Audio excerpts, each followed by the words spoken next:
Ruhunu koyan Türkiye.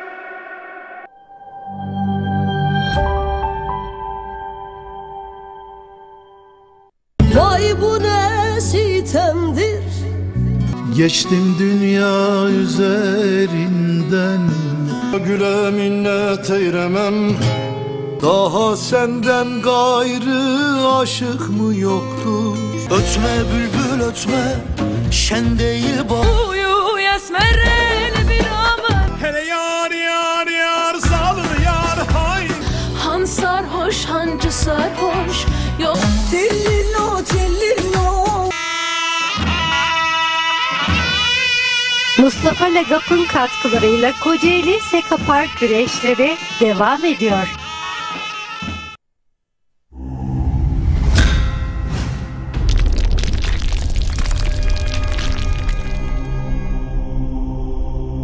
Bizi izlemeye devam edin. Kemer Belediye Başkanımız Sayın Necati Topaloğlu adına güreş yapıyor. Gürkan Balcı Antalya Kemer. Beşiktaş Belediye Başkanımız Sayın Rıza Akpolat adına güreş yapıyor. Ufuk Yılmaz Tokat. Antalya Büyükşehir Belediye Başkanımız Sayın Muhittin Böcek adına güreşiyor. Güzel Antalya Kumluca. Mürrem Mutlu İstanbul Sancaktepe Belediye Başkanlığı adına güreşiyor. Sayın Alper Yiğit Pehlivanı İstanbul. Antalya Serik Belediye Başkanımız Doktor Kadir Kumbul adına güreş yapıyor. Bugün burada Edirne Etüs Başkanı Sayın Hakan Geyik adına güreş yapıyor. Cemali Küçük Güçlü Antalya Serik. Ankara Büyükşehir Belediye Başkanımız Sayın Mansur Yavaş adına güreşiyor. Ankara Aski Spor Kulübü'nün pehlivanı Metin Alparslan Temizce Sakarya Hendek. Tokat Çevreli Güreşleri ağası Sayın Cemal Zaralı adına güreş yapıyor. Hüseyin Kalaycı Tokat Almuz. Antalya Büyükşehir Belediye Başkanımız Sayın Muhittin Böcek adına güreşiyor. Antalya Döşeme altında faaliyet gösteren Aydın Balık Ağları Yönetim Kurulu Başkanı Sayın Aydın İnce adına güreşiyor. Tolga Turan Antalya. Antalya Varsak'ta faaliyet gösteren Dede Emlak İnşaat Yönetim Kurulu Başkanı Sayın Bülent Dede adına güreşiyor.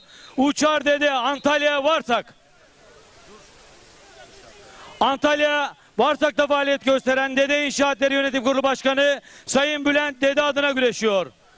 Faruk Koca Antalya Serik. Gölcük'te faaliyet gösteren 95 Gölcük köftecisi sahibi Sayın Akif Bekiroğlu adına güreşiyor. Kazımsan Kocaeli Gölcük. Antalya Demre Belediye Başkanımız Sayın Fahri Duran adına güreşiyor. Davut Cansev Antalya Demre. Karamürsel Belediye Başkanımız Sayın Ahmet Çalık adına güreş yapıyor. Bugün burada Başdeğirmen Tesisleri sahibi Mustafa Baş adına güreş yapıyor. Mustafa Yeni Sancak Karamürsel.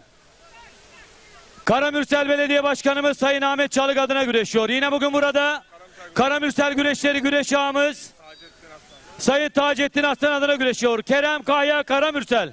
Antalya Kumluca Belediye Başkanımız Sayın Mesut Avcıoğlu adına güreş yapıyor.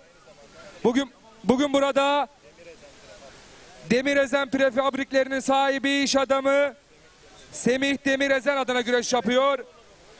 Ömer Yasir Gökkaya Antalya Kumluca. Kocaeli Körfez Belediye Başkanımız Sayın Şener Söğüt adına güreşiyor.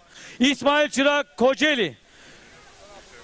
Güreşlerimizin tertip ve komite başkanı çok değerli Kocaeli Büyükşehir Belediye Başkanımız Doçent Doktor Sayın Tahir Büyükakın adına güreşiyor. Emre Gürbüz Kocaeli.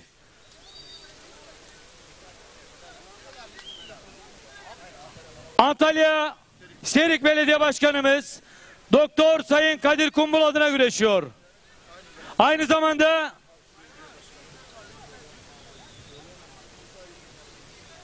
Sayın İsa Yıldırım adına güreşiyor. Hasan Borucu Antalya. Antalya Manavgat Belediye Başkanımız Doktor Niyazi Nefi Kara adına güreş yapıyor. Bugün burada Antalya Kemer'de faaliyet gösteren Çetin İnşaat, Çetin Turizm Yönetim Kurulu Başkanı Sayın Çetin Tal adına güreş yapıyor. Kemal Şahin Samsun. Antalya Samsun Vezirköprü Kunduz Yaylası güreşleri güreş ağası Sayın Halil İbrahim Çiçek adına güreşiyor. Abdülkadir Saraç Amasya. Büyük orta pehlivanlarımız, puanlama saatiniz gelmiştir. S. Kayaoğlu Emlakları Yönetim Kurulu Başkanı Sayın Mevlüt Kaya adına güreş yapıyor. Hasan Güzeller Antalya Kumluca. Antalya Serik Belediye Başkanımız Sayın Kadir Kumbul adına güreşiyor. Bayram Hasan Taş Antalya Kumluca. Kocaeli Gölcük Belediye Başkanımız Sayın Avukat Ali Yıldırım Sezer adına güreşiyor. Yunus Emre Akman Kocaeli Gölcük. Antalya Kumluca Belediye Başkanımız Sayın Mesut Avcıoğlu adına güreş yapıyor. Bugün burada Antalya Kumluca'da faaliyet gösteren iyi gıdalarının sahibi Sayın Kurtuluş Yıldız adına güreş yapıyor. Engincan Akşit Antalya Kumluca. Ankara Büyükşehir Belediyesi ASKİ Spor Kulübü adına güreşiyor. Halilcan Dağcan İzmir. Çorum Belediye Başkanımız Sayın Halil İbrahim Aşkın adına güreş yapıyor. Hakkı Ceylan Çorum Mecitözü. Ankara Büyükşehir Belediye Başkanımız Sayın Mansur Yavaş adına güreşiyor. ASKİ Spor Kulübü'nün pehlivanı Yaşar Çan Antalya Serik. Antalya Serik Belediye Başkanımız Doktor Sayın Kadir Kumbul adına güreş yapıyor. Yine bugün burada Antalya Serik Yağlı Pehlivan Güreşleri ağamız Veli Demir Otomotiv Yönetim Kurulu Başkanı Sayın Veli Demir adına güreş yapıyor. İlhan Kırmızıkan Antalya Serik. Kocaeli'nde faaliyet gösteren Kim var burada? iş adamı Sayın Doğan Kubilay Kahraman adına güreşiyor. Kurtoğlu Gayrimenkullerinin pehlivanı Emrah Yılmaz Denizli, Erhan Yılmaz Denizli Acıpayam. Ankara Büyükşehir Belediye Başkanımız Sayın Mansur Yavaş adına güreşiyor. ASKİ Spor Kulübü'nün pehlivanı Feridun Çatak Düzce Akçakoca. Antalya Manavgat Belediye Başkanımız Doktor Niyazi Nefi Kara adına güreş yapıyor. Bugün burada Antalya Kemer'de faaliyet gösteren Çetin İnşaatların sahibi Sayın Çetin Tal adına güreş yapıyor. Yücel Yazıcı Samsun. Antalya Kemer Belediye Başkanımız Sayın Necati Topaloğlu adına güreşiyor. Şahin Bilici Antalya Kemer. Balıkesir Büyükşehir Belediye Başkanımız Sayın Ahmet Akın adına güreşiyor. Necip Al Balıkesir. Balıkesir Büyükşehir Belediye Başkanımız Sayın Ahmet Akın adına güreşiyor. Savrad İnşaatları Yönetim Kurulu Başkanı Özkan Savran'ın pehlivanı Emirhan Ergin Balıkesir. Çanakkale Çam Belediye Başkanımız Sayın Harun Aslan adına güreş yapıyor. Cafer Çarkıcı Çanakkale.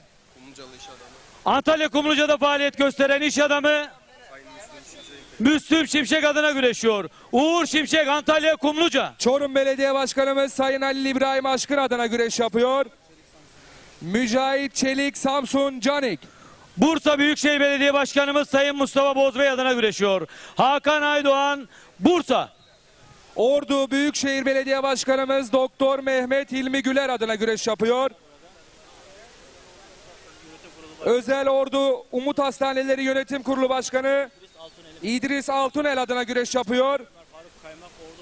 Ömer Faruk Kaymak Ordu Kumru. Antalya Büyükşehir Belediye Başkanımız Sayın Muhittin Böcek adına güreşiyor. Aynı zamanda Fortis Tarımları Yönetim Kurulu Başkanı Sayın Süleyman Alkan adına güreşiyor. Erkan Taş Sinop. Edirne Belediye Başkanımız Sayın Filiz Gencan Akın adına güreş yapıyor. Serkan Ödver Edirne. Antalya Büyükşehir Belediye Başkanımız Sayın Muhittin Böcek adına güreşiyor. Recep Üstündağ Antalya. MCM Özparlar Spor Kulübü Yönetim Kurulu Başkanımız Sayın Mehmet Özparlar'ın pehlivanı. Bugün burada Antalya döşeme altında faaliyet gösteren Semuz Restoranların sahibi Sayın Ramazan Öner adına güreş yapıyor. İmran Vardi Antalya. Güreşlerimizin tertip ve komite başkanı çok değerli Kocaeli Büyükşehir Belediye Başkanımız Doçent Doktor Sayın Tahir Büyükakın adına güreşiyor. Emre Duman Kocaeli. Antalya Büyükşehir Belediye Başkanımız Sayın Muhittin Böceğin pehlivanı. Nazmi Şahin Antalya Korkuteli. Yalova Kaytazdere Belediye Başkanımız Sayın Doğan Çiti adına güreşiyor. Hüseyin Özdemir. Erdem Gülfidan'ın pehlivanı Hüseyin Özdemir. Yalova Altınova. Zonguldak Alaplı'da faaliyet gösteren Sedat Kuyumculuğun sahibi Sayın Sedat Uludağ adına güreş yapıyor. Kadir Güleşen, Çanakkale.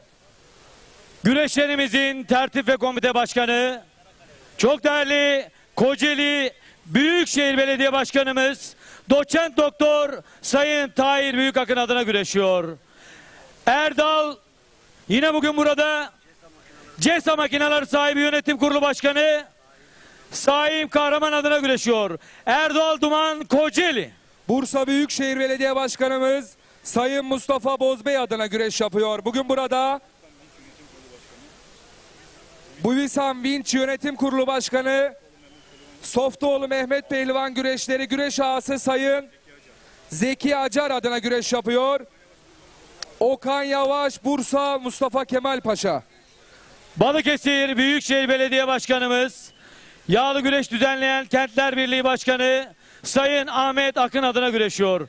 Aynı zamanda Balıkesir'de faaliyet gösteren Savran Ticaretleri Yönetim Kurulu Başkanı Özkan Savran adına güreşiyor. Gökhan Öz, Balıkesir. Antalya Büyükşehir Belediye Başkanımız Sayın Muhittin Böceğin Pehlivanı Serkan Duman, Antalya. Balıkesir'de faaliyet gösteren Melih Medikalleri Yönetim Kurulu Başkanı Sayın Zeki Arslan adına güreşiyor. Onur Susuz, Antalya. Ankara Büyükşehir Belediye Başkanımız Sayın Mansur Yavaş'ın pehlivanı Burhan Şahin, Samsun. Güreşlerimizin tertip ve komite başkanı, çok değerli Kocaeli Büyükşehir Belediye Başkanımız Doçent Doktor Sayın Tahir Büyükakın adına güreşiyor. Mustafa Kemal Kıyı, Ordu, Kumru. Karamürsel Belediye Başkanımız Sayın Ahmet Çalık'ın pehlivanı. Bugün burada Karamürsel güreşleri güreş ağamız Sayın Taceddin Aslan adına güreş yapıyor. Yiğit Yılmaz, Karamürsel. Balıkesir Büyükşehir Belediye Başkanımız Sayın Ahmet Akın adına güreşiyor. Aynı zamanda Balıkesir Balıklılı iş adamı İbrahim Uzun adına güreşiyor. Aykut Işık, Balıkesir Balıklı. Manavgat Belediye Başkanımız Doktor Niyazi Nefi Kara adına güreş yapıyor. Bugün burada Akhisar güreşleri güreş ağamız Sayın Hacı Serdar Sunma adına güreş yapıyor. Rıza Durmuş, Antalya Elmalı. Allah Allah illallah Muhammedur Resulullah. Başaltı pehlivanlarımıza hep beraber alkışlarla diyelim maşallah. Haydi aslanlar, Allah derman versin. Baş pehlivanlar, koç yiğitler, kurallarınızı çekmek için hazır olunuz.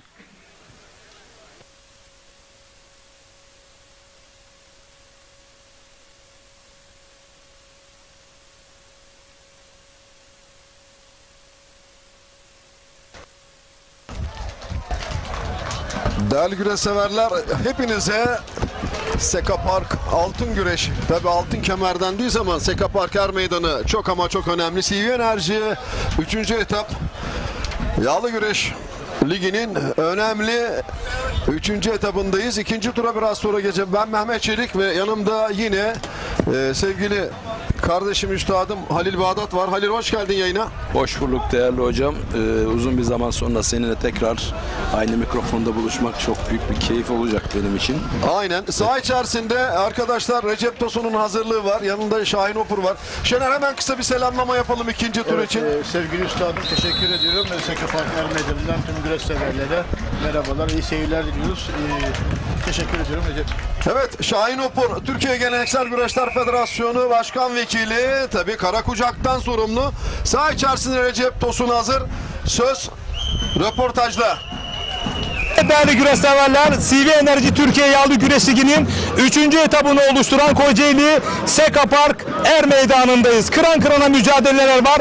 Başaltı boyu pehlivanlar da salavatlandı. Birazdan baş pehlivanlar son 64 kurallarını çekecekler. Kıran kırana mücadelelerine tutuşacaklar. Şu anda canlı yayın olarak yanımda özel bir konuğum var. Türkiye Geleneksel Güreşler Federasyonumuz Başkan Vekilimiz Sayın Şahin Opur. Başkanım hoş geldiniz. Hoş bulduk Sayın Hocam. Kolaylıklar diliyorum. Bugün Kocaeli'mizde CV Enerji Yağlı Güreş Ligimizin 3. etabını gerçekleştiriyoruz. Yine her zamanki gibi hem ekranlarda hem de bugün burada meydanlarda yağlı güreşimize ilgi gayet çok güzel, kalabalık bir ortamda gerçekleştiriyoruz. Cengaverlere burada sakatlık olmadan sağ salim inşallah güzel müsabakalar çıkarmasını diliyorum. Yine burada bizi ekran başlarında seyircilerimizle buluşturan sizlere teşekkür ediyorum. Evet Sayın Başkanım, CV Enerji Yağlı Güreş Ligi dolu dizgin devam ediyor. 1,5 yılı anca doldurdu ama CV Enerji Yağlı Güreş Ligi ülke nezdinde, güreşsever nezdinde inanılmaz derecede çok büyük bir değer kattığı noktasında hemfikir güreş kamuoyu. Dolayısıyla Sayın İbrahim Türkiş özelinde CV Enerji Yağlı Güreş Ligi'nin bu kadar kısa sürede ama büyük ivme kazanmasını neye bağlayacak Sayın Şahin Opur efendim? Buyurun. Şimdi şunu söyleyeyim Recep Hocam. Güreş Türk'ün geninde var. Bu bize ata sporumuz, ecdat yadigarıdır. Bunun içerisinde karakucak, şalvar, aba güreşlerimiz vardır. Bu tarihi ta Orta Asya'ya dayanmaktadır. 3000 yıllık, 4000 yıllık tarihi olan ecdadımızın yapmış olduğu sporların başında güreş gelir. Bu karakucak, yağlı, şalvar. Bu da er meydanında pehlivanın er gibi güreşmesini gerektiren bir şeydir. Ama maalesef ki son zamanlarda gerek karakucak gerek yağlı güreşlerimizde biraz ciddiyet azalmıştı. Burada Türkiye Geleneksel Güreşler Federasyonu Başkanımızın 2022'de Sayın Cumhurbaşkanımızın tensipleriyle Federasyon Başkanı seçimle Federasyon Başkanı olduktan sonra gerçekten yağlı güreşe kendi öz benliğine kavuşturup yine gerçekten olması gereken seyircisiyle buluşturdu. Bu nasıl oldu? Yağlı Güreş, CV Enerji Yağlı Güreş Ligi'ni Geleneksel Güreşler Federasyonumuz ve belediyelerin işbirliğiyle bu projeyi hayata geçirmesiyle oldu. Burada bizim vatandaşımız, bizim milletimiz güreşi sever, güreşe aşıktır. Sıkı maçı bilir, anlaşmalı maçı bilir. Ve bu gördük ki yağlı güreşlerde yapılan bu mücadele, bu sıkı mücadele adeta er meydanından çatır çatır kemik sesinin gelmesi tekrardan güreş severlerimizi hem meydanlarımıza hem ekranlarımıza doldurdu. Yani tam şu noktada şunu söyleyebilir miyiz? Pehlivanlarımızın mücadeleci karakteri ve yönetimimiz de bizi kurallar ve ilkeler yönetecek kurumsal bir işleyişi ortaya koyduk diyebilir miyiz bu noktada, bu birlikteliği? Kesinlikle burada İbrahim Türküş Başkanımızın önderliğinde bir kurumsallık yakalandı, bir sistem oturdu. Artık kişilerin, şahısların sözü geçmiyor, sistemin sözü geçiyor, kurallar işliyor, kurumsallık işliyor. Tabii bu tam işimiz de bitmiş değil daha. Allah'ın izniyle biz bu liglerimizi Karakucak'ta, Abada, Şalvar'da da uygulamaya başlayacağız. Özellikle Karakucak'ta minderin altyapısı olduğu için biz bunu miniklerden başlatmak suretiyle inşallah önümüzdeki yıl Karakucak Minik Yıldız Ligi'ni başlatacağız ki minderlerde daha çok İstiklal Marşımızı söyletelim, daha çok bayrağımızı göndere çektirelim. Hedefte inşallah yağlı güreş bu ligimizden sonra diğer branşlarımızın da hepsinde aynen Japonya'nın nasıl sumo güreşini dünya gündemine taşıyıp dünya şampiyonası yapılıyorsa görselliği ve teknik daha çok olan bu geleneksel güreşlerimizin dünya şampiyonasını Allah'ın izniyle yapacağız. Yapacağız inşallah. Sayın Başkanım, kura çekimi başladı. Değerli Başkan Vekilim. Şu anda da Federasyon Başkanımız kura çekimi için şu anda talimat bekliyorlar. Dilerseniz sizi kura çekimine ve protokole yollayabiliriz. Çok teşekkür ederim. Siz de bu sıcakta gerçekten yağlı güreşimizi gayet en güzel şekilde seyircilerimize ulaştırmak istiyorsunuz. Bundan dolayı da sizin emeğinize, katkınızdan dolayı çok teşekkür ediyorum. Biz de teşekkür ediyoruz. Sayın Şahin Opur Başkan Vekilimiz de kura çekimi için kendilerini uğurluyoruz.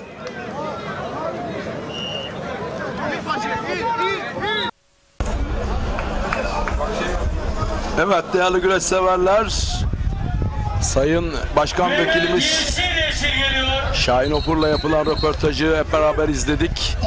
Başpehlivanlarımızın ikinci tur kuralları şu anda çekiliyor ve söz cazgırlarda. Bakalım bu turdaki eşleşmeler nasıl olacak? Taş geliyor.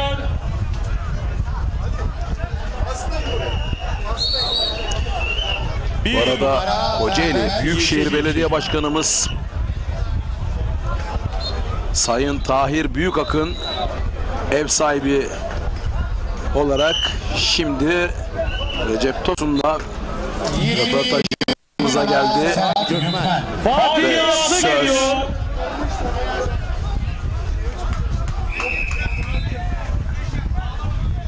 biraz sonra Recep Tosun'da olacak.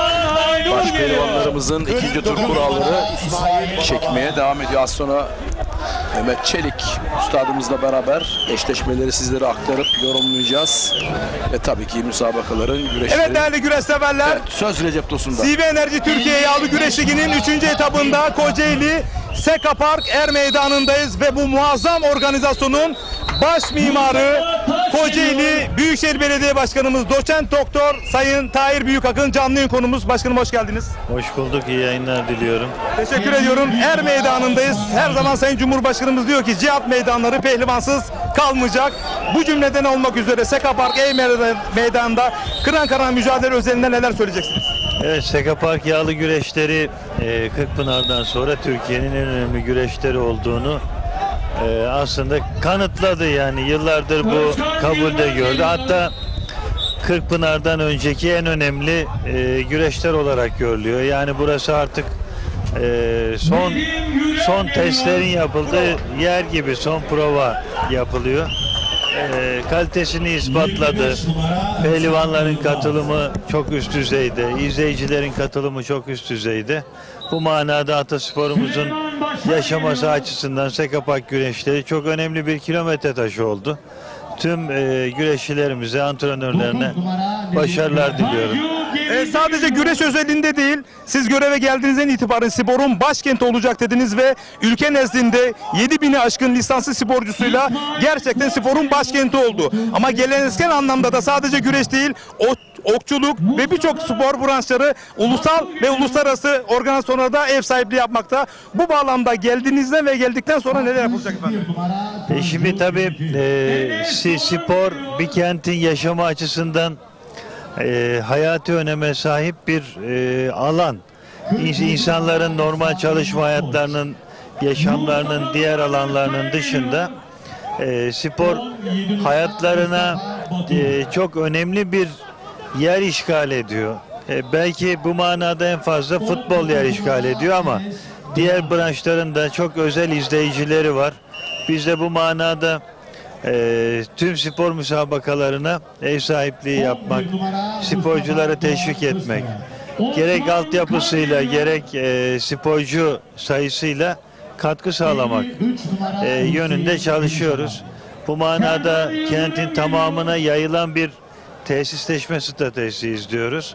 Bunu yaparken üniversitelerimiz, alanın uzmanları, onların görüşleri doğrultusunda bir strateji izliyoruz. Onlarla beraber inşallah önce Avrupa ve dünya dereceleri, sonra olimpiyat dereceleri gibi çok başarılı sonuçlar elde edecek bir uzun süreçten bahsediyoruz. Bir maratondan bahsediyoruz.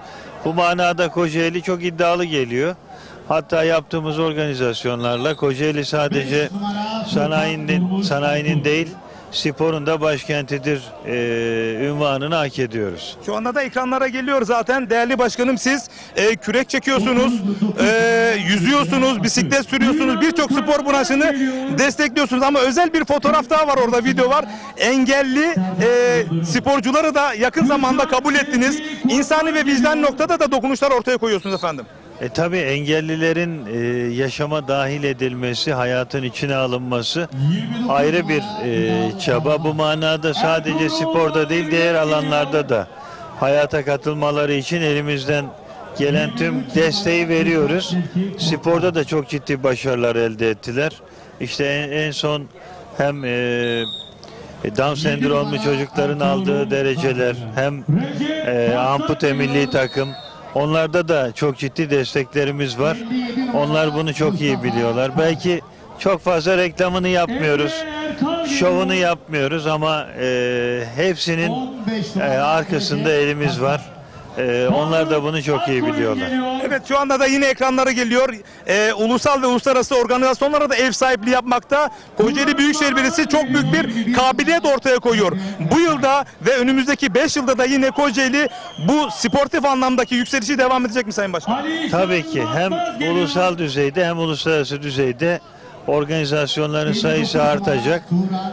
Diğer yandan da özellikle bir deniz şehri olmamız hasebiyle hem Marmara'ya hem Karadeniz'e kıyısı olan 9 tane mavi bayrağı olan bir şehir olmamız hasebiyle özellikle su sporları alanında da ulusal ve uluslararası organizasyonlar yapılsın istiyoruz. Açık su sporları alanında da ilave organizasyonlar planlarımız arasında. Evet, son olarak Sayın Başkanım, Diyarbakır ve Mardin'de hayatını kaybeden vatandaşlarımız var. Yangında sosyal medya adresinde geçmiş olsun ve başsağlığı dileklerini bulunuz. Bu şekilde veda edelim efendim. Evet, kendilerine Allah'tan başsağlığı diliyoruz. Rabbim tüm milletimizi bu tür kazalardan, belalardan esirgesin diyoruz. Tekrar tüm milletimizin geçmiş bayramını tebrik ediyoruz. Çok teşekkür ediyorum değerli güreş severler. Kocaeli'de huzurun başkenti, sporun başkenti sloganıyla çıkmış olduğu yolda 7000'i aşkın lisanslı sporcusuyla Türkiye'de bir devrim niteliğinde rekoru elinde bulunulan sporun başkenti Kocaeli Büyükşehir Belediye Başkanımız Doçent Doktor Sayın Tahir Büyükakın samimi ve içten açıklamalarda bulunduğu ve kendisini protokoldeki yerine uğurluyoruz. Ermeni hakkında mücadelelere sizleri baş başa bırakıyoruz. Recep Çakır geliyor. Evet, Türk yağlı güreşine verdiği büyük desteklerden dolayı Doçent Doktor Tahir Büyükakın Kocaeli Büyükşehir Belediye Başkanımıza gönülden teşekkürler ve gerçekten bu önemli organizasyonun da gerçekleşmesine destek verdiği için ayrıca şükranlarımızı kendisine iletiyorum. Onur Balcı geliyor. Baş pehlivanlarımızın kura çekimleri devam ediyor ve baş altınında, büyük ortanında sahada güreşleri devam ediyor. Biz sözü şimdi cazgırlara bırakıyoruz. Az sonra Ramazan Bircan geliyor. eşleşmelerin tamamlanmasıyla beraber sizlere eşleşmeleri ve güreşleri aktarmaya, yorumlamaya gayret göstereceğiz. Menderes Saltuk geliyor.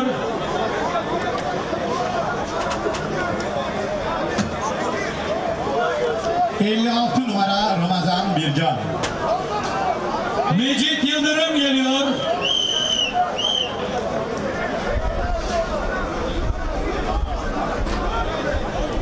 ...32 numara Menderes Saltuk. Serhat Balcı geliyor.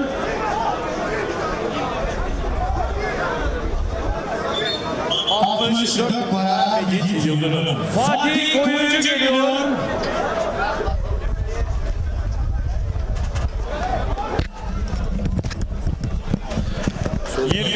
Numara Serhat Balcı. Kaan Kaya geliyor. 44 numara Fatih Koyuncu. Ali Altun geliyor. 4 numara Kaan Kaya. Salih Dorum geliyor. 20 numara Ali Altun. İsmail Erkal geliyor. 46 numara Salih Dorum. İbrahim Çoraman geliyor. 10 numara İsmail Erkal. Şah Ali Kurt geliyor. 30 numara İbrahim Çoraman. Ali Yanatma geliyor.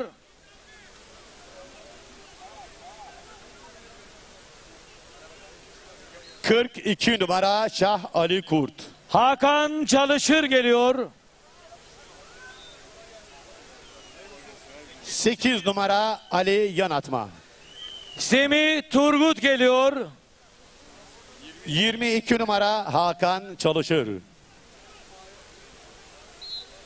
Hüseyin İyican geliyor. 52 numara Semih Turgut.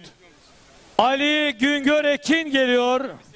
28 numara Hüseyin İyican.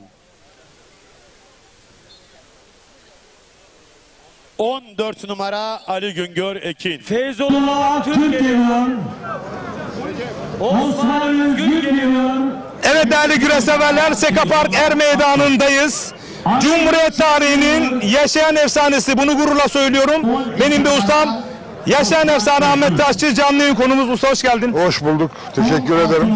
Yine Er Meydanı'ndayız. Çayır kokusu, mücadelenin, atmosferin heyecanı yüksek olduğu çayırlardayız. Neler hissediyorsun ilk etapta? Ben heyecanlanıyorum tabii. Çayıra çıktığım zaman. Yine var mı o heyecanı? Yağlanıp güreşmek de istiyorum ama artık o zamanı geçirdik. Çok mutlu oluyorum. Yani böyle yağlı güreşe önem verilmesi, seyircinin gelmesi beni çok mutlu ediyor. Pehlivanların böyle çalışmış olması, güzel güreşlerin olması, son derece memnunum yani. Baş pehlivanların ikinci tur kuralları çekiliyor. Kırkpınar öncesi en zorlu prova burada. Şimdi buranın yansımasını bir efsane olarak Kırkpınar'a yüzde ne kadar yansır? Güreş sever bunu çok merak ediyor. Şimdi tabii en az %80 yansır. Yani burada bugün ve yarın burada ilk 4'e ilk 8'e kalanları Edirne'de aynı şekilde görebiliriz. Çünkü Kocaeli Büyükşehir Belediyesi'nin aşağı yukarı kaçıncı bugün 10. yılı falan olabilir bu. Evet. Biz de bu işte başlamasında büyük bir emek harcadık daha önceki dönemden itibaren. Yani gerçekten ciddi güreşler oluyor. Bir prova oluyor burası. Kırkpınar provası oluyor. Burada ilk 4'e ilk 8'i girenler de Edirne'de aynı şekilde o kürsüyü yapabiliyorlar. Bu da buranın ne kadar ciddiye alındığını gösterir pehlivanlar tarafından.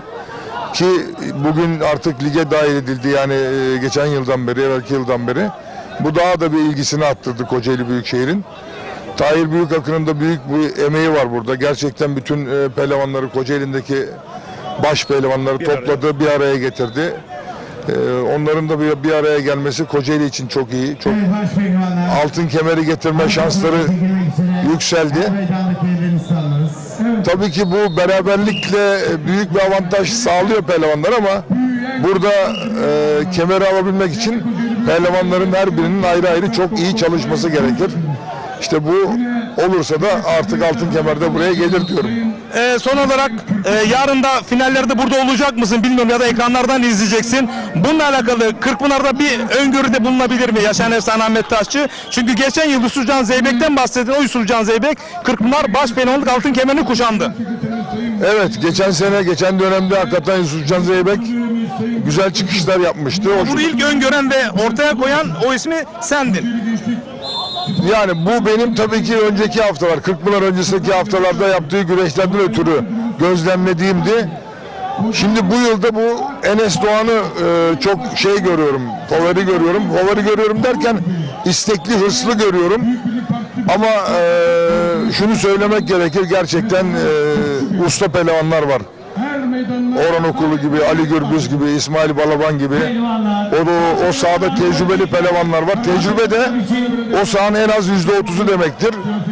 Tabii ki burada gençlerin de bir heyecanı olur Kırkpınar sahasında ama Enes Doğan'ı çok istekli, hırslı gördüm birkaç güreşini seyrettiğimde. Şöyle bir gözlemlersek aşağı yukarı 10 tane favori var gene de Kırkpınar'da. Evet, o zaman baş pehlivanlar şu anda hatıra fotoğrafı için seni de bekliyorlardır, bir efsaneli fotoğraf vermek için. Seni dilersen uğurlayalım. Evet değerli güreş severler, yaşayan efsane ustam Ahmet Taşçı burada öngörüsünü ortaya koydu. Enes Doğan'ı öne çıkardı. Bakalım o Enes Doğan 2 hafta sonra tarih edine Kırkpınar'da neler yapabilecek, ama bugünkü elemelerde, yarınki finallerde de bakalım kim öne çıkacak. Ve şimdi de sizleri baş pehlivanların şu anda protokole fotoğraflarıyla sizleri baş başa bırakıyoruz. Osman Özgün, Faruk Akkoyun, Ali Güngör Ekin. Evet, herkese Seka Park Er Meydanı'ndan bir kez daha merhaba efendim. Az önce Türkiye Halı Güreşi'nin yaşayan efsanesi büyük usta Sayın Ahmet Taşçı, Recep Tosun'un mikrofonlarında düşüncelerini bizlere aktardı. Şimdi baş pehlivanlar kura süreci tamamlandı ve anı fotoğrafı değerli başkanlarla, değerli yönetim kurulumuzda çekilme aşaması sonrası bir kez daha reklam anonsuyla cihazgırlarda olacağız ama o sürece kadar Osman Kan, Fatih Koyuncu, Serdar Şu anda cazgırımızda manuel olarak eşleşmeleri bir kez daha aktarıyor ama zaten biraz sonra baş pehlivanlarımızın sponsorlarını da dinlemek üzere ve eşleşmeleri sahaya dizdiğimiz noktada cazgırları dinleme fırsatımız olacak. Bakalım ne gibi eşleşmeler var, onları da az sonra Şener Sar bizlere aktaracak. Bakalım ne gibi eşleşmeleri ön plana çıkartacağız ve sert eşleşmelerde neler yaşayacağız. Evet Şener Sar, eğer eşleşmeler tamamsa eşleşmeleri sesli olarak seyircimize bir kere aktaralım. Daha sonra tekrar cazgırlarımıza döneceğiz. Evet, teşekkür ediyorum sevgili üstadım Halil Bağdat. Baş pehlivanlık ikinci tur eşleşmeleri Mehmet Yeşil Yıldıray Pala ile Ali İhsan Batmaz Kayan Kaya ile Furkan Durmuş Altun Yalçın Öncül ile Ertuğrul Dağdeviren Ali Yanatma ile Nedim Gürel İsmail Erkal ile Mustafa Doğan Özkaya, Osman Özgün ile Faruk Akkoyun, Ali Güngör Ekin ile Recep Taslak, Ali Gökçen ile Mustafa Batu, Yunus Emre Yaman ile Enes Doğan, Ali Altun ile Emre Erkal, Hakan Çalışır ile Kürşat Şevki Korkmaz, Serhat Balcı ile Özkan Yılmaz, Hamza Köseoğlu ile Serhat Gökmen, Hüseyin İyican ile Ünal Kahraman, İbrahim Çoraman ile Yusufcan Zeybek, Menderes Saltık ile Recep Kara, Seçkin Duman ile Süleyman Başer, Hasan Cengiz ile Ali Gürbüz, Ahmet Selbes, Yıldıray Akın, Mustafa Kemal Karaboğa, Orhan Okulu, Şahali Kurt, Osman Kan, Fatih Koyuncu, Serdar Yıldırım, Salih Dorum ile İsmail Koç, Feyzullah Aktürk ile İsmail Balaban, Recep Çakır ile Osman Aynur, Semih Turgut ile Hüseyin Gümüşalan, Onur Balcı ile Fatih Atlı, Recep Birican, Ramazan Birican, Mustafa Taş, Salih Eniş ile Turan Balaban, Okan Acar ile Tanju Gemici, Fatih Çakıroğlu, Mustafa Aslan, Mecit Yıldırım ile ilk 64 sevgili üstadım. Değerli güreş severler, tabii günün ilk turunda önemli sürprizler yaşanmadı değil. Gerçekten yaşandı ama şöyle bir baktığımda 6 tane güreş müsabaka puanlamada bitmiş. En çok konuşulan mücadelelerle usta ve çıraklar arasında geçen, özellikle Fatih Atlı, Rıza Yıldırım puanlamada çata çat bir mücadele vardı. Onun dışında yine Serhat Gökmen, Süleyman Aykırı mücadelesi, o da son derece dikkati çeken bir güreşti ama İsmail Balaban, Hamza Özkaradeniz mücadelesi puanlamada yine çatırtı koptu. VAR devreye girdi. Yapılan itiraz sonrasında aslında 3 nokta arayışı içerisinde mutlak hakimiyet var mı yok mu? Açıldı mı, açılmadı mı? İşte bu noktalarda çok tartışmalar yaşandı ama VAR'da son kararı Kule vermişti ve İsmail Balaban, Hamza Özkaradeniz karşısında puanlamada Kule'nin vermiş olduğu kararla, ki çok yani böyle Halil'e de şimdi soracağım onu. Yani kıyasıya bir mücadele vardı. Hamza Özkaradeniz son saniyede belki de kurtuldu. Orsetti düzenledi. Lehine çevirmeye başlamış iken VAR devreye girdi. Orada küçük bir nüans vardı. O nüansı da çok iyi değerlendirdi Kule ve turu geçen taraf İsmail Balaban oldu. Hiç kuşkusuz çok beklenen, aslında 2022'nin özellikle en çıkışta olan, en çok konuşulan pehlivanlarından Serikli Cengizhan Şimşek'le Özkan Yılmaz arasındaki müsabaka normal süre içerisinde çok erken tamamlanmıştı. Şimdi 64 çift pehlivan eşleşti. Yani şurada şöyle bir bakıldığında 32 çift pehlivan biraz sonra salavatlanıp kol bağlayıp peşlerlerini atıp güreş tutacaklar. Halil, burada benim anlattıklarım, senin de tabii yorumların önemli. Özellikle sürprizlerden bir tanesi Cengizhan Şimşek'ti. Ama kıyasıya bir mücadele vardı. Hamza Özkaradeniz, İsmail Balaban. Orada hakemlerin notunu ben geçerli verdim. Aslında iyi bir mücadeleydi. Alkış alan bir mücadeleydi. Senin yorumun nedir? Bu turda iki Çorumlu baş pehlivanın yani gerçekten Allah için yapılan güreş serimi var ya. Aynen. İki Çorumlu Bekir Aryücel ve Ünal Karaman'ın Allah için yaptıkları bir güreş vardı bu sıcakta.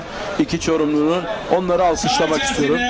Daha sonra da hocam İsmail Balaban Hamza Özkaradeniz güreşinde aslına bakarsanız olayı biraz VAR kameraları da değil de bizim ortak yayın kameralarımız çözdü.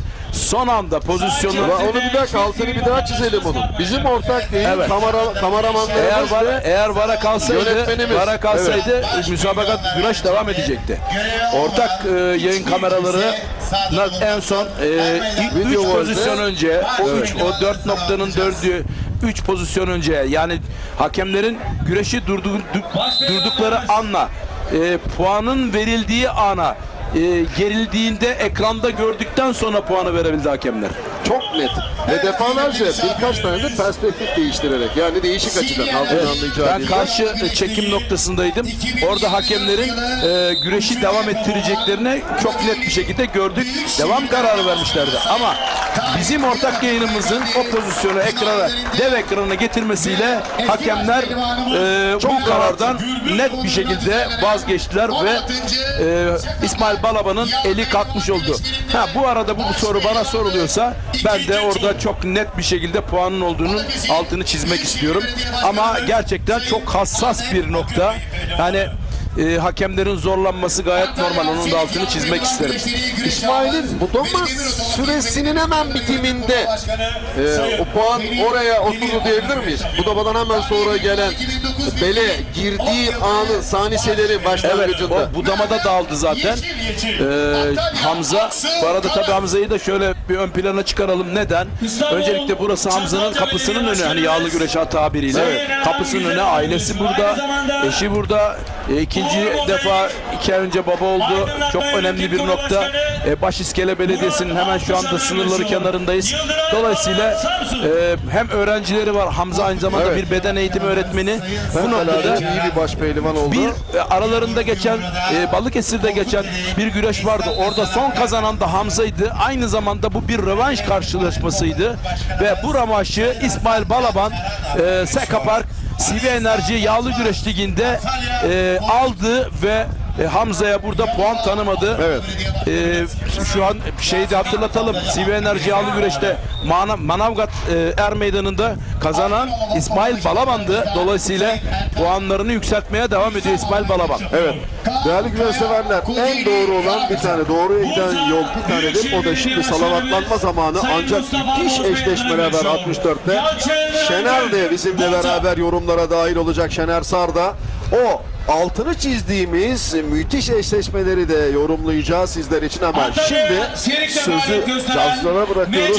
Haydi bakalım. 64 yani 32 çiftin salavatlanmasını hep birlikte takip ediyoruz. Furkan Durmuş Altın, Antalya Korkut Eli Taşkesi, Muğla Fethiye Belediye Başkanımız Sayın Alim Karaca adına güreşiyor.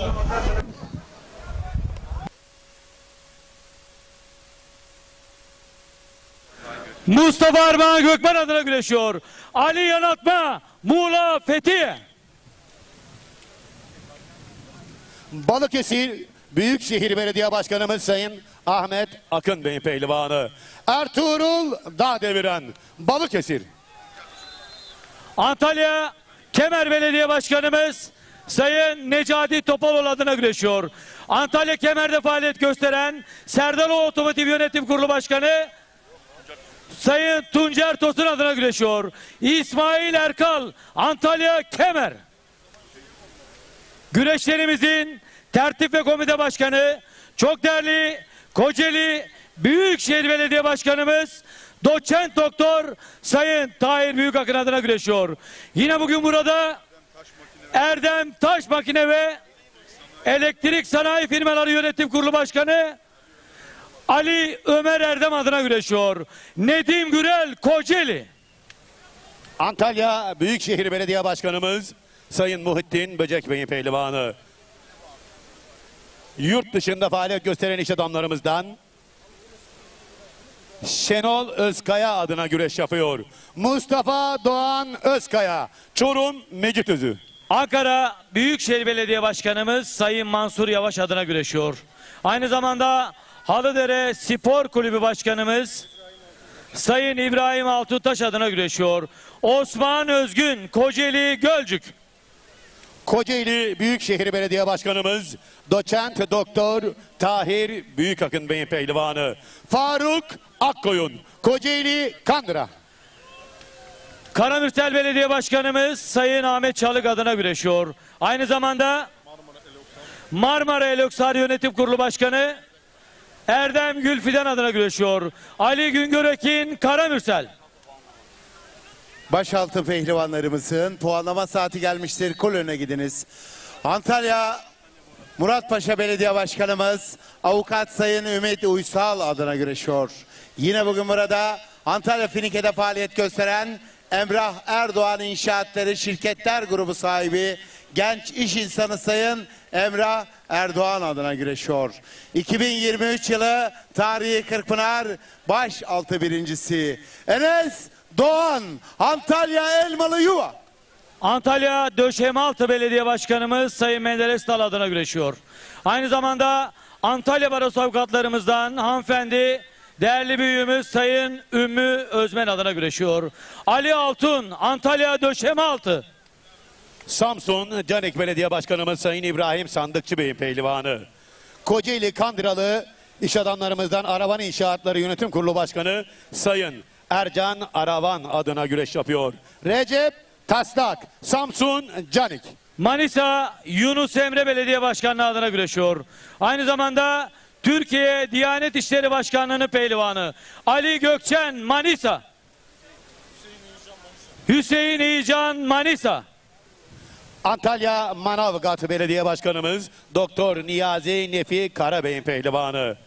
Antalya Serik Yağlı Pehlivan Güreşleri güreş ağamız Veli Demir Otomotiv Yönetim Kurulu Başkanı Sayın Veli Demir adına güreş yapıyor. Serhat Gökmen, Samsun Ladik.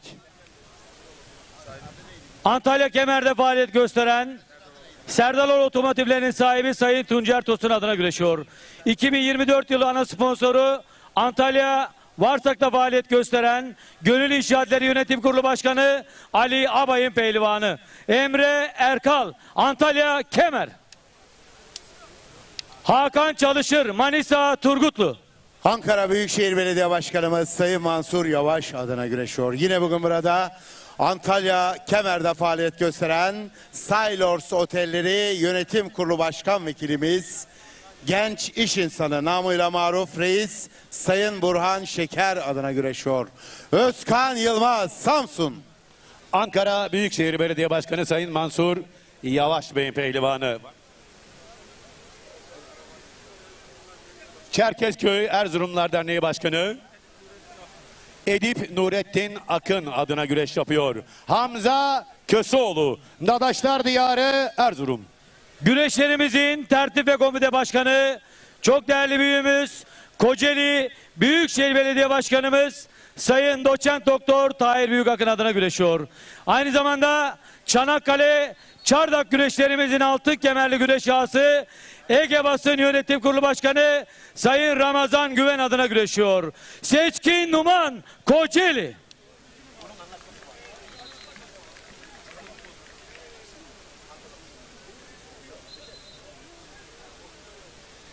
Tarihi Kırkpınar 2004, 2007, 2008 ve 2016 yılları başpehlivanı.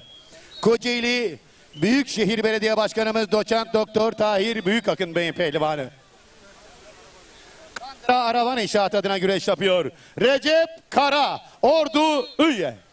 Antalya Büyükşehir Belediye Başkanımız Sayın Muhittin Böcek adına güreşiyor.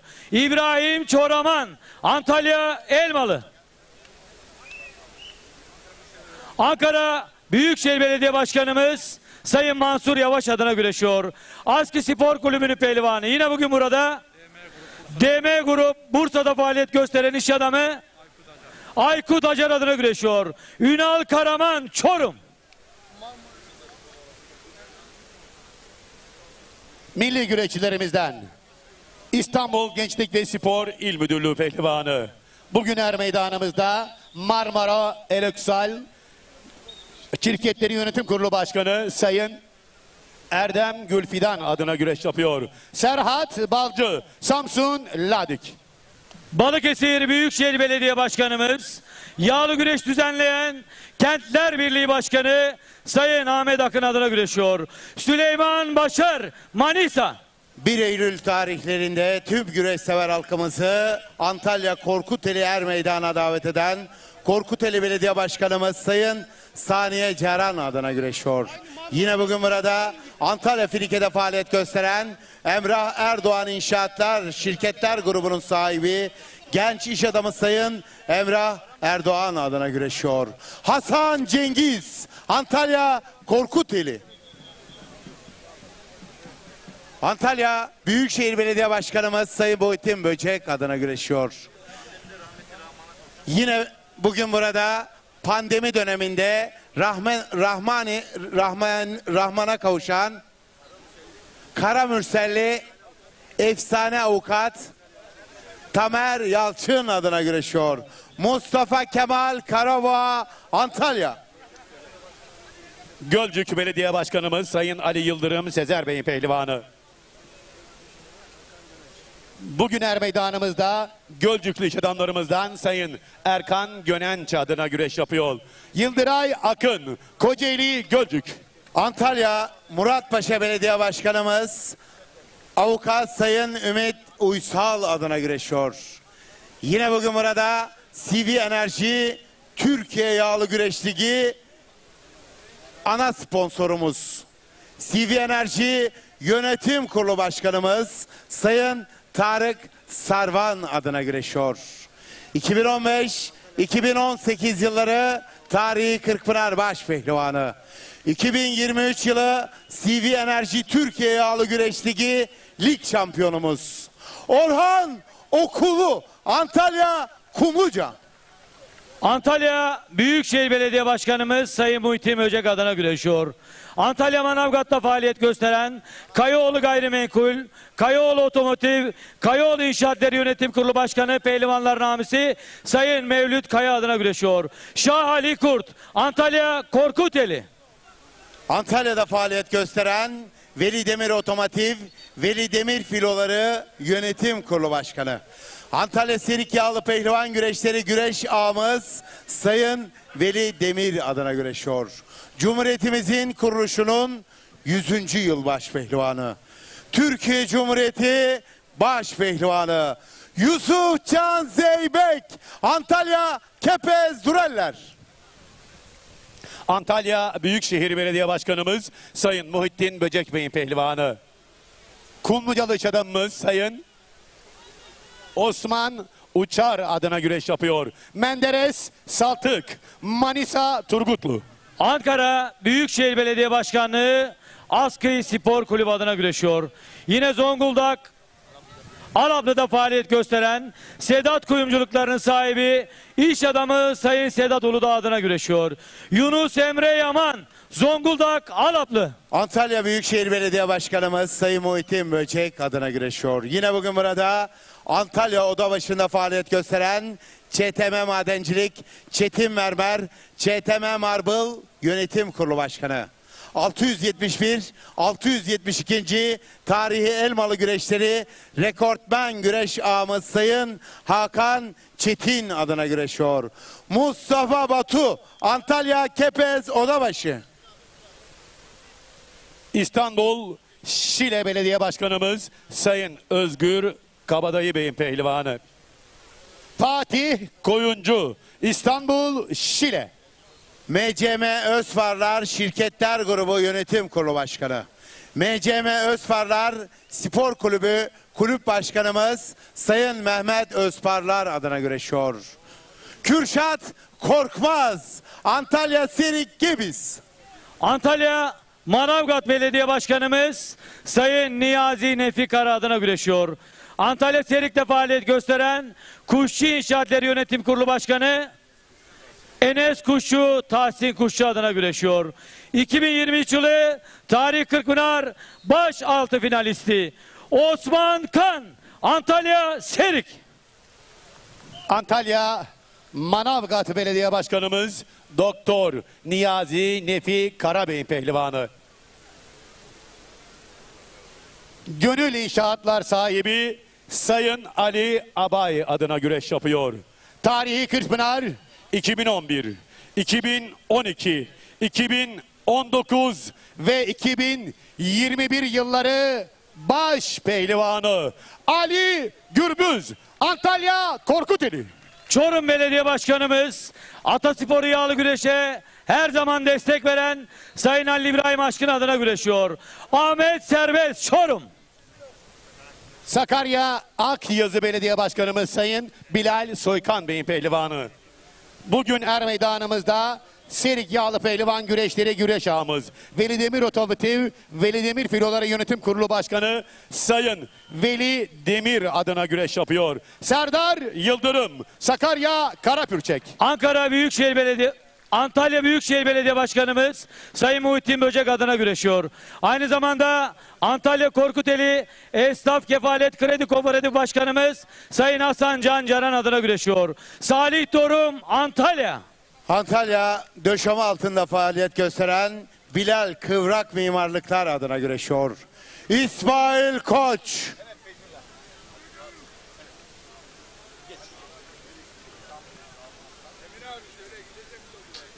Evet baş pehlivanlar, sizlerden istirhamımızı ayağa kalkıp sağa doğru yanaşmanızı istirham ediyoruz. Evet, telin bariyerlere kadar yanaşalım lütfen.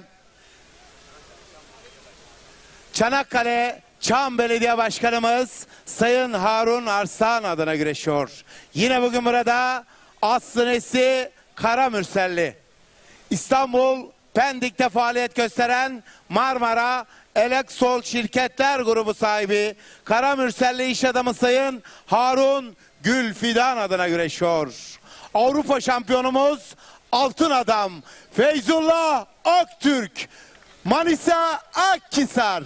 2006 yılı Tarihi Kırkpınar baş pehlivanı. Antalya Büyükşehir Belediye Başkanımız Sayın Muhittin Böcek adına güreşiyor. Antalya'da faaliyet gösteren Fortis Tarımları Yönetim Kurulu Başkanı Sayın Süleyman Alkan adına güreşiyor. Osman Aynur, Antalya Serik. Yalova Subaşı Belediye Başkanımız Sayın Turan Canbay Bey'in pehlivanı. Karamürselli iş adamımız Burhan Nakliyatlar sahibi Sayın Burhan Yavuz adına güreş yapıyor. Semih Turgut, Karamürsel. Evet, 2024 yılı CV Enerji Türkiye Yağlı Güreş Ligi 3. etabı. 16. geleneksel Seka Park Altın Kemerli Yağlı Pehlivan Güreşleri Tertip Komite Başkanımız. Aynı zamanda Koçili Büyükşehir Belediye Başkanımız Doçent Doktor Sayın Tahir Büyükakın adına güreşiyor. 2023 yılı Tarihi Kırkpınar Baş Pehlivan üçüncüsü. 2023 yılı CV Enerji Türkiye Yağlı Güreş Ligi Lig üçüncüsü Hüseyin Gümüşalan, Kocaeli Karamürsel. Tokat Belediye Spor Kulübü'nün pehlivanı Onur Balcı, Tokat Erbaa. Ankara Büyükşehir Belediye Başkanımız Sayın Mansur Yavaş Bey'in pehlivanı. Bugün er meydanımızda Kocaeli Kandıralı iş adamımız Aravan İnşaatlar Yönetim Kurulu Başkanı Sayın Ercan Aravan adına güreş yapıyor. Salih Erinç, Samsun. Antalya Büyükşehir Belediye Başkanımız Sayın Muhittin Böcek adına güreşiyor. Yine bugün burada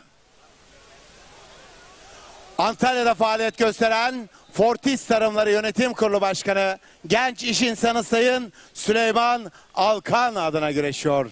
2022 yılı Tarihi Kırkpınar Baş Pehlivanı Mustafa Taş, Sinop Duran. 1 Eylül tarihlerinde tüm güreş severleri Antalya Korkuteli Er Meydanı'na davet eden Korkuteli Belediye Başkanımız hanımefendi Saniye Ceren adına güreşiyor. Yine Korkuteli'de Ozan Marketler zincirleri sahibi, Ozan büfelerinin sahibi Sayın Ozan Orhan adına güreşiyor. Okan Acar, Antalya Korkuteli. Antalya Büyükşehir Belediye Başkanımız Sayın Muhittin Böcek Bey'in pehlivanı. Kocaeli Kandıra'da faaliyet gösteren Aravan İnşaatlar Yönetim Kurulu Başkanı Ercan Aravan adına güreş yapıyor. Turan Balaban, Antalya Elmalı Akçay. 2024 yılı CV Enerji Türkiye Yağlı Güreş Ligi 3. etabı Kocaeli Büyükşehir Belediyesi Altın Kemerli 16. Geleneksel Seka Park Yağlı Pehlivan Güreşleri Tertip Komite Başkanımız, aynı zamanda Kocaeli Büyükşehir Belediye Başkanımız Sayın Tahir Büyükakın adına güreşiyor. Yine bu er meydanlarında yıllarca güreş tutmuş baş pehlivanımız Davut Aslan'ın mahtumu Mustafa Aslan Kocaeli. İstanbul Şile Belediye Başkanımız Sayın Özgür Kabadayı Bey pehlivanı. Mecit Yıldırım, İstanbul Şile. Karayolları Bölge Müdürlüğü adına güreşiyor.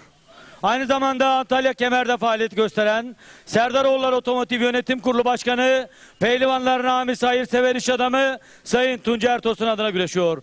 Ramazan Bircan, Antalya Kumluca Beykonak. Antalya Manavgat Belediye Başkanımız Doktor Niyazi Nefi Karabey'in pehlivanı.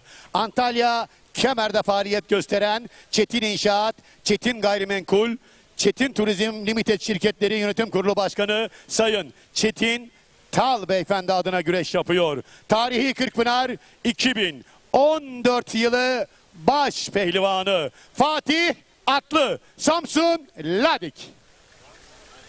Evet değerli güreş severler, öncelikle bu er meydanlarında Dualı Çayırı'nın aslanlarına kol bağlattığı ve birçok pehlivana ve baş pehlivana hamilikler, abilikler deyim yerindeyse babalıklar yaptığından dolayı Kocaeli Büyükşehir Belediye Başkanımız Doçent Doktor Sayın Tahir Büyükakın'a şöyle kocaman bir alkış istiyoruz, alkış. Ve yine Kocaeli Büyükşehir Belediye Başkanımız 2024 yılı CV Enerji Türkiye Yağlı Güreş Ligi Altın Kemerli Seka Park Yağlı Pehlivan Güreşleri Tertip Komite Başkanımız Doçent Doktor Sayın Tahir Büyükakın adına güreşiyor. Tanju Gemici Kocaeli. İstanbul Ümraniye Belediye Başkanımız Sayın İsmet Yıldırım adına güreşiyor. Avrupa Dünya Şampiyonumuz milli güreşçi Fatih Çakıroğlu Trabzon Of.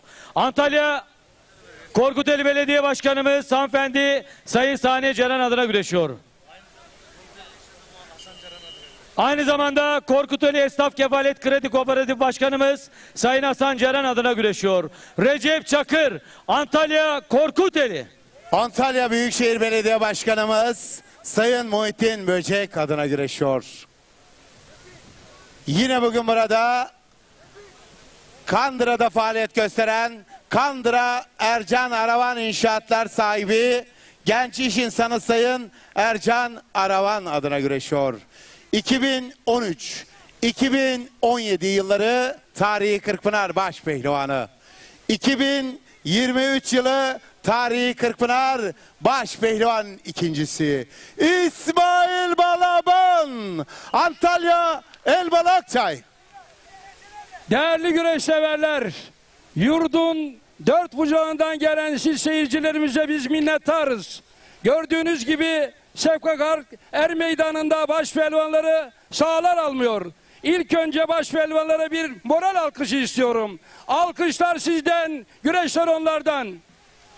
Eğil de kulak ver ceddine, Türkiye kefen kimin haddine, Avrupa'dan Çin Seddi'ne, Türkiye'den başka Türkiye yoktur. Kavağın yaprağı çoktur, üstünde meyvesi yoktur. Ey yüce Türk milleti, sizlere sesleniyorum. Türkiye, Türk'ten başka dost yoktur. Allah Allah, illallah, Muhammedur Resulullah, baş pehlivanlık ikinci turuna. Alkışlarla diyelim maşallah. Allah derman versin.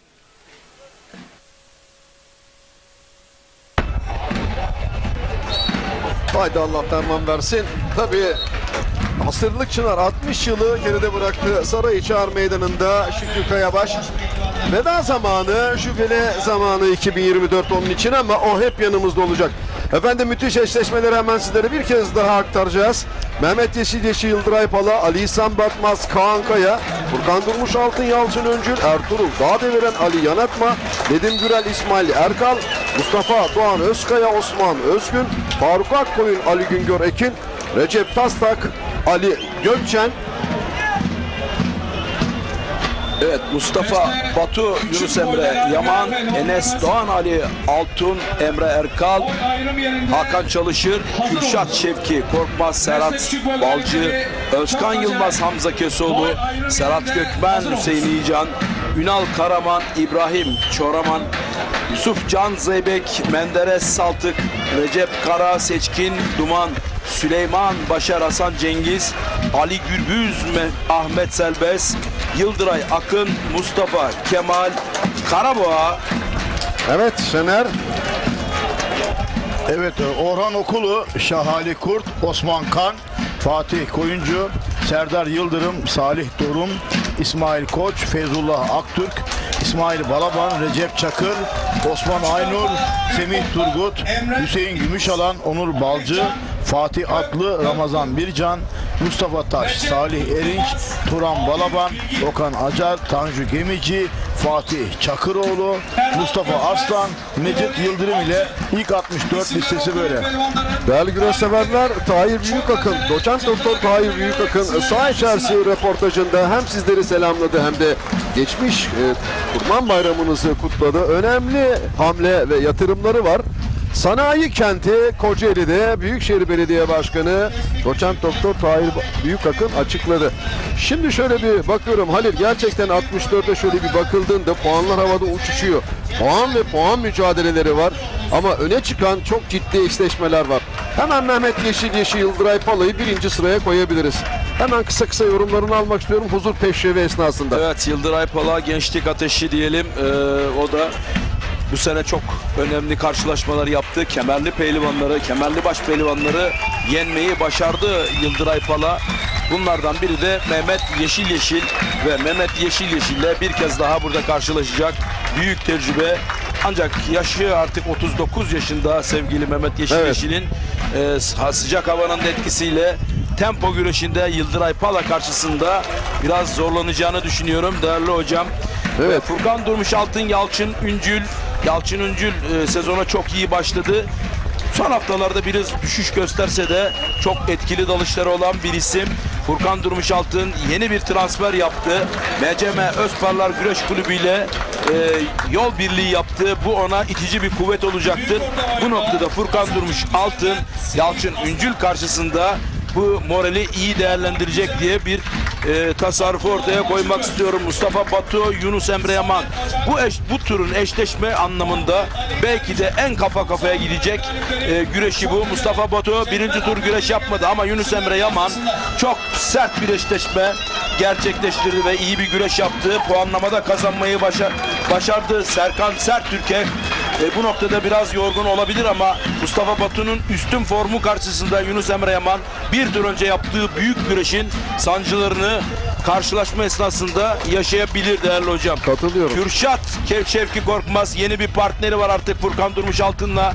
Kadar birliği yapacak. MCM Özparlar Güreş Kulübü çatısı altında karşısında büyük tecrübe ve çok formda Serhat Balcı var. Her ikisi için de çok zor bir karşılaşma. İkisi ilk tur güreş yapmadılar. Bu noktada kafa kafaya gidecek. Puanlamada bitecek bir güreş eşleşmesi oldu. Evet değerli güreş severler, Seka Park Altın Kemer güreşleri Türkiye Geleneksel Güreşler Federasyonu CV Enerji Türkiye Yağlı Güreş Ligi'nin aynı zamanda 3.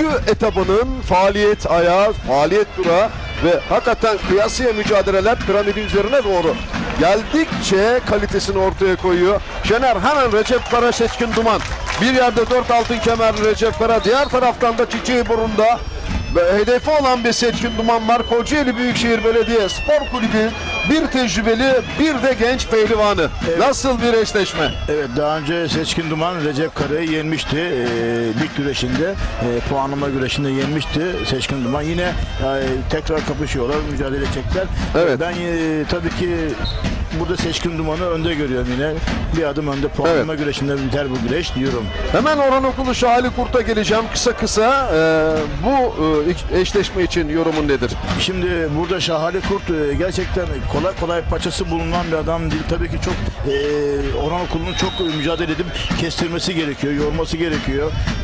Bu güreşin de ben normal sürede biteceğini düşünmüyorum. Puanlama güreşinde biteceğini düşünüyorum sevgili üstadım. Evet. Bu arada Bülent Gürbüz geldi ekrana. Hemen parantez açalım Bülent Gürbüz'e. Çünkü Bülent Gürbüz'ün adını taşıyan bu güreşler çok zikredilmiyor. Bülent Gürbüz de bir baş pehlivan. Ali Gürbüz babası rahmetli anıyoruz. Oğlu pehlivan, yani pehlivan oğlu pehlivan Bülent Gürbüz. Hemen sana söz vermek istiyorum Halil. Bülent Gürbüz'ü şöyle kısaca bir özetleyecek olursak. Ahmet Taşçı'nın efsane baş pehlivan ustamız Ahmet Taşçı'nın onun hakkında benim hiç unutmadığım bir anekdotu vardı.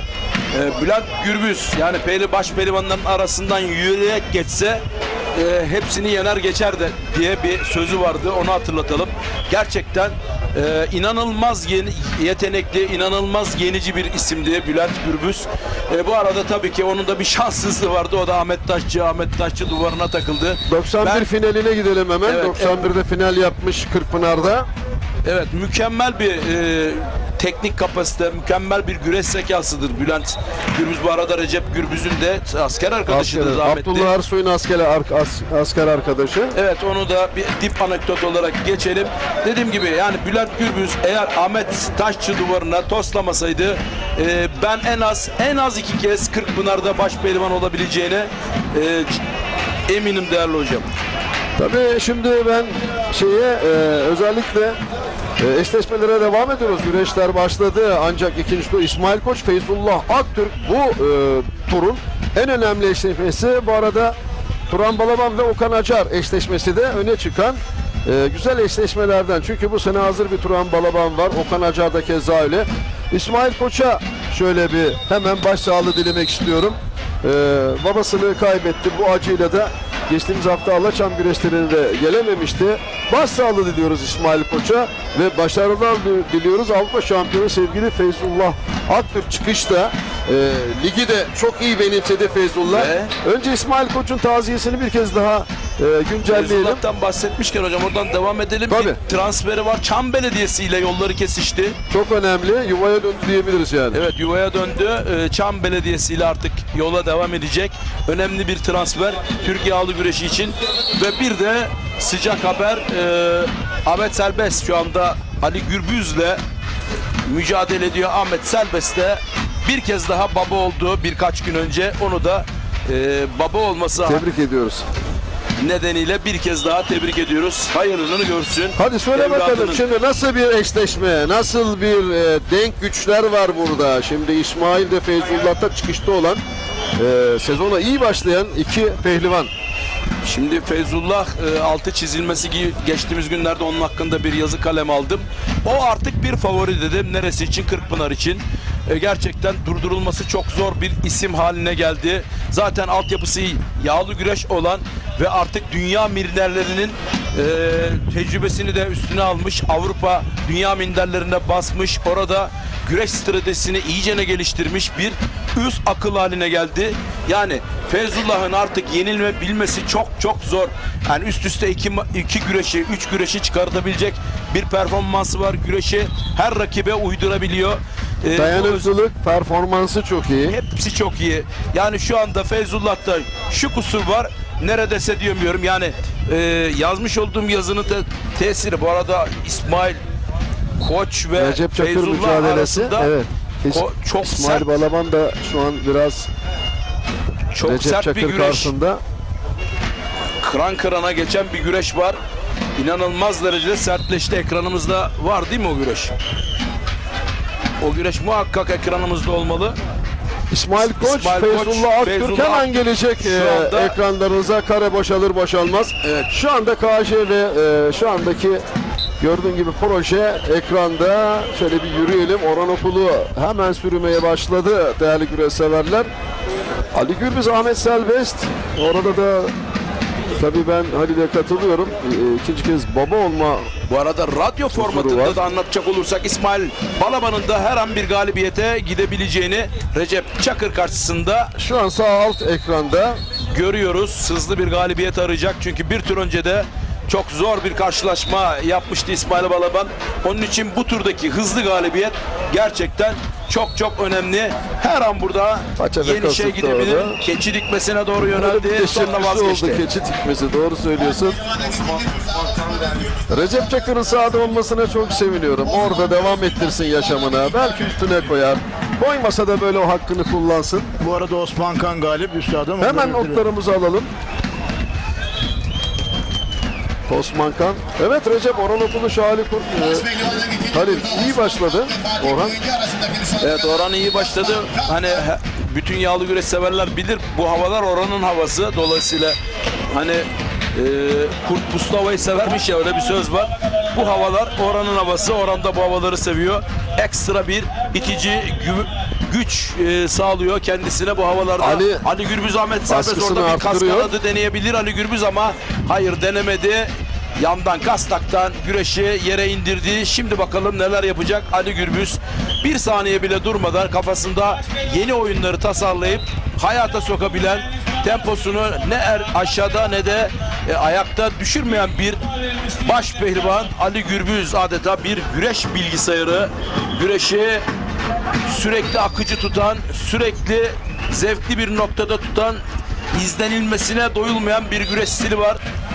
Türkiye Cumhuriyeti başpehlivanlarından Ali Gürbüz'ün, Ahmet Selbest şimdi zor durumda. Neden? Ali Gürbüz sol kazıyla yazdı, yağlı güreş tabiriyle gerdanla zorluyor. Hemen orada sarmaylı tehdit olarak koyduktan sonra Ahmet Selbest orada bir anda ağırlık merkezini yere uzattı ve şimdi bir kez daha Ali Gürbüz tersten aldı. İçi buldu şu anda, ve tersten çok rahat. kepçeledi. Sırt aşağı bir galibiyet. İçi bulup terse gidince de bu arada Ertuğrul Dağdeviren'i hemen Şener hatırlatalım.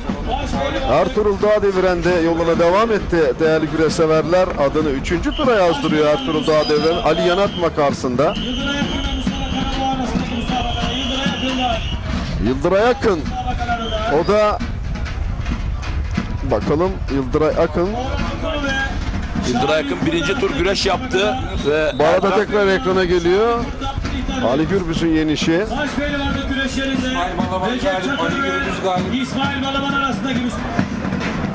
Yunus Emre Yaman Mustafa Batu'ya karşı galip.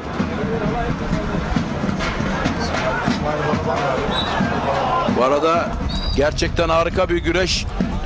Feyzullah Aktürk ve İsmail Koç arasında. Hemen bu maça bir gidelim arkadaşlar. İsmail Koç, Feyzullah Aktürk. Nefes kesiyor şu anda. Bütün izleyici oraya odaklandı. Bu turun en önemli eşleşmesi. Arkadaşlarımız hemen onu hazırlayacaklar. Feyzullah bastırdı. Şu anda ekranda evet, zaten Feyzullah. Recep Kara'yla hemen şurada gördüğün gibi Feyzullah geldi ekranlarımıza. Feyzullah Aktürk İsmail Koç mücadelesi. İnanılmaz bir heyecan var. Aşağıda Özkan Yılmaz, Hamza Köseoğlu vardı. Sağ tarafa şöyle bir bakalım Halil. Böyle çıplak gözle hepsini, işte Furkan Durmuş Altın. Evet, Yalçın Üncülü. Yalçın Üncül Orhan Okulu. Sağ üst köşede. Feyzullah'a da bakıyorum bir anda. Müthiş bir mücadele. Aşağıda bloke edebilecek mi? Ayağa kalktı ama. Feyzullah İsmail Koç mücadelesi. Çok keyifli bir mücadele. Puanlamaya gideceğini düşünmüyorum ama gidebilir de.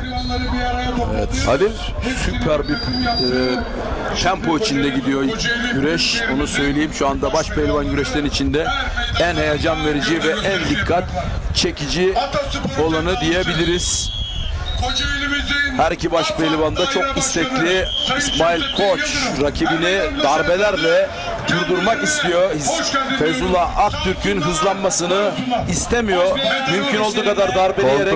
Kontrolde. Orada biraz daha dayanmalar biraz sonra başlar İsmail'de. Feyzullah karşısında ama dikkat edersen İsmail Koç da babasının vermiş olduğu vefatla moralsizlik bir şey var. Böyle çok hazır geldiğini düşünmüyorum. Halil ama şu anda şu kargaşalığa ne diyorsun? Şu an üst üste geldi. Olabilir yani, çünkü sahada 64 baş pehlivan çıktı. bir anda gayet normal. sakatlık da olabilir. Hatta çarpıştığı pehlivanda da bir sıkıntı var orada dikkat edersen. Değerli güreş severler, aslında orada düdük çalınabilir miydi? Yani yaklaştı ama. Her zaman çalınabilir. Önce sporcu sağlığı, önce müsabaka sağlığı çok önemli. Ben bu noktada hakem kardeşlerimizi zaten bu arada Orhan Okulu galip maçı gelmeyi başardı. Orhan Okulu bu turda devam ama Feyzullah o kadar sinirlenmeye de gerek yok. Çünkü istem dışı bir gelişme. Sanıyorum ama şöyle de bir şey var orada. Yanlış şöyle de bir şey var. Evet. Feyzullah Aktürk milli bir güreşçi ve şu anda bir yedeği biliyor. Dolayısıyla çok sertleşti elenseler. Dinliyorum seni Halim. Feyzullah'ın hani milli bir özelliği var, korunması gerekiyor. Yani burada bu meydanda Feyzullah sakatlanmamalı. Onun da altını çizelim. Ama şimdi şöyle bir şey var. Milli ise gidecek. Orada evet olimpik branşta Minder'e devam edecek. Eğer buradaysa bütün şartlarda mücadelesini verecek. Orada senden ayrılıyorum. Niye diyeceksin? Çok büyük bir başarı elde etti. O anlamda demedim hocam. Toplayayım. Hani hakemlerimizin hepsi için geçerli değil mi? Ben sana soru sordum, kaçırdım. Düdük çalması gerekmiyor muydu o anda dedim hani. Çalması oraya geliyor. Hani şöyle bir kontrol falan hakem hocamızın. Onu söylemek istedim. Söylemek istediğim oydu. Yani sporcu sağlığını koruyalım. Kaldı ki hani Feyzullah bizi uluslararası platformda temsil eden bir isim. Bir yedeği yok. Çok spesifik bir durum. Milli bir olay. Çok hızlı geçiyor. 64 Eylül 32 eşleşmede Feyzullah devam. Şimdi orada bırak Feyzullah'ın sakatlanmasını çarptı adam da sakatlandı. Onu görebildik mi? Evet. Kaldı. İşte bunlarda biraz daha dikkatli olmamız gerekiyor. Aynı noktaya baktık orada. Yalnız çatırdı kopuyor sana söyleyeyim. Onun yüzden zaten İsmail de üstüne gidiyor Halil. Bak dikkat edersen şey yok İsmail'de de. Hem sokmuyor, en güzel müdafaa hücum diyor. Katılıyor musun bilmiyorum. Katılıyorum ama Feyzullah'ın da yani karşısında 130 kiloluk bir dev, yani çok da acı kuvveti olan bir isim var. Yani yemece bir karşılaşma var. Feyzullah geri adım atmıyor. Yani arka tarafta da başpehlivanlar bu olayın kritiğini yapıyor. Feyzullah şu ana kadar. Ama müthiş bir mücadele dediğin gibi. 105 kiloluk bir isim ama kesinlikle geri adım atmadı. Yani karşısındaki dev güçlüğe rağmen kıran kırana devam ediyor. Orta kasnağa yumuldu. İsmail Çengel'i yetiştirmeye çalıştı. Orada bakalım neler olacak. Bir anda döndü. Kutu buldu, indirdi yere güreşi. Feyzullah Aktürk inanılmaz anlar. Büyük bir keyif, büyük bir kalite var değerli hocam. Şimdi orada İsmail hakikaten en güzel müdafaa hücumdur felsefesine giderken Feyzullah belki de yani Feyzullah iyi yani kontrol etmiş, iyi maçları iyi analiz etmiş İsmail Koç. Bana göre de hamleyi tamamlaması lazım. Aslında her yenişe çok yaklaştı İsmail ama Feyzullah oradaki müdafadan hücuma geçişi onun yani paradını çok çabuk alabilmesi, önlemini çok çabuk alabilmesi de işte minderden çok hazır. Yani Avrupa şampiyonu boşuna olmuyorsa Feyzullah giderken de muhteşem gitmişti mindere. Evet. Ben Feyzullah'ın mutlaka minderde kalmasını söylemiştim Halil. Yani neden? Yani hakikaten o da çok büyük başarılara çok yakın bir isim Feyzullah. Bu arada elenseler Usta Mehmet Yeşil dediğin gibi. Hocam çok önemli bir anekdot verelim. Bilmiyorum sevgili Recep Tosun ve Bülent Yağcı bu konuda bir anekdot verdiler mi? Bu konuda duyma ama eğer vermediyseler biz verelim. Dün akşam yapılan MHK toplantısında şöyle bir karar çıktı. Gerdanlama serbest değerli hocam. Öyle mi artık sınır kalmadı? Bunu sınır yok. Aslında bu açıklama önümüze gelmesi lazım bizim. Evet, Yıldıray Pala biraz önce Mehmet Yeşil'i gerdanladı. Dikkat ettiyseniz hakem müdahale bile etmedi. Evet, çünkü neden? Artık çene altı veya gırtlakta bir sınır yok. Sınır yok. Normale döndü diyoruz. Eli bağlamak yani yukarıdan gerdanını bağladıktan sonra çift el bağlamak yasak. Tek yasak bu yani eli tek omuza alabilir ve oradan gerdanlayabilir. Bu bilgiyi de bütün seyircilerimize aktaralım. Önemli bir konu. Gerdanlamada sınır kalmadı. Ancak sporcu sağlığını tehlikeye sokacak şekilde bağlamış şekilde gerdanlama ne oluyor? Mukavemet kadar bir anda nefes diyaframını, oksijeni kesebiliyorsun. Evet, bu arada Feyzullah Aktürk bir anda koltuk altından butu buldu. Oradan da burgudan kemaneye geçti ve güreşi bir kez daha yere indirdi ancak gerçekten bir devle güreşiyor. Bu pozisyonda yani kazıkları çalıştırabilir mi? İsmail Koç'u kandırabilir mi? Kafasını karıştırabilir mi? Onu bilemem. Şener nasıl görüyorsun bu tabloyu? Şimdi sevgili üstadım, İsmail Koç, Feyzullah Aktürk arasındaki mücadelede demin İsmail Koç'un bir üstünlüğü vardı. Ben acaba bir ihtar gelir mi dedim Feyzullah'a. Gelmedi ve sonucunda pozisyonun devamında... Neden istedin o ihtarı? Aslında çok anormal bir durum yoktu. Şimdi sevgili hocam... Bu arada Mustafa Taş'a bir bakalım. Şener, her an orada Halil bir yeni şey çıkar diye düşünüyorum. İçi şu an buldu. Artık içi paça doğru mu? Sevgili Salih Eriç duşa doğru gidecek. Evet. Ne diyorsun Şener? Evet, klasik bir iç kazık ters paça. İç kazık ters paça. Yani Salih Eriç o sakatlığından artık kurtulamadı. Yani bir sakatlık yaşadı. Performansını da artık o sakatlığından dolayı yükseltemiyor. Peki ihtarı değil, hemen dönelim Feyzullah'a. İsmail hakikaten Halil'e de o pozisyon üzerinde bakıyoruz. Muhteşem bastırmıştı. Üstadım şimdi güreşte şu vardır. Eğer ki sen rakibini gerçekten arayarak, çalışarak rakibin geri çıkıyorsa burada ihtar verir ama göstermelik gibi yaparak çalışıyormuş gibi gösterip dışarı itersen bu ihtar değildir ama İsmail Koç'un burada gerçekten bir yoğun bir temposunu gördüm. Acaba mı dedim, ihtar gelir mi dedim, gelmedi ve pozisyonun devamında da Feyzullah Aktürk. Peki Halil orada ihtar gelse zamanlama falan doğru olur muydu? Hiç yakışmazdı değil mi? Bilmiyorum yani ikide pozisyon gereği Şener'e katılıyorum. Hani anlattığı teknik açıdan katılıyorum. Ayrılmıyorum ondan ancak hareketli iki pehlivan, ikisi de güreşi çok arzu ediyor. Şu vardı. Erken olurdu değil mi biraz? Erken olurdudan ziyade şöyle bir şey. Bakın. Şimdi İsmail Koç ne yapıyor? Enes'e vuruyor değil mi? Karşılığını kim veriyor? Feyzullah veriyor. Yani eksik kalmıyor.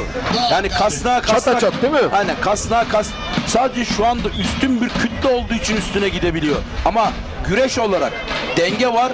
Vuruşmaysa vuruşma, kapışmaysa kapışma. Aynen o açıdan yani bu fiziksel üstünlük de tabii ki onun üstüne gidebilir ama Feyzullah kesinlikle yani geri adım atmıyor. Geri adım atsa da güreşi boşaltıyor ve bu boşalttığı bölgelere giriyor. Şu anda İsmail Koç'un da faullü elenseleri var yalnız.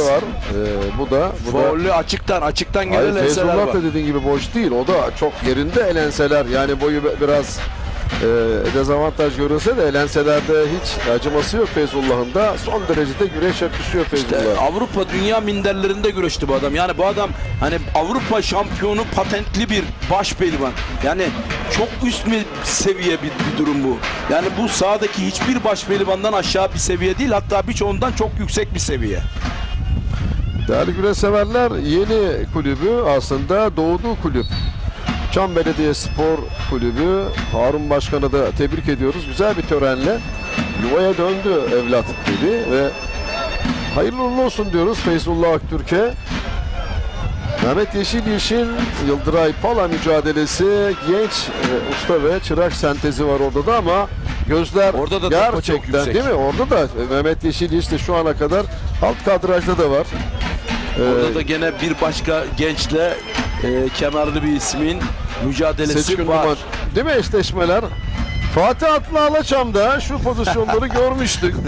Ramazan Bircan mücadelesi. Evet, güreşe dairin güzel yayınında izlemiştik. Evet, Fatih Atlı hatta çok tepki aldı Ramazan Bircan. Seyirciyi zor durdurdular. Çok sert elense yapıyordu. Sahaya giren seyirci olmuştu ama seyircimiz asla sahaya girmemeli. Seyircinin yeri tribün.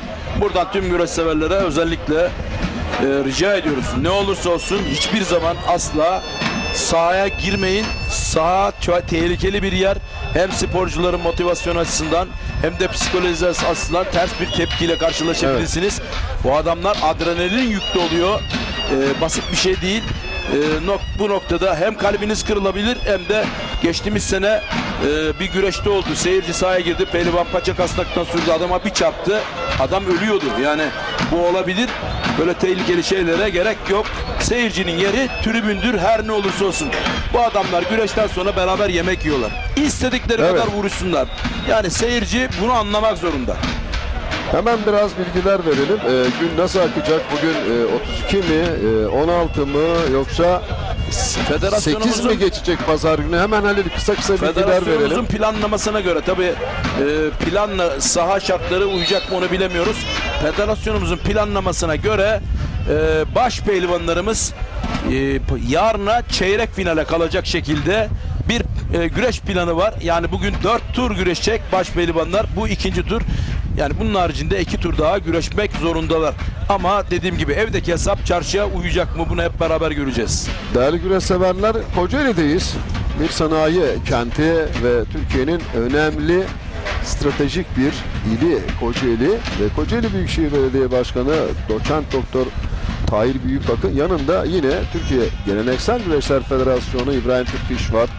Yardımcısı, vekili, Karakucak'tan sorumlu Şahin Hopur, yine efsane Ahmet Taşçı ve İsmail Yıldırım, yıllarca Karamürsel'de güreşe hayat ve destek veren önemli bir isim. Efendim şimdi İsmail Koç Feyzullah Aktürk mücadelesi tüm temposu hızıyla devam ediyor. Şener, orada hemen kimler geçti, kimleri yenerek kısa bilgiler verelim ve güreşe dönelim. Ertuğrul Dağdeviren Ali Yatma'yı yendi. Faruk Akkoyun Ali Güngör Ekin'i yendi. Yunus Emre Yaman Mustafa Batu'yu yendi. Enes Doğan Ali Altun'u, Emre Erkal Hakan Çalışır'ı, Kürşat Şevki o devam ediyor. Serhat Gökmen Hüseyin İyican'ı yendi. Ünal Kahraman İbrahim Çoraman'ı yendi. Yusufcan Zeybek Menderes Salt'ı yendi. Ali Gürbüz Ahmet Serbest'i yendi. Orhan Okulu Şahali Kurt.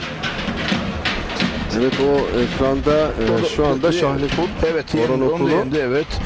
Osman Kan Fatih Kayıncı'yı yendi. Serdar Yıldırım ve Salih Doğrum arasındaki mücadele. Ben az önce zaten o pozisyon ekrana gelmişti. Fakat bir güreş daha var hemen gözümüzün önünde. Senin biraz önce dediğin gibi ekranda olmasa da Osman Aynur. O da bugün Osman Aynur'un mücadelesi de gerçekten. Hasan Cengiz Süleyman Başar'ı yendi. Ali Gürbüz Ahmet Serbest'i. Evet. Halil biraz durağanlaştı, tempo biraz düştü. İsmail Koç, Feyzullah Aktürk. Sıcak etkisini şimdi şöyle hocam. Çok fazla çok volümlü başlamıştı mücadele. Çok fazla elense atıldı ve ileri geri güreş çok hareketli. Yani bir 15 dakika var ki inanılmaz bir tempo vardı. Yani İsmail Koç kadar iri, büyük fizikler, kütlelerin bu kadar sıcak bir havada bu kadar çok reaksiyon göstermesi onların enerjisinin bir anda boşalması anlamına da gelir. Yani şu anda İsmail Koç da yavaş yavaş bir düşüş başlayacak diye bir notu buraya koyuyorum. Tempo biraz düşecek ama bu Feyzullah Aktürk'ün düşeceği anlamına gelmez. Feyzullah şu anda oldukça diri gözüküyor. Bakalım ne olacak. Biraz önce babasının vefatında da Türkiye moralsizliği de bunu etkileyecek olursak İsmail Koç kafadan iyi baskın davrandı Feyzullah'a. Agresif bir güreş sergiledi ama Feyzullah bunu çok çabuk verdi. Bravo. Yani puanlamaya gitmeden önce belki biraz küçültürüm, bastırırım ama puanlama öncesini. Şimdi puanlamada minderden de geldiği için çok büyük tecrübesi var Feyzullah'ın. Kalırsa çok büyük bir avantaj. Avantaj elde etmiyor. Avantajlı girecek. Ama keyifli bir mücadele. İsmail'i de kutluyoruz. Mehmet Yeşil Yıldıray Pala mücadelesi Mehmet'in kontrolünde devam ediyor. Çünkü çok hareketli bir pehlivan Yıldıray Pala. Çatalca Belediye Spor Kulübü'nün pehlivanı Yıldıray Pala. Recep Kara yan kasnaklarını teslim etmediği sürece Mehmet Yeşil'e yani herhangi bir yan taraftan eli kaptırmazsa yani koltuk altı, puanlamada bir koltuk altı bekliyorum. Puanlamadan önce de biteceği hakkında bir fikrim yok. Yıldıray Palı ama puanlamada bir koltuk altı. Fakat Mehmet Yeşil her iki kasnaktan yandan yakalarsa öne doğru çekip bloke edebilir. Mehmet Yeşil'in en büyük özelliklerinden biri yan kasnağı bulduğu zaman öne doğru iyi süpürmesi. Evet. Ve oradan vurgudan puana geçebilmesi özelliği var. Yıldıray Pala bakalım buna dikkat edecek mi? Recep Kara Seçkin Duman. Seçkin'in de büyük hedefleri var ama Recep biliyorsun 2024 Kırkpınar'ında. Bana da az önce bir anons geldi hocam. Evet. Recep Kara Seçkin Duman karşılaşmasında Seçkin Duman'a ihtar geldi. Çok ilginç değil mi? Evet. Şimdi bunu Seçkin Duman'a yani ihtar. ustalar dikkat edersen direksiyonda aynı bak. Şu anda Mehmet Yeşil'in hemen altında Recep Kara var. Pozisyonlar hemen şekil. Zaman zaman Aynı bak, Recep Kara şu an biraz daha baskın. Dikkat ediyor musun Recep Kara'ya? İyice sürdü. Şu an ikinci ihtar gelir mi? Kütleyi kullanıyor. Bakın şimdi hem bastırıyor, hem sürüyor, hem bastırıyor. Recep Kara çok ilginç. Bugün Seçkin Duman bilmiyorum yani. Şimdi bakalım hakem güreşi ayakta mı başlayacak, yerde mi başlayacak? Seçkinde bir yorgun, yani bir sıkıntı var. Çok erken. Şener birinci turda Seçkin güreşti mi? Bir bak bakalım. Yok, ilk tur güreşmedi yani. Şener katılır mı bilmiyorum ama Seçkin'de bir sıkıntı var. Nasıl buluyorsun? Evet, bir düşüş var Halil Bağdat. Ben öyle görüyorum. Çünkü ben geçen de ona söyledim. Şeyde de beğenmedim. Manavgat'ta çok iyiydi. Şahin Bey'de de beğenmedim. Mustafa Doğan Özkaya karşısında uyarılarda bulundum. Hatta fiziksel olarak zayıfladığını gördüm onun. Aynı bugünkü performansta bu şekilde benziyor. Yani ben daha çok hani bir bastırırdı Recep Kara'yı, koltuk altı geçer düşüncesindeydim ama bunların hiçbirini denemedi Seçkin Duman. Evet. İsmail Koç, Feyzullah Seçkin kuleye gitti, itirazları var ama bu itirazların nedeni nabzı düşürmek. Bu da var. Bu da önemli bir taktiksel yaklaşım. Tabii. Hemen Şener oradan baş altında birinci turda hemen sitesine bakalım federasyonun. Bir alt boylarla ilgili biraz bilgi paylaşalım. Son durum ne? Yani bugün gelinen noktada büyük orta baş altı o bilgileri bir paylaşalım. Şu ana kadar hızlı ve seri olarak sevgili üstadım Kemal Şahin Manavgat'ta birinci oldu ve Şahin Bey ikinci oldu. Onu şu anda lider durumda Kemal Şahin. Erkan Taş 24 puan, Okan Yavaş 16 puan, Tufan Güzel 12 puan, Engincan Akşit 12, Kerem Kahya 12 puan, Emirhan Ergin 11, Serhat Elvan 10, Tolga Turan 10 puan, Ramazan Evren 10 puan, Erdal Duman 9, Rıza Durmuş 9, Hasan Güzeller 9, İlhan Kırmızıkan 9, Yaşar Şan 7, Kazım San 7, Bayram Arslantaş 7, Aykut Işık 7, Gürkan Balcı 6, Yücel Yazıcı 6. Hepsini saymamıza gerek var mı üstadım? Şu an bir de hemen şu ana kadar ilk tur sonuçlarını da hemen karanfil orada, ondan da alalım. Onları da Halil bir geçelim. Tabii. 4 ekranı bir geçelim, biraz bilgi. Orada da birinci turda neler yaşandı öğrenelim. Yalnız Halil bir geçelim bakalım bu 4 ekrandaki tempo ne şekilde, nereye doğru gidiyor. Puanlamaya gidiyor mu bu güreşler? Ne diyorsun? Öyle gözüküyor. Bu arada hani radyo formatımıza dönecek olursak da sahada gene çok dikkat çeken bir karşılaşma var. Hemen bakalım ona da. Özkan Yılmaz, Hamza Köseoğlu. Evet, onların karşılaşması da çok büyük bir dayanıklılık istiyor. Her ikisi de ASKİ, Ankara ASKİ kulübümüzün pehlivanı. Yani iki ASKİ'nin kıran kırana güreşi var. Birinci turda sağ elindeki sakatlığa rağmen yine alt kadraja giren Osman Aynur, Semih Turgut var. Ama dediğin gibi Ankara Büyükşehir Belediye Spor Kulübü 2 yiğidi Dadaş Hamza Köseoğlu karşısında Özkan Yılmaz'ın tutuyor hocam. Bir sıkıntı var Özkan'ın. Alaçam'da da o sıkıntı devam ediyor. Parmaklarında o dirsek arasında bir sıkıntı, parmağında sol eliyle sol kartel kemiklerinde sol eliyle Cengizhan Şimşek'e inanılmaz bir çekme yaptı ve hiç beklemedi, ben de sırt aşağı yatırdı. Yani tek elli canavar gibi bir hareket yaptı bugün. Evet. Hemen neler yaşanmış baş altında ve diğer boylara bilgileri paylaşalım. Baş altında 3. tur kalanlar Rıza Durmuş, Hüseyin Özdemir, Gürkan Balcı, İlhan Kırmızıkan, Tolga Turan, Kazım San, Onur Susuz, Davut Cansev, Metin Alparslan Temizce, Serhat Elvan, Cafer Hami Çarkacı, Yiğit Yılmaz, Ufuk Yılmaz, Yücel Yazıcı, Hasan Borucu, Ömer Yasir Gökkaya, Mert Altın, İsmail Çırak, Serkan Ödüler, Mücahit Çelik, Gökhan Öz, İmran Vardı, Yaşar Şan, Tufan Güzel, Engincan Akşit, Kemal Şahin, Hasan Güzeller, Erdal Duman, Necip Al, Erkan Taş, Uğur Şimşek, Yunus Emre Akman. Sevgili üstadım, benim kişisel görüşüm, eğer Kemal Şahin bugün burada garantilerse, birinci olursa veya final olursa, yine Erkan Taş da aynı şekilde bunların muhtemelen çıkması garantilediği gibi diyoruz yani. Baya bir ara açılacaklar çünkü 26 puanda Kemal Şahin, Erkan Taş 24 puanda, en yakın takipçileri Okan Yavaş 16 puanda. Eğer buraya da onlar çok ciddi puanlar koyacaklar. Tabii. Yani bu 40'a yakın bir puan gelecek, belki 41 olacak. Tabii. Pardon. 20, 31, 30 Benim Yani burada 40'a yakın bir puan gelecek. Yani çok sınırın. Ne diyorsun Halil? Kemal Şahin puanlarını hızla arttırıyor. Kemal Şahin, Erkan Taş. Şimdi hani biz seninle daha önce beraber çalıştığımızda benim şöyle kullandığım bir kere kurdun dişine kan değdi diyoruz ya. Şu anda Kemal Şahin özlediği, istediği baş pehlivanlığı hissetti. Yani o kan onun dişine değdi. Burada bunu bırakacağını düşünmüyorum. Bu yağlı güreş tabii ki olabilir, evet, yenilebilir ama öyle bir motivasyonu var ki şu anda baş pehlivanlığa çok yaklaşmış olabileceğini düşünüyor ve bu motivasyon, bu puan onu korkunç bir güçle ileri doğru itecek. Korkunç bir güçle. Bir de yakışıyor bu sene tamamen. Çok iyi. Çok iyi. Ben antrenmanlarına gittim, izledim. Hemen şuraya gidelim. Hazır bu arada değerli güreş severler. Elmalı'da yapmış olduğu Seçkin Duman Kemal Şahin mücadelesi, o mücadele Ardıneli atmosferindeki dinamiği hemen hemen Kemal'in aynı. Yani Elmalı'dan hiç dinlenmemiş, sanki almışız bu sezona koymuşuz ve daha hırslı, daha istekli görüyoruz. Şu yenişleri de bir yorumlayalım hemen. Evet, klasik bir Ali Gürbüz galibiyeti. Ali Gürbüz'ün en çok yaptığı oyunlar künde, iç kazık. Kas kanadını çok rahat yapıyor İsmail burada. Hemen bir diğer yenişe bakalım. İsmail'in de temposu son derece iyi. Birinci turdan hemen sonra.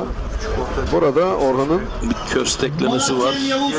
Dikkat edersen Orhan da son derece kontrol ve dikkatli. Normal sürenin hemen başında bu genişleri yaptılar. Evet, dış kazıkla köstekledi. Şimdi bu oyuna bazı arkadaşlarımız çangal diyor. Çangal öyle olmaz. Burada da bir kas kanadı. Menderes'e atıyor.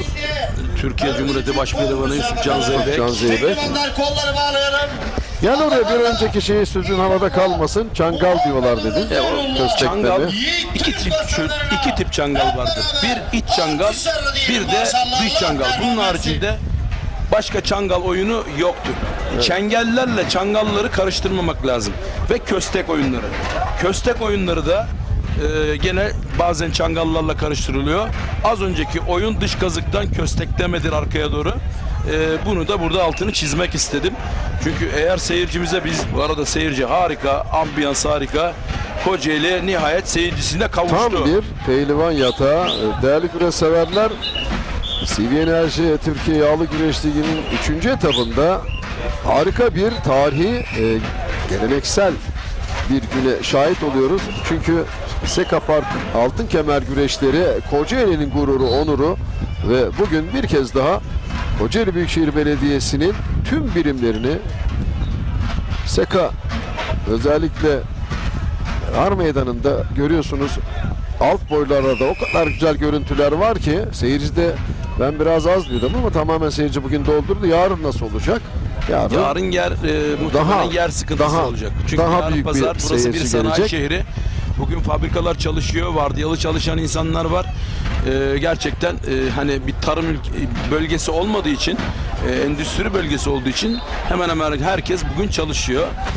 Bu noktada hani seyircinin birazcık geç gelmesi gayet normal ama yarın tatil ve yarın burası muhtemelen seyirciyi almayacak diye bir tahminim var değerli hocam.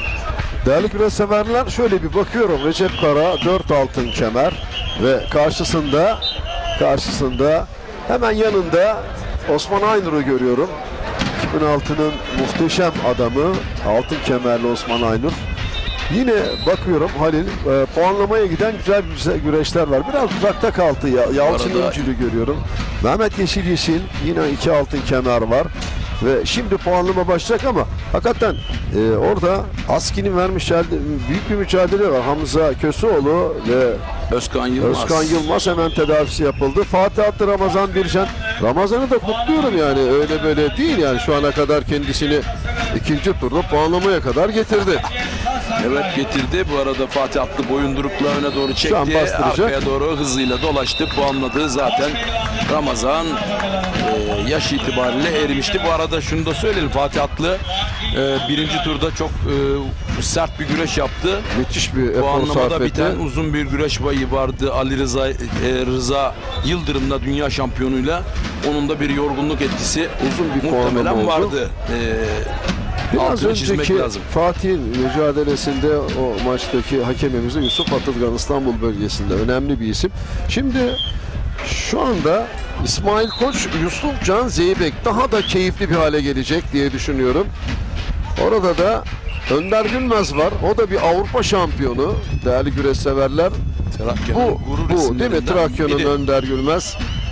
Bu mücadelenin hakemi 5 numaralı hakemimiz Önder Gülmez. Dikkat edersen Feyzullah yavaş yavaş küçük böyle yani sirküit hareketler, daireler çizmeye başladı. Yarım sağa, yarım sola. Biraz daha İsmail'in dikkatini orada dalmalar yapacak Feyzullah, biliyorsun. Tek ve çift dalmalarda amanı yok yani. Feyzullah boş yani dikkatini dağıtmadan ve boşluk bulmadan dalmaz. Bak şimdi, evet, şu an dikkat edersen sağ paçaya şöyle bir inmişti ama İsmail çabuk savurdu. Serhat için Kürşat Şevki Korkmaz, Serhat Balcı, o da keyifli bir mücadele. Olduğunu en başta daha peşlerdeyken söyledik. Gerçekten şunu söyleyebilirim. Serhat Balcı Kürşat'ı avlayabilir. Yani güreşin düzünü izlemedik. Yani performansları görmedik. Gözümüzden uzak bir noktadaydı. Kadrajımızdan da uzak bir noktadaydı. Ama puanlama Serhat Balcı'nın işi, onu söyleyelim. Yani Mustafa Batu, Serhat Balcı puanlamaların bu hususta son derece fırsatçı, akıllı, minderden gelen bir şampiyon Serhat Balcı. Performansları ortada Serhat Balcı'nın. Bu arada Recep Kara ve Seçkin Duman güreşi daha başlamadı. Yine Özkan Yılmaz. Çok hareketli bu maç. Arkadaşlar gözünüz bu maçta olsun. Şu an sağ ekranda Seçkin Duman'ın, Recep Kara'nın kadrajında bu maç ama Şevki Korkmaz kazanmayı başardı. Onu söyleyelim. Bu arada görebildiğimiz kadarıyla o arka planda Kürşat Şevki Korkmaz puanladı. Hayır. Burada devam ediyor. Yukarıda o Furkan'ı gördün orada. Sırt aşağı. Dedim sana. Sırt aşağı. Feyzullah. Sağ ve sol gösterip yani her iki paçaya da hamleleri bir kez daha gelecek. O bir favori. Aynen katılıyorum kardeşim.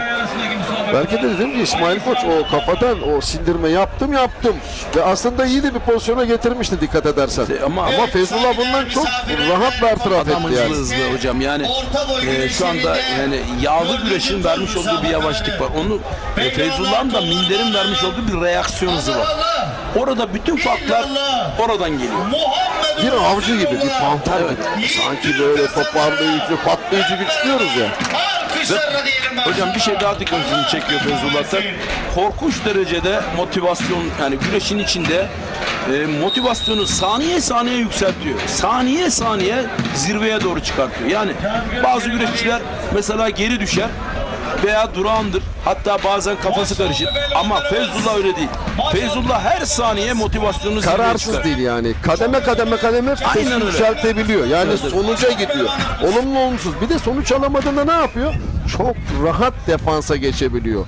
Yani o olumsuz atmosferden rakibine avantaj vermiyor. Dikkat edersen bunu da biraz önce göstermiş oldu puanlamanın hemen başında. Tekrar ekranlarımıza gelecek diye bekliyoruz ama dediğin güreş burada şu anda. Özkan ve Hamza. Gerçekten kıran kırana güreşin birinci dakikasından beri tempo hiç düşmedi. Her ikisi de karışık bulaşık güreş yapmayı tercih ediyor ama Özkan'ın bakın çok dikkatli, lütfen güreş seyircisi dikkat etsin. Sağ elini kullanamıyor. Onu kendini korumak için, yani hücum için değil, güreşmek için değil, daha çok hani rakibi bloke etmek için kullanıyor. Sağ elde ciddi bir sıkıntı var. Özkan'da yani şu anda tek kolla güreşiyor da diyebiliriz. Evet değerli güreş severler, şu ana kadar Şener sadece geçenleri anons edelim hemen. 32'ye geçen Ertuğrul Dağdeviren, Nedim Gürel, Faruk Akkoyun, Enes Doğan, Emre Erkal, Serhat Gökmen, Ünal Kahraman, Yusufcan Zeybek, Ali Gürbüz, Orhan Okulu, Osman Kan, Serdar Yıldırım, İsmail Balaban, Mustafa Taş, Tanju Gemici, Mustafa Arslan. Bu arada Tanju Gemici için de bir iki kelime söylüyorum. Tanju Gemici bugün ikinci turda da Fatih Çakıroğlu karşısında başarılı oldu. Onu da kutluyoruz. Üstüne koyarak devam ediyor Tanju. Biraz daha zamana, biraz daha süre ihtiyacı var Halil. Evet, kura hani meşhur bir söz vardır ya, kura şansı. Birinci ve ikinci turda gerçekten mevcut sakatlığının ve etkilerinin noktasında bakacak olursak hani tam dişine göre kurallar çekti. Bakalım 3. turda da aynı şekilde, ama 3. turda artık nasıl söyleyeyim, açık konuşalım, zayıf bir rakip kalmayacak ve çok iyiler artık orada kura çekmeye başlayacak. Orada ak koyunu, kara koyunu hep beraber göreceğiz değerli hocam. Evet, Özkan ve Hamza gerçekten tempoları inanılmaz. Her ikisini de tebrik etmek gerekiyor bu sıcak havada. Birinci dakikada herkesin herhalde dikkatini çekiyordur. Bu dakikaya kadar süper bir performans var. Her ikisini de kutluyoruz. Bu arada yine hemen kulenin hemen önünde bu iki güreş ve Hamza'nın temposu da çok iyi. Özkan'ı özellikle Özkan Yılmaz'ı kutluyorum çünkü Alaçam'da da o sıkıntı devam ediyor. Şöyle bir tek dalmak istedi Hamza'ya ama boyundurukla Hamza çok çabuk paradanın önlemini aldı. Bir eli de Özkan'ın kasnağında. Hamza bugün çok iyi. Hamza'yı daha diri görüyorum ama Özkan'ın mücadelesinde takdir etmek çok doğru. Altta Serhat Balcı'yı görüyoruz Kürşat Şevki Korkmaz karşısında. Yine Recep Kara Seçkin Duman. Burada Recep bitiriyor. Patasını attı. Evet. Ne diyorsun Halil? Yani usta... zaten yani aslında ne diyeceğimi söylemiştim. Seçkin'de ciddi bir düşüş vardı. Şener'in tespitine katılıyoruz değil mi şu an? Yani Şener'i doğruladı. Şener işaretleyelim orada Seçkin'i. Evet abi. Bunun çabuk toparlanması lazım. Bu arada Seçkin'in. Recep Kara çok morallendi, onu söyleyeyim. Evet, çünkü karşısında Seçkin Duman var. Yani geçen sene başa çıkmış. Geçen senenin hatta sezonun sonuna doğru başa çıkmış. Böyle çok çetin, cevval bir genç pehlivanın karşısında. Kesinlikle iyi moral depoladı. Moral yüklemesi de yaptı. Bu arada şimdi Seçkin'in kilosundan dolayı, bilmiyorum Şener katılır mı? Seçkin'in kilosundan dolayı da bu güreşte de erimedi. Seçkin de tempoya girmediği için yani çok öyle aşırı güçte kullanmadı. Dolayısıyla 3. turda Recep Kara iyi bir kura çekerse 4. tura doğru yürüyebilir. Şimdi tehlike çanları çalıyor Seçkin için. Yani geçen yani hem Şahin Bey'de hem burada yani performans olarak hiç iyi görmedim. Bir düşüş var. Fiziksel olarak da bir düşüş var. Sevgili hocam, Recep Kara bu şekilde devam ederse morali olarak iyi geldi. Tabii ki Recep Kara da kendini Kırkpınar'da en iyi şekilde bu moralle hazırlayacak değil mi? Tabii. Ali'nin de tespiti o konuda doğru. Evet, Özkan Yılmaz, Hamza Köseoğlu tempo hiç düşmedi. Hiç düşmedi. Ankara Büyükşehir Belediye Spor Kulübü'nün iki yiğidi ve bu arada Ünal'ın performansı için neler söyleyeceksin? Seçkin ne yaptı Ünal? Bir daha bakalım oraya. Ünal Karaman. İbrahim Çoraman'ı yendi. Bak şimdi Halil de dediği gibi kura da çok önemli. Bak yani, burada kura da çok önemli. Şimdi İbrahim Çoraman tabii o da baş pehlivan ama Ünal çıkışta olan bir Ünal için. Evet. Ya tabii burada avantajlı, favori olan Ünal'dı. Çorum'un yiğidi. Biraz önce de yine takım arkadaşları da bugün burada. Bir anda Hamza, diğer tarafta Özkan. Tempolara şöyle bir bakalım. Mehmet Yeşil. Evet. Özkan Yılmaz'la ilgili bir şey söyleyeceğim. Yani Özkan Yılmaz yani flash bugün yani. Cengiz Han Şimşek'i yendi. Yani bana sakat dediler. Parmağı geçmedi dediler ama yani ben gayet iyi gördüm Özkan'ı da yani. Burada hemen onun altını çizelim. Halil birinci turda Cengiz Han Şimşek karşısında şöyle bir yanbaş var. Yıldıray puanı alabilecek mi? Paçayı vurdu. Sürüyor. Neler olacak? Bu da topuktan sırt aşağı mı açtı? Avantajlı Yıldıray Pala. Puanı da aldı. Yıldıray'ı kutluyoruz. Mehmet Yeşil karşısında Çatalca'nın aslanı Yıldıray Pala adını 32 arasına yazdırdı. Özkan Yılmaz hareketlendi Halil. Hemen girelim o güreşe. Özkan Yılmaz güreşi dizliyor, kapatıyor çünkü gerçekten kuralsız, hani kötü anlamda söylemiyorum, kuralsız bir atak temposu içinde. Çok karıştırıyor güreşi. Yani güreşin normal şartları içinde olmayan hareketlerle Hamza Köseoğlu şu dakikalarda üstüne geliyor. Ama Hamza'nın tarzı değil mi bu? Kaza kurşanı yememek için Özkan güreşi tamamen kontrol altına aldı. O sağ elinde bakın hiç orada kullanmıyor. Onu zor anlar için saklıyor. Ne yapacaksa, yapabilecekse sol elinle yapmaya çalışıyor. Bak el yukarıda ne kadar rahat duruyor. O sadece orada yukarı sağ el blokta karşılıyor. Ama yapabileceği her şey sol elle yapmak zorunda. Bu arada Hamza Köseoğlu'nun dediğim gibi az önce kontrolsüz hücumları karşısında hata da yapmak istemiyor. İnanmış bir Özkan Yılmaz var. Bu karşılaşmayı kazanabilir. Çok motive, çok istiyor. Hamza durdurak bilmeden hücumlarını, ama Hamza'nın bir planı yok. Mücadelesi yok. Özkan'ın bir planı var. Üçüncü olduğu Kırkpınar'da da dikkat edersen Hamza çok canlar yakmıştı. Hatta Hamza'nın bu tarzından rahatsız olan, çünkü ne zaman ne yapacağı her an karışık hücumlarıyla rakibin de dikkatini son derece bozabilen bir pehlivan. Biz de buradan neye girecek, nasıl yapacak onu, ama yakışıyor da Hamza'ya. Onu da iyi biliyor Özkan. Bunu da çok iyi biliyor Özkan. Dönünce. Yani beraber antrenman yapmıyorlar ama aynı kulübün isimleri. Serhat için neler söyleyebiliriz? Osman Aynur ve Semih Turgut karşılaşmasını oldu. Her an Serhat Balç'ta bir yeniş, orada puan gelebilir mi? Maçayı kurtarırsa. Yardım kaldı, arkaya geçebilir mi? Uzun boylu, eğer uzun olmasaydı Kürşat orada daha ciddi bir tehlike yaşayabilirdi. Ama bu arada Kürşat omuzunu tuttu. Yalnız güreşlerin kalitesi, temposu çok yüksek. Mükemmel. Şu anda sağda hemen geliyor puan. Özkan şu anda bohçaladı. Aynı anda bohçalamayı son derece çok akıllıca yaptı. Sağ elini çok temkinli kullandı hamlede. Özel, yani öldürücü hamleye saklıyor dedik ve bohçaladı. Fakat nasıl iki centilmenlik, Şener nasıl ikisi de birbirine tebrik ediyor. Çok güzel maç yaptılar. Gerçekten müthiş müsabaka yaptılar. Keyifli maçlar oldu hakikaten. Özkan Yılmaz gerçekten çıkışta. Devam ediyor çıkışına. Hem Cengiz Han'ı yendi, hem Hamza Köseoğlu'nu yendi. Ben daha da devam edeceğini düşünüyorum üstadım. Evet. Şu anda Serhat Balcı ceplerini doldurdu tamamen. Şimdi Özkan biraz daha motive çıkacak. Bu arada Özkan Yılmaz deyince Yılmaz bir baş pehlivandan, Kırkpınar baş pehlivanı 2005'in Şaban Yılmaz'dan bahsetmek istiyorum.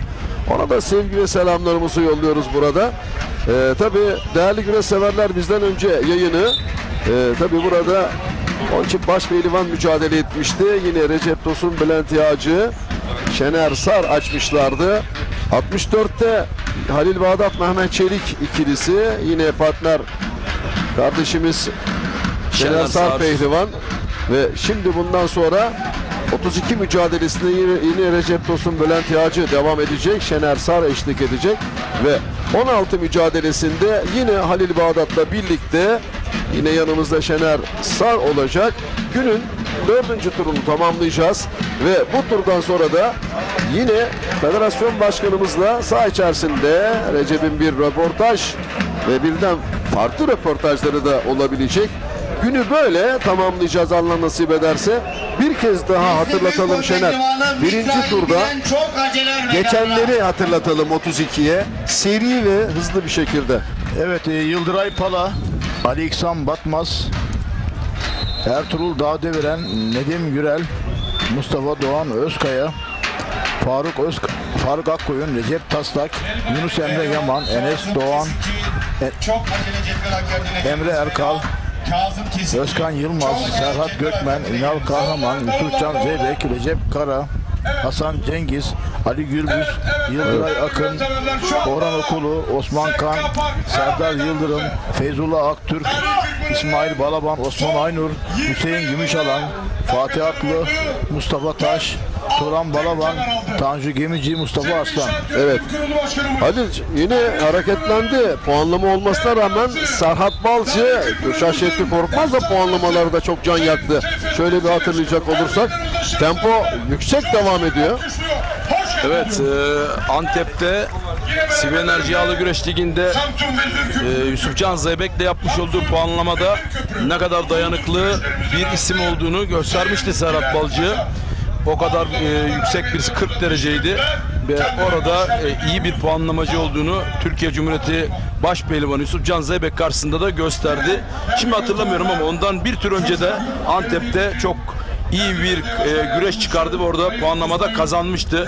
Dolayısıyla puanlamada kim olursa olsun Serhat Balcı'nın karşısında olmak gerçekten çok zor. Çünkü puanlama bölgesini aklıyla, dinamizmiyle, kondisyonuyla, tecrübesiyle çok iyi yapan, sakin kalabilen ve rakibin hatalarını asla affetmeyen bir isim Serhat Balcı. Değerli güreş severler, Seyfettin Selim şu anda Kırkpınar Ağası güreş alanına giriş yaptı. Bu arada yanında Bilal Acar, o da çok değerli dostumuz. Vezir Köprü Kunduz Güreş'in kurucu ağası. Tabii yarın burada Fatih Kulakçı olacak, o da yine Şumlu'da Koca Yusuf güreşlerin güreş ağası. Ahmet Baba dendiği zaman o da yine biliyorsunuz Sapanca'da önemli bir merkezde çok önemli bir iş adamı. Fatih Kulakçı da yarın burada olacak Allah nasip ederse. Ve şu anda da Bilal Acar, o da yerini aldı İbrahim Türkiş Başkan'ın yanında. Şimdi son puanlama Halil Bağdat. Tempo sana göre tabii 2011'in gümüş adamı Serhat Balcı, milli takım kaptanı aynı zamanda, serbest stil 96 kiloda çok büyük işlere imza atmıştı.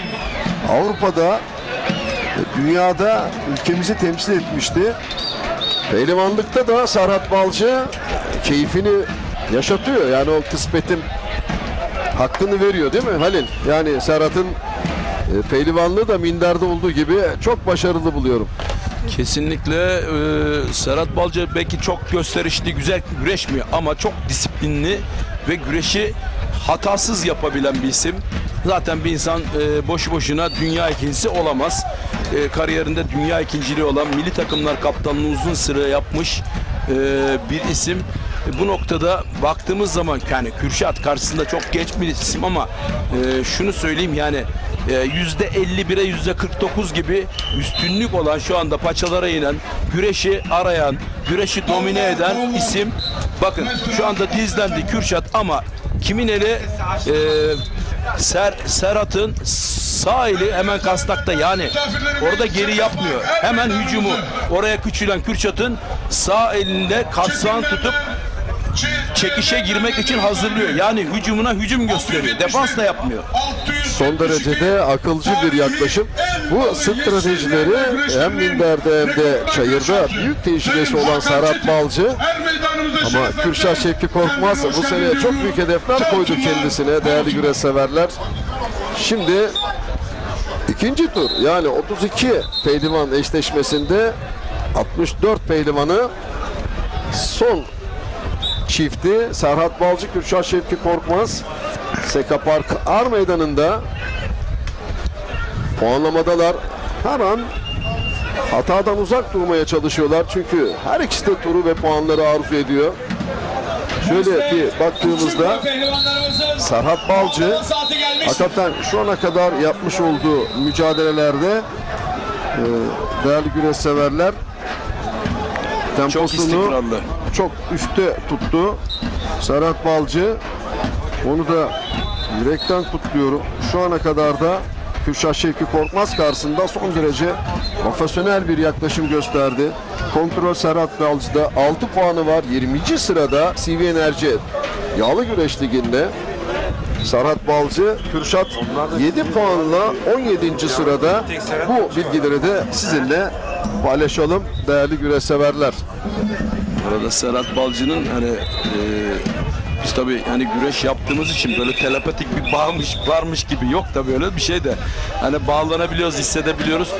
Serhat Balcı'nın artık hani bu güreşi ben kazanabilirim düşüncesinin kafasında büyümeye başladığını görmeye başladım. Ama Kürşat'ı da hafife almayalım çünkü Kürşat'ın hırsı, Kürşat da artık tecrübeli bir baş pehlivan.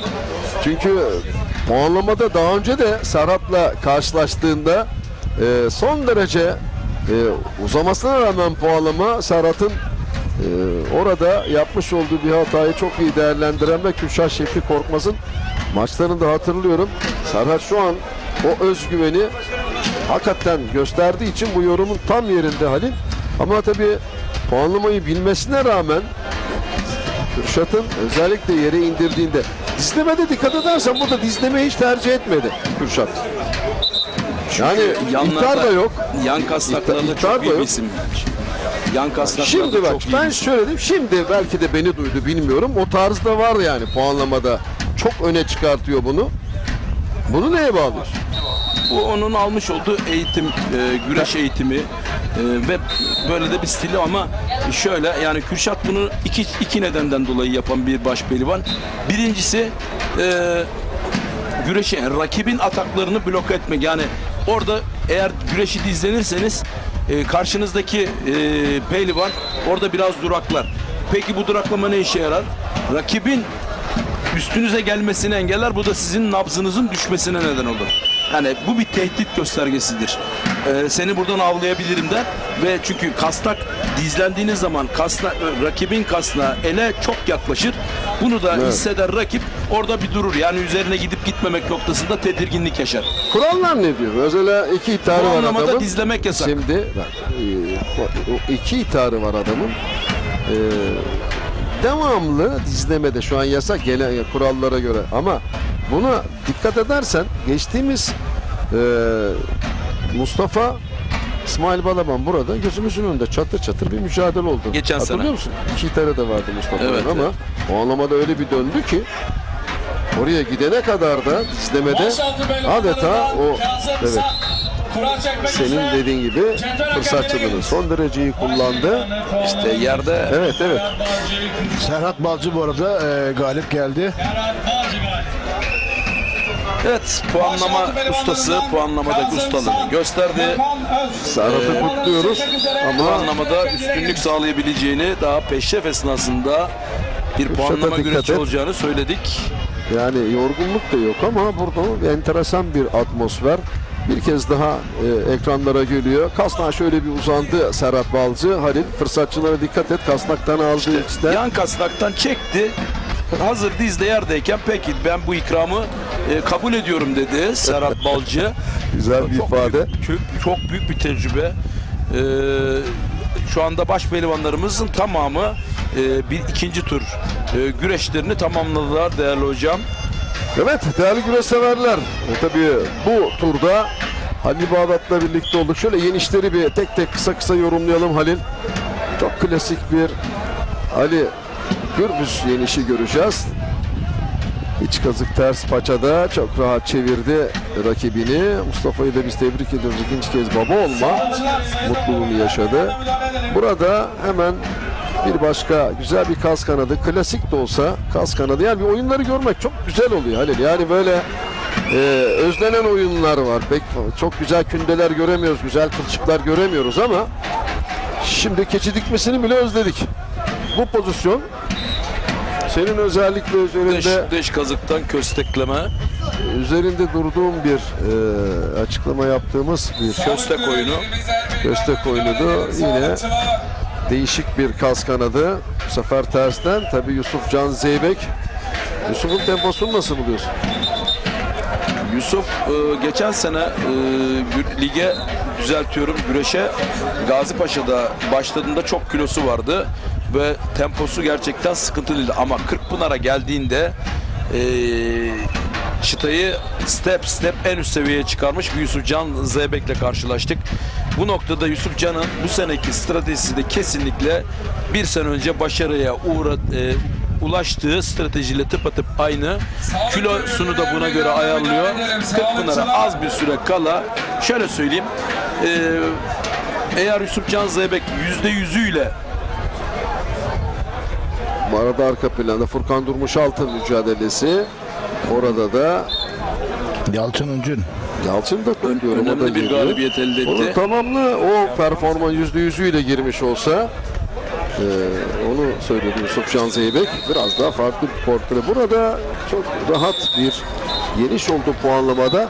Saha içerisinde İbrahim Türkiş Başkanımızın bir değerlendirmesi olacak. Arkadaşımız şu anda hazır. Recep'in patasını da özlemişiz bu arada. Seçkin Duman karşısında. Seçkin'i de artık iyi bir çıkış bekliyoruz. Peki Mehmet'in yere indiriliş pozisyonuna ne diyorsun? Şöyle bir çift dalmasıyla birlikte Şimdi tabii bu hem yaşı ilerlemiş sporcular hem de kilolu sporcular tek bacak üstünde kaldığında kilolarından dolayı hani nasıl söyleyeyim denge kuramazlar. Yani şimdi zıplamalar var ya, her zıplamada dizdeki merkez kaç zayıflatır. Birkaç zıplamadan sonra artık orada derman kalmaz. O yüzden de diz bir kırılma anı yaşar. İşte biraz önce Mehmet Yeşil'in de yaşadığı olay bu. Evet, saha içerisinde Recep yanında, İbrahim Türküş Başkanımız var. Söz Recep'te. Onu bir Fatih Hocam.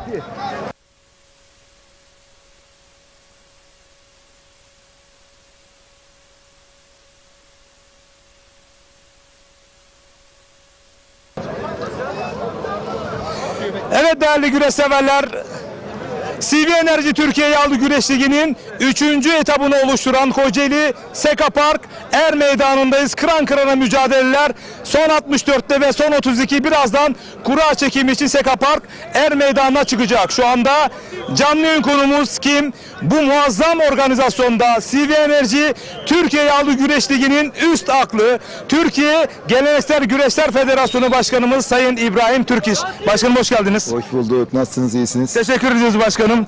Bu muazzam atmosferin baş mihmandarlarından birisiniz. Ne hissediyorsunuz Sayın Başkanım? Vallahi biraz önce protokolde oturuyoruz ama birçok güreş sever de protokolde. Herkes teşekkür ediyor. Gerçekten herhalde değil mi? Henüz daha bakın zorlu şey başlamadı. AB grubu arasındaki güreşlerde bile muazzam farkındaysanız güreşler oldu. Pek çok önemli kişinin yenildiğini gördük. Daha ilk 2 turda. Bunlar hakikaten güreşin kalitesinin nereye geldiğini gösteriyor. Bir sonraki tur, 3. tur bence çok daha çetin geçecek. Hele 16. Hele 16 çok daha çetin geçecek. Bugün tek talihsizlik, tek üzüntümüz 16 güreşinin milli maçımızda biraz maalesef çakışacak olması ama geçtiğimiz hafta bizim de düşüncemiz vardı. Özellikle başpehlivanlarımızdan bize bir talep geldi. Çok mücadele ediyoruz, bir yerlere geliyoruz ama tam çeyrek finale geldikten sonra yoruluyoruz, bitiyoruz. Son güne 8 kişi kalsın diye bize bir talep geldi. Biz de son derece mantıklı bulduk bunu. Mantıklı bulduğumuz için uyguladık. Hemen bir dönüşüm yaptık ama maalesef biraz sarkarak da gidiyor. Tam istediğimiz gibi %100 gitmiyor.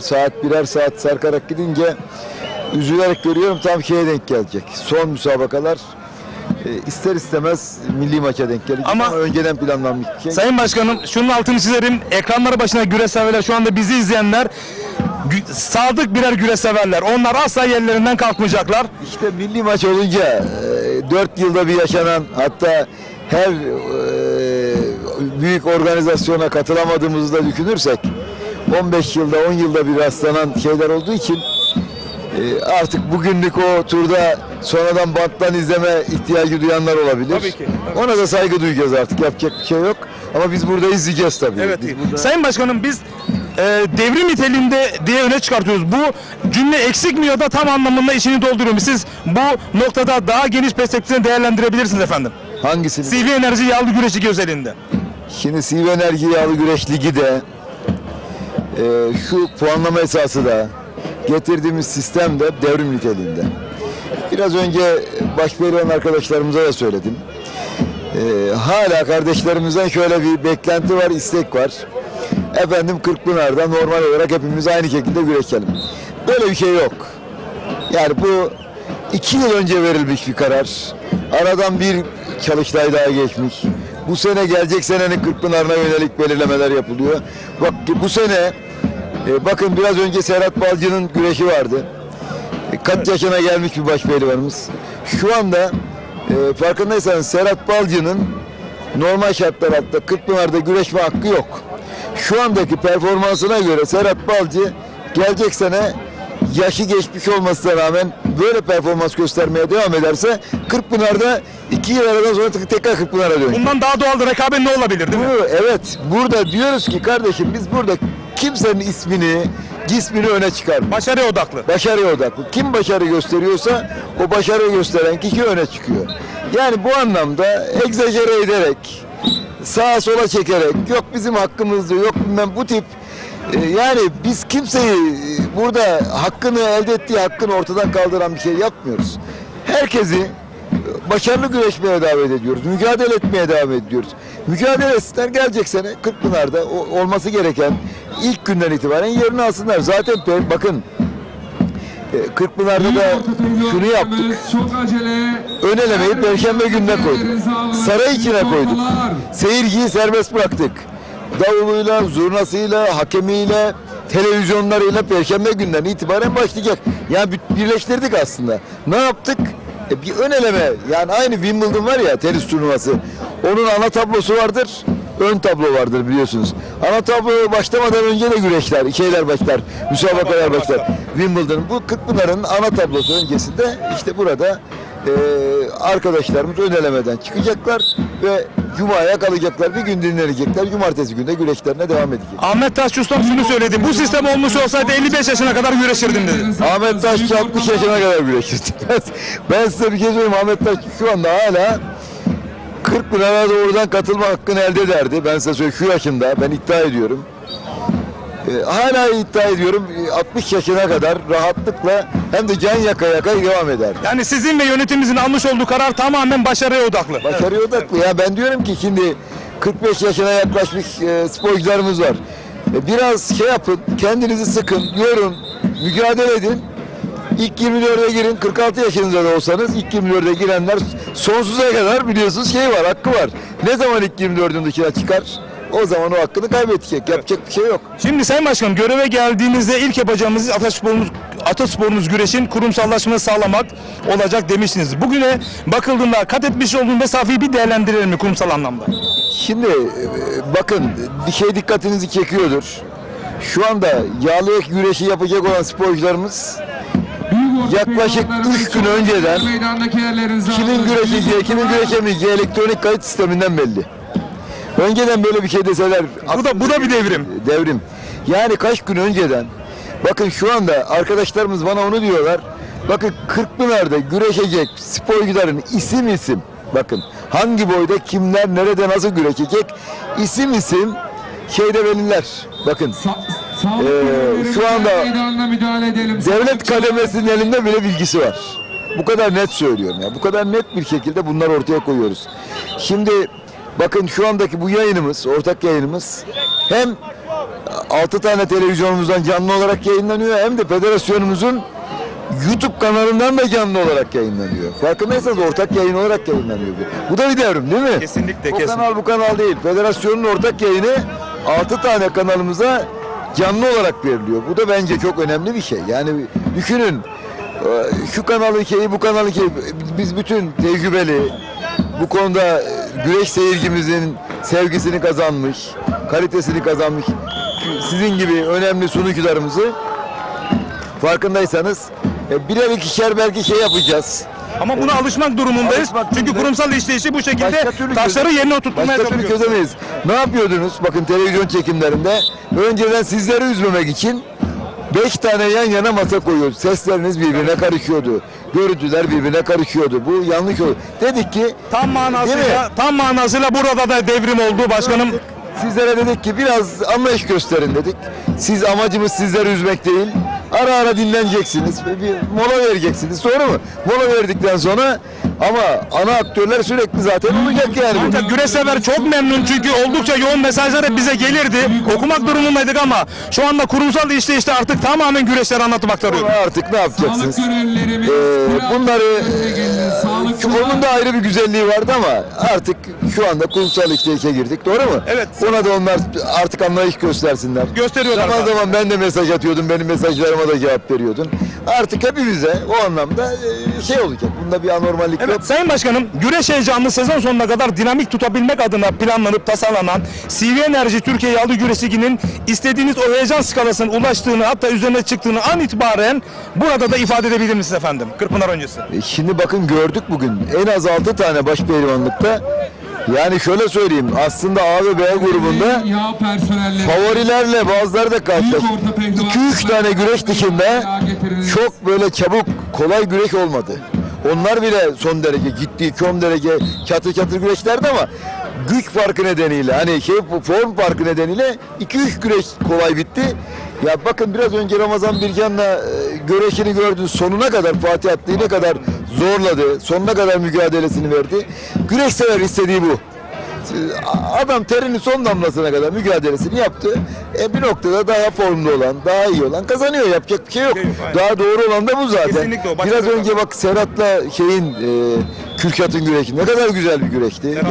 Serhat Balcı ile Kürşat. Feyzullah Aktürk, İsmail Koç. İnanılmaz bir güreşti. İnanılmaz bir güreşti. Feyzullah da bu sene ekstra bir renk kattı. Ona teşekkür ediyorum. Muhtemelen o rengi şeyde de katacak.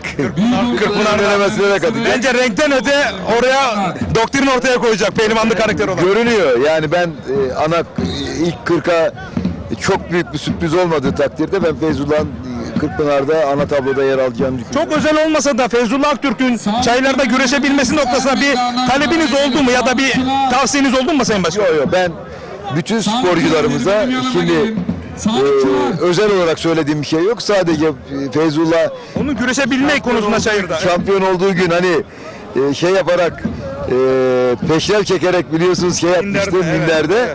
Gururlanmıştım, ben de sosyal medyadan paylaşmıştım ve teşekkür etmiştim kendisine. Ben gerçekten büyük bir saygıyla, büyük bir sevgiyle izliyorum kendisini. İnşallah bu başarısı devam edecek. Hani çok büyük bir renk kattı. Çok büyük bir renk kattı. Dün bana bir soru soruldu. Dediler ki efendim yine dünya şampiyonu, olimpiyat şampiyonu sporcularımız eğer seneye gelirlerse ne olacaklar anlamında. Bu önemli bir soru. Önemli bir soru. Ben şunu söyledim. Geçen sene sevgili Taha ile konuştuk. Biz senin de canlı yayın yaptığın hatırlıyorsun. Evet. Sivas'ta Türkiye şampiyonası. Muhsin Yazıcıoğlu Türkiye Karabucak şampiyonasında Taha da gelmişti, renk katmıştı sağ olsun. O zaman demiştik ki başkanım beni kabul edecek misiniz? Seve seve ama dedim sen bir kere daha bir olimpiyat şampiyonu daha ol. Ha bir daha olabileceksen dedim bir daha bekleriz ama bir kere ol, ondan sonra 1-2 dünya şampiyonu daha olacaksan gene bekleriz. Ha yok yeter diyorsan dedim sevgiyle davet ederiz sen ama önce orada bayrağımızı dalgalandıracak durumdaysan o ana kadar da gelme dedim. Doğru mu? Ondan sonra o bana şeyi sordu başkanım dedi hani biz geldiğimizde bizim pozisyonumuz ne olacak? Dedim Taha'cığım bak bizim en favori sporcularımız, şu yıldız baş pehlivanlarımız eğer ligde başına bir kaza gelirse şeye katılamıyor. Kırkpınar'a katılamıyor, ön elemeye girmek zorunda kalıyor. Sizler de dedim gelip ön elemeye gireceksiniz. Bu şeyi yok. Yani eskiden beri gelmiş buranın zorluklarını çekmiş, baş pehlivan olmuş, mücadele etmiş sporcularımız nasıl ön eleme yoluyla gelecekse sizler de geleceksiniz. Ön elemeye gireceksiniz. Doğru mu? Ön eleme. Çünkü sen baş pehlivanlık hakkın var ama bir de başkanım oradan Kırkpınar'a girme hakkın yok. Sayın Başkanım herkes kim değil. Herkes kim bu geçer. Siz göreve gelir gelmez dediniz ki bizi kurallar ve ilkeler yönetecek dediniz. Hiçbir kişi bak bu Ali Gürbüz de olabilir, Orhan Okul da olabilir, İsmail Balaban da bunlar bizim yıldızlarımız. Yusufcan Zeybek de olabilir. Hiç kimsenin Kırkpınar garantisi yok. Doğru mu? Hiç kimsenin. Bir tek kişiye garanti verdik. Onu da sporcularımızın hepsi talep etti. Bir önceki yıl Kırkpınar şampiyonu eğer ilk 32'ye giremiyorsa o da 32. sırada bak dikkatini çekerim. İlk 8'de değil. Eğer başarı gösteremiyorsa 32. sıradan dahil olacak ve ilk gün birinci tur müsabakası yapmak zorunda kalacak Kırkpınar'da. Yani ayrım gayrım kimseye yok. Kırkpınar'a gel, başına bir iş gelmiştir ama bu haklara eğer sen ligde ciddi alma ama şu var Kırkpınar baş pehlivanı bile olsa lig güreşlerine düzenli katılmıyorsa biliyorsun Kırkpınar'a katılma hakkını kaybediyor. Hukuken kaybediyor.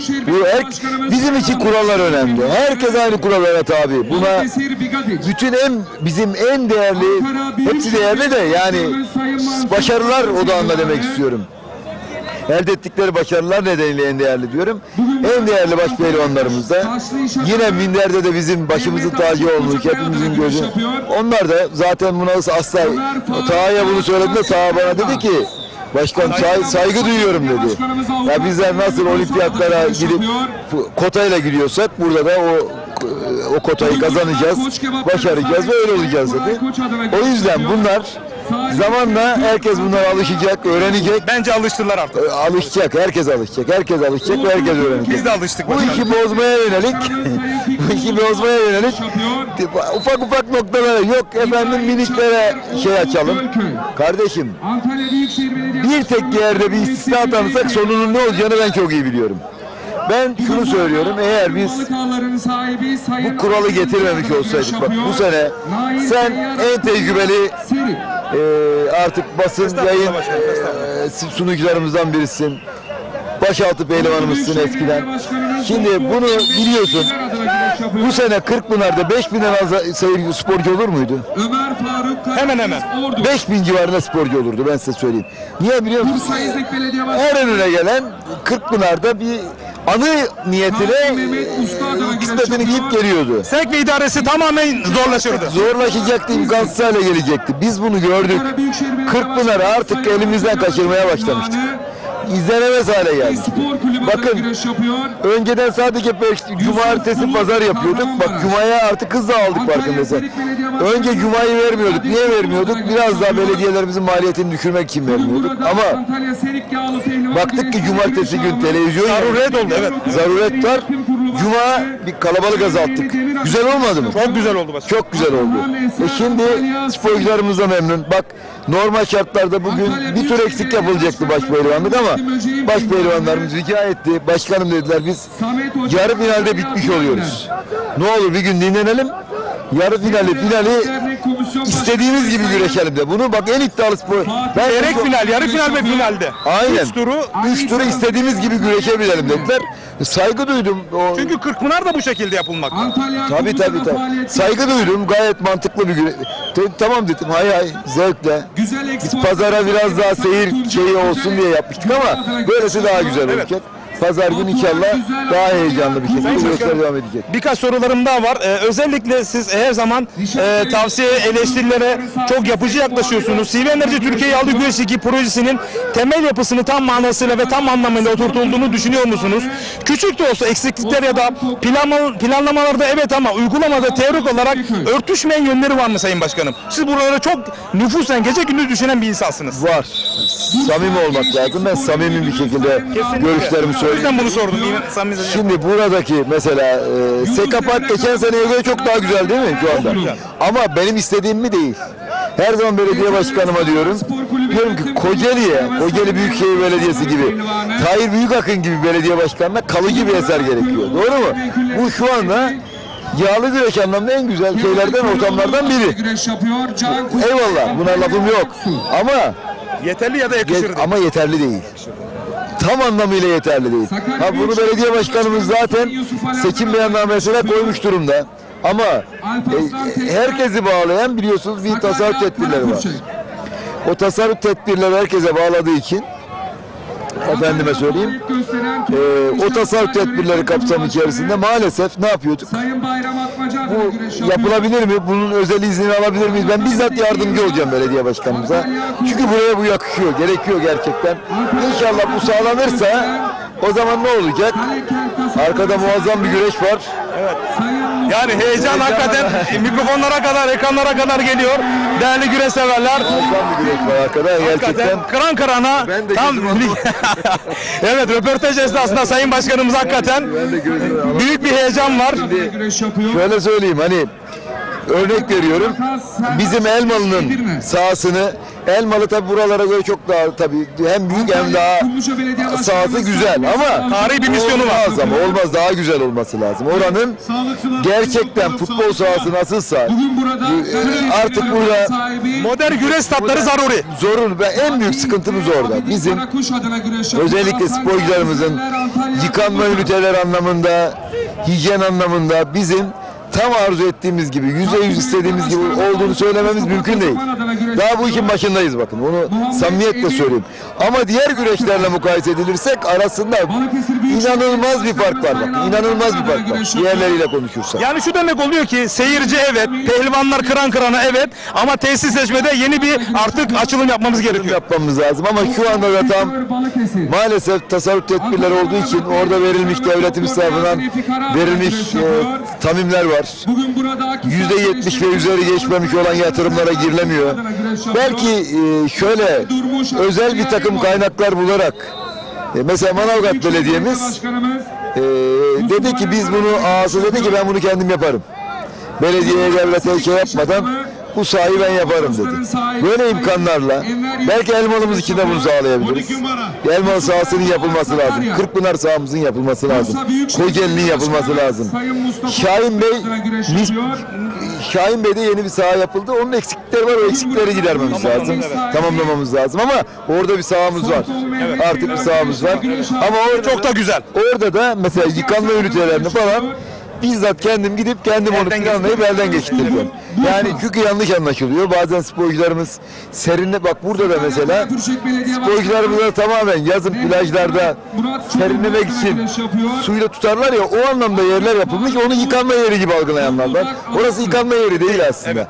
Tamamen insani ihtiyaç o anda rahatlamalar için yapılmış bir imkanlar. Onları da inşallah sağlayacağız. Evet Sayın Başkanım daha federasyonumuz çok genç. Daha 2 yaşında bile değil. Bu kadar kısa sürede bu denli sıçrayışı Dünya Spor Konfederasyonu Başkanım Sayın Necmettin Bilal Erdoğan'ın geleneksel sporlara ve geleneksel güreşlere yakın olmasının bir yansıması diyebilir mi Sayın İbrahim Türk? Diyebilir değil. Onun çok büyük etkisi var. Ben bunu Şahin Bey'de de söyledim. Gerçekten Sayın Bilal Erdoğan gerçekten bize muazzam bir güç verdi. Muazzam bir destek verdi. 2 yıldır ben burada çok radikal devrim niteliğinde kararlar aldık ama bu aldığımız kararlarda açık konuşayım.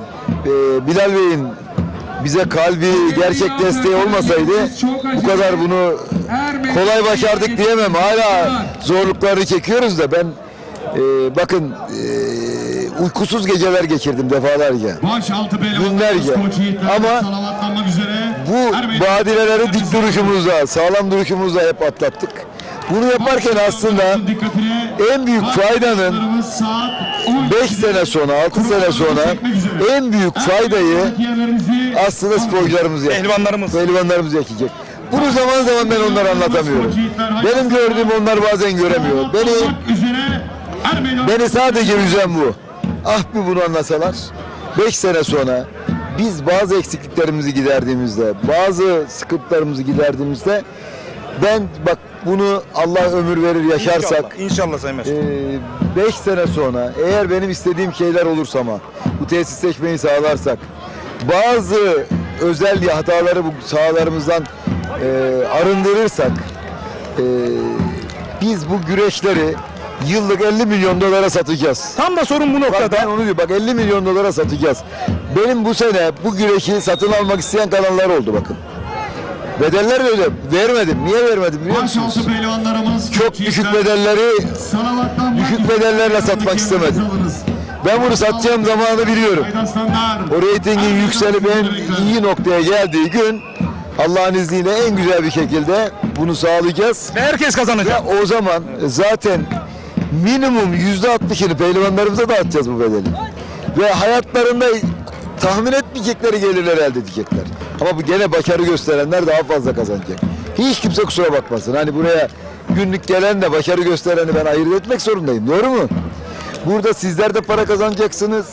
Antrenörlerimiz de para kazanacak. Güreş paydaşları. Maşallah ne kadar güzel şu anda peşrev yapıyor. Yani uzun zamandır şu pehlivanımızın ismini bir tespit edebilirsek ona özel bir ödül vermek lazım. Uzun zamandır böyle güzel peşrev çeken bir kardeşimizi görmemiştim şu arkadaki. Yani gerçekten çok takdir ettim. Çok özel bir peşrevdi. Ya bayağıdır görmedim böyle bir peşrev. Şimdi Sayın Başkanım sizin yönetmelik ve talimatnamede en iyi peşrev ve en centilmen güreşçilere de ödül söz konusu artık. Aynen onu yani talimatta olmasına gerek yok. Biz çıkarır veririz. Yani o hiç dert değil. Ha bunu söylemişken mesela geçen Şahin Bey'den sonra sinirli konuşmalar yapmıştım. Gergin konuşmalar yapmıştım. Sonra o arkadaşlarımızla konuştuk, anlaştık. Yani yani bazı yanlış anlaşılmalar da olmuş. Ben küfür olduğunu duymuştum, çok sinirlenmiştim. Küfür olmadığını duyunca ben de biraz rahatladım. Bize de bazen hatalı çünkü diğer sporcu arkadaşlarını küfürle tehdit etme gibi bir şey duymuştum. Öyle bir şey yok. Biraz manevi cebir var. O da hoş değil. O da kabul edilemez de. Mesela bu konuda öne çıkan arkadaşımız cezalandırıldı ama kötü niyetli olmadığını görünce de Disiplin kurulumuzda onu en alt sınırdan cezalandırdı. Mesela bundan sonra olmasın diye. Ve sporcularımız mesela bu anlamda ben onlara şunu söyledim. Tehditle, gerginlikle, isyanla, baskıyla kimse bizden hiçbir şey elde edemez demiştim. Bak burada şimdi başaltı pehlivanlarımız bugün, büyük orta pehlivanlarımız düzgün bir şekilde buraya geldiler. Görevlerini yaptılar. Bize güvendiler. Pazartesiden itibaren bu güvenli sonuçlarını görecekler. Ne demek istediğimi anlatabildim mi?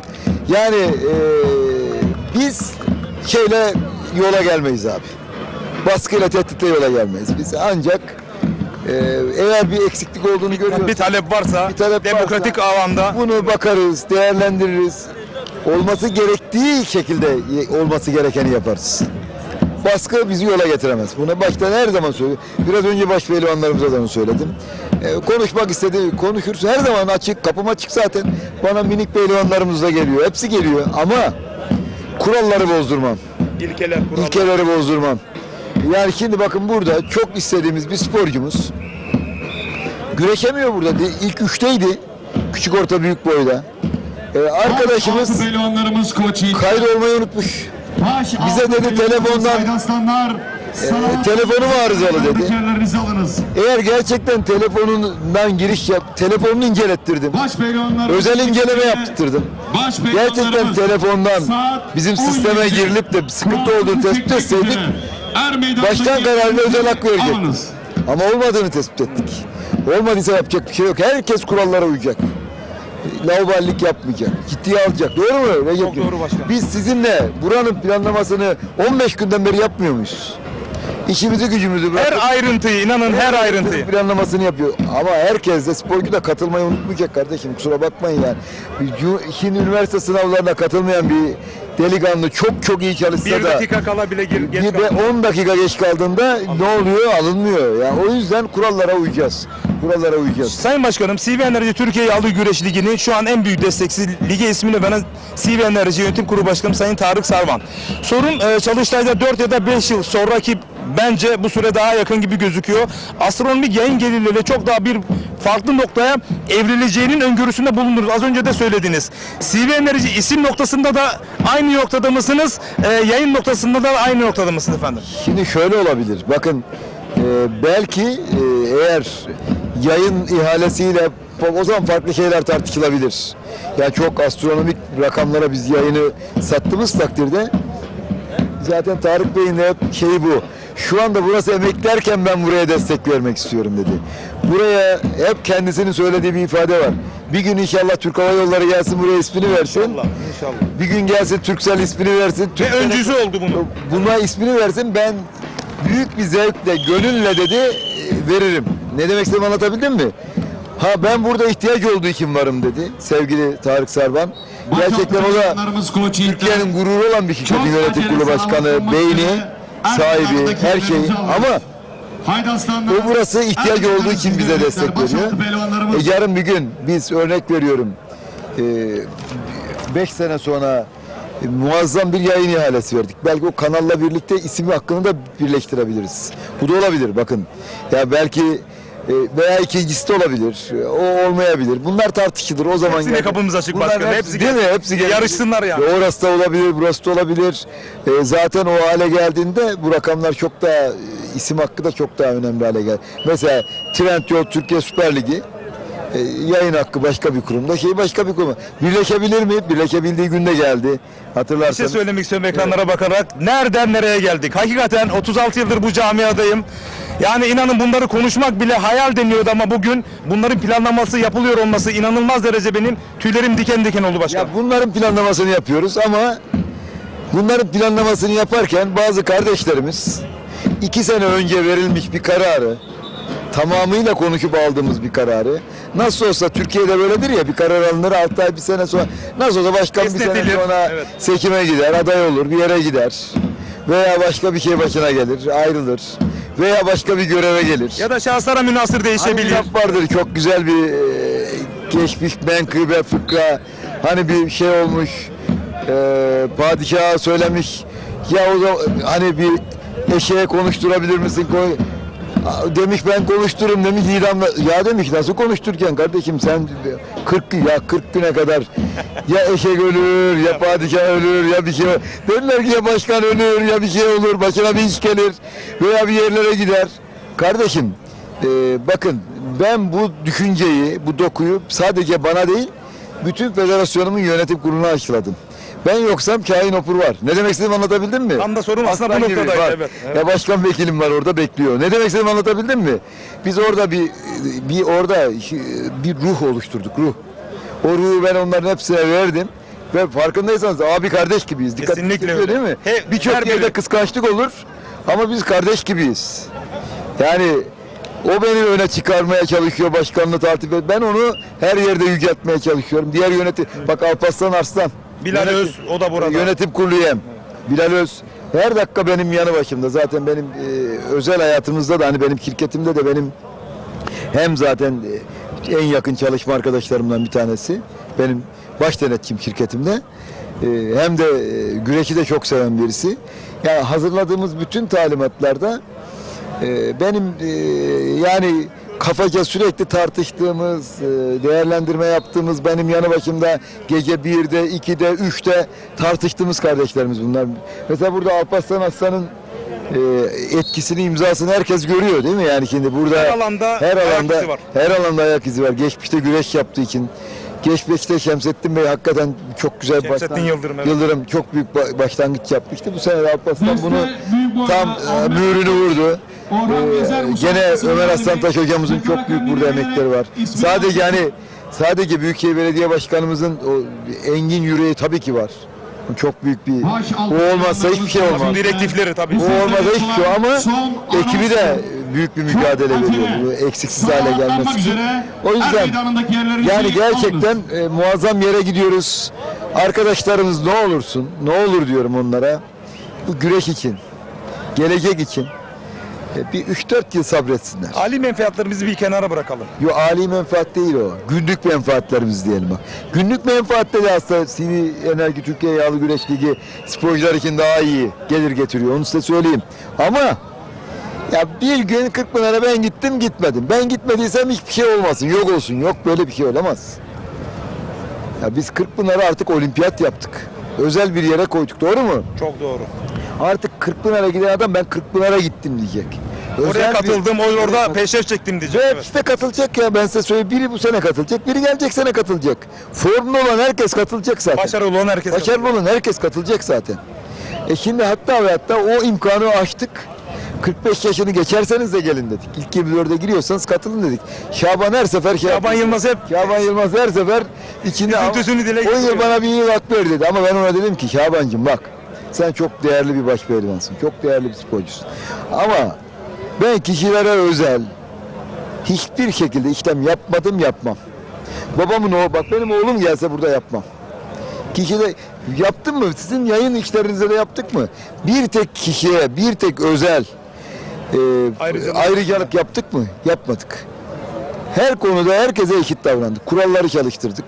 Bana şimdi sporcularımız bazıları çok kızıyor ama arka plandan da biliyorum ki saygıda duyuyorlar. Niye? Çünkü kesinlikle katılıyorum. Çünkü şey değil, keyfiyetin olmadığını, şahsına münhasır bir uygulamalar, yönetmelikte talimatnameler değil bunlar. Camianın menfaatine. Camianın menfaatine olduğunu görüyorlar ve görecekler ki Allah'ın izniyle 3-4 yıl sonra şöyle olacak bak ben size söyleyeyim olacak işler. Bizim dediklerimizi yaparsak 5 sene sonra yağlı güreş pehlivanlarıyla ilgili olarak farklı şeyler olacak. Ne olacak ben size söyleyeyim.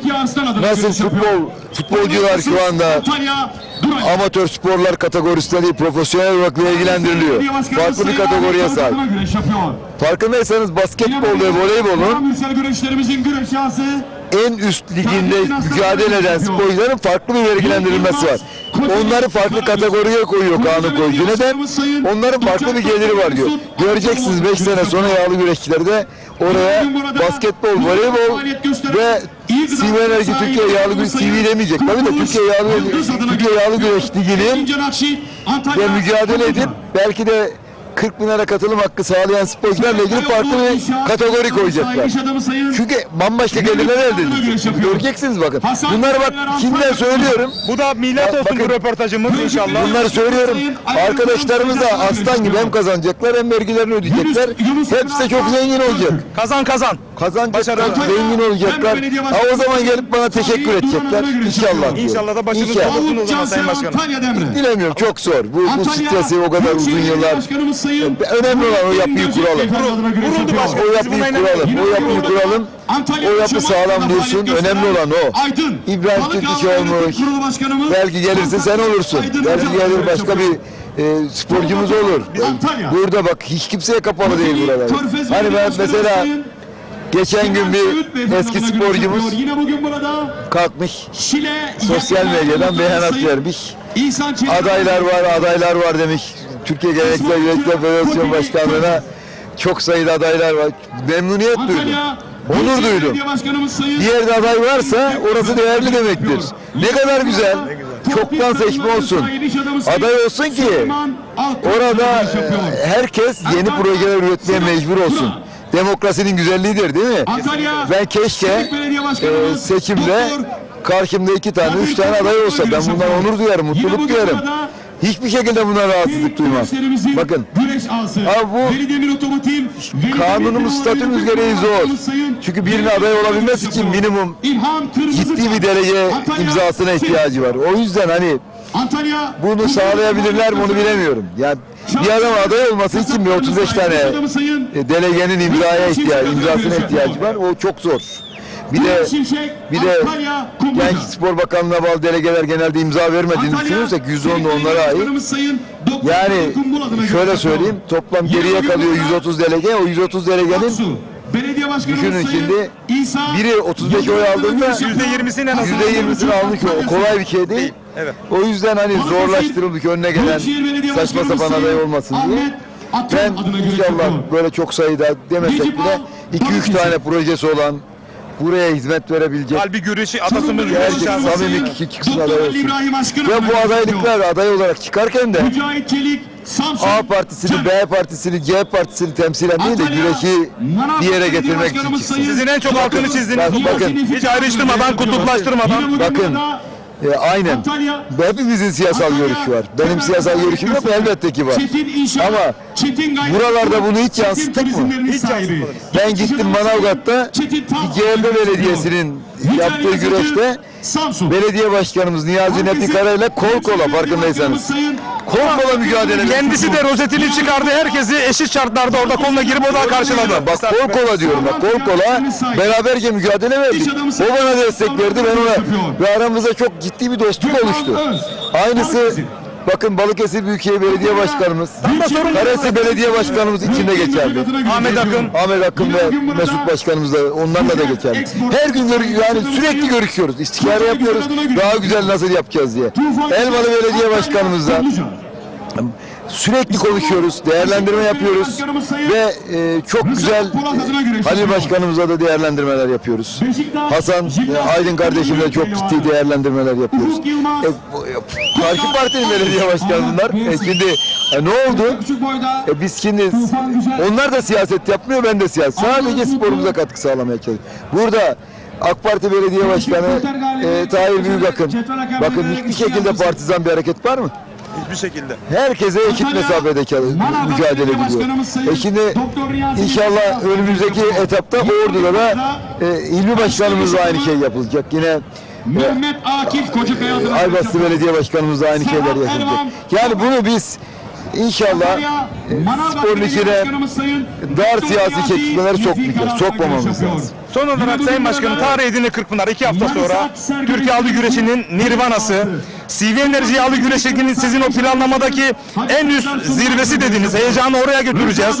Orası özel dediniz. Edirne Belediye Başkanımızla yakın zamanda bir toplantı olacak mı? CV Enerji Yağlı Güreşi'nin yansımasını, Türkiye Gençlik Güreşler Federasyonu kurumsal işleyişini ortaklaşa, çünkü onlar da organizasyon komitesi olarak Edirne Belediyesi olarak olacaklar. Burada neler yaşandı? Biraz bahsedelim son olarak. Edirne Belediye Başkanımızla 3 kez bir araya geldik.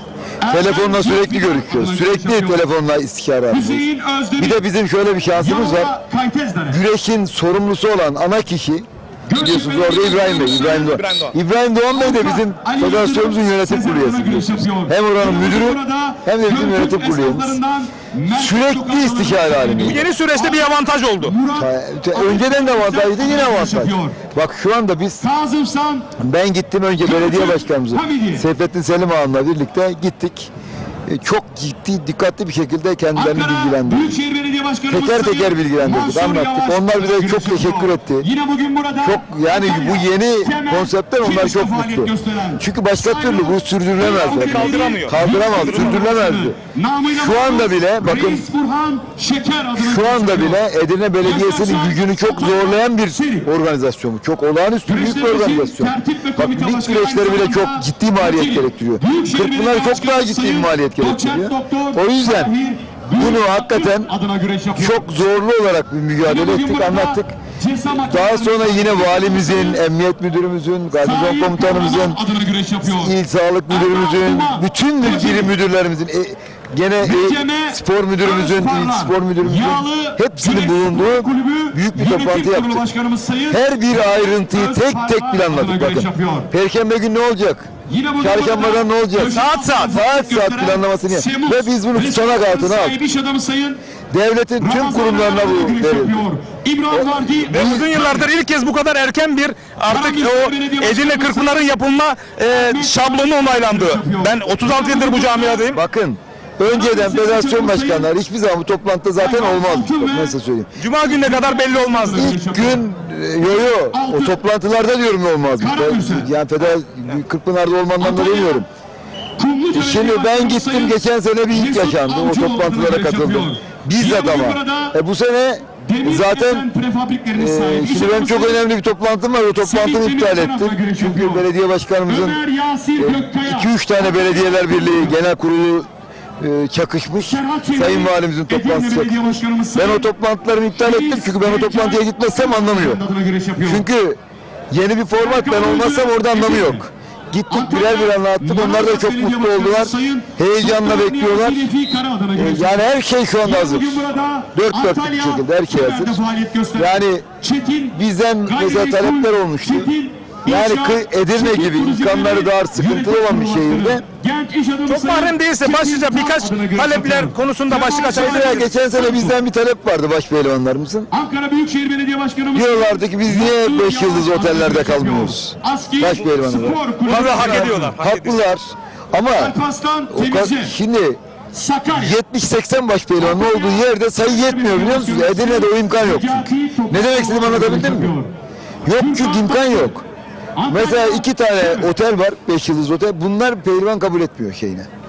Kabul etmiyoruz diyorlar. Zorla insanın hukuken alamazsınız ya. Çünkü yani olmaz demişler, kabul etmemişler. Adamlar müşterisi de hazır.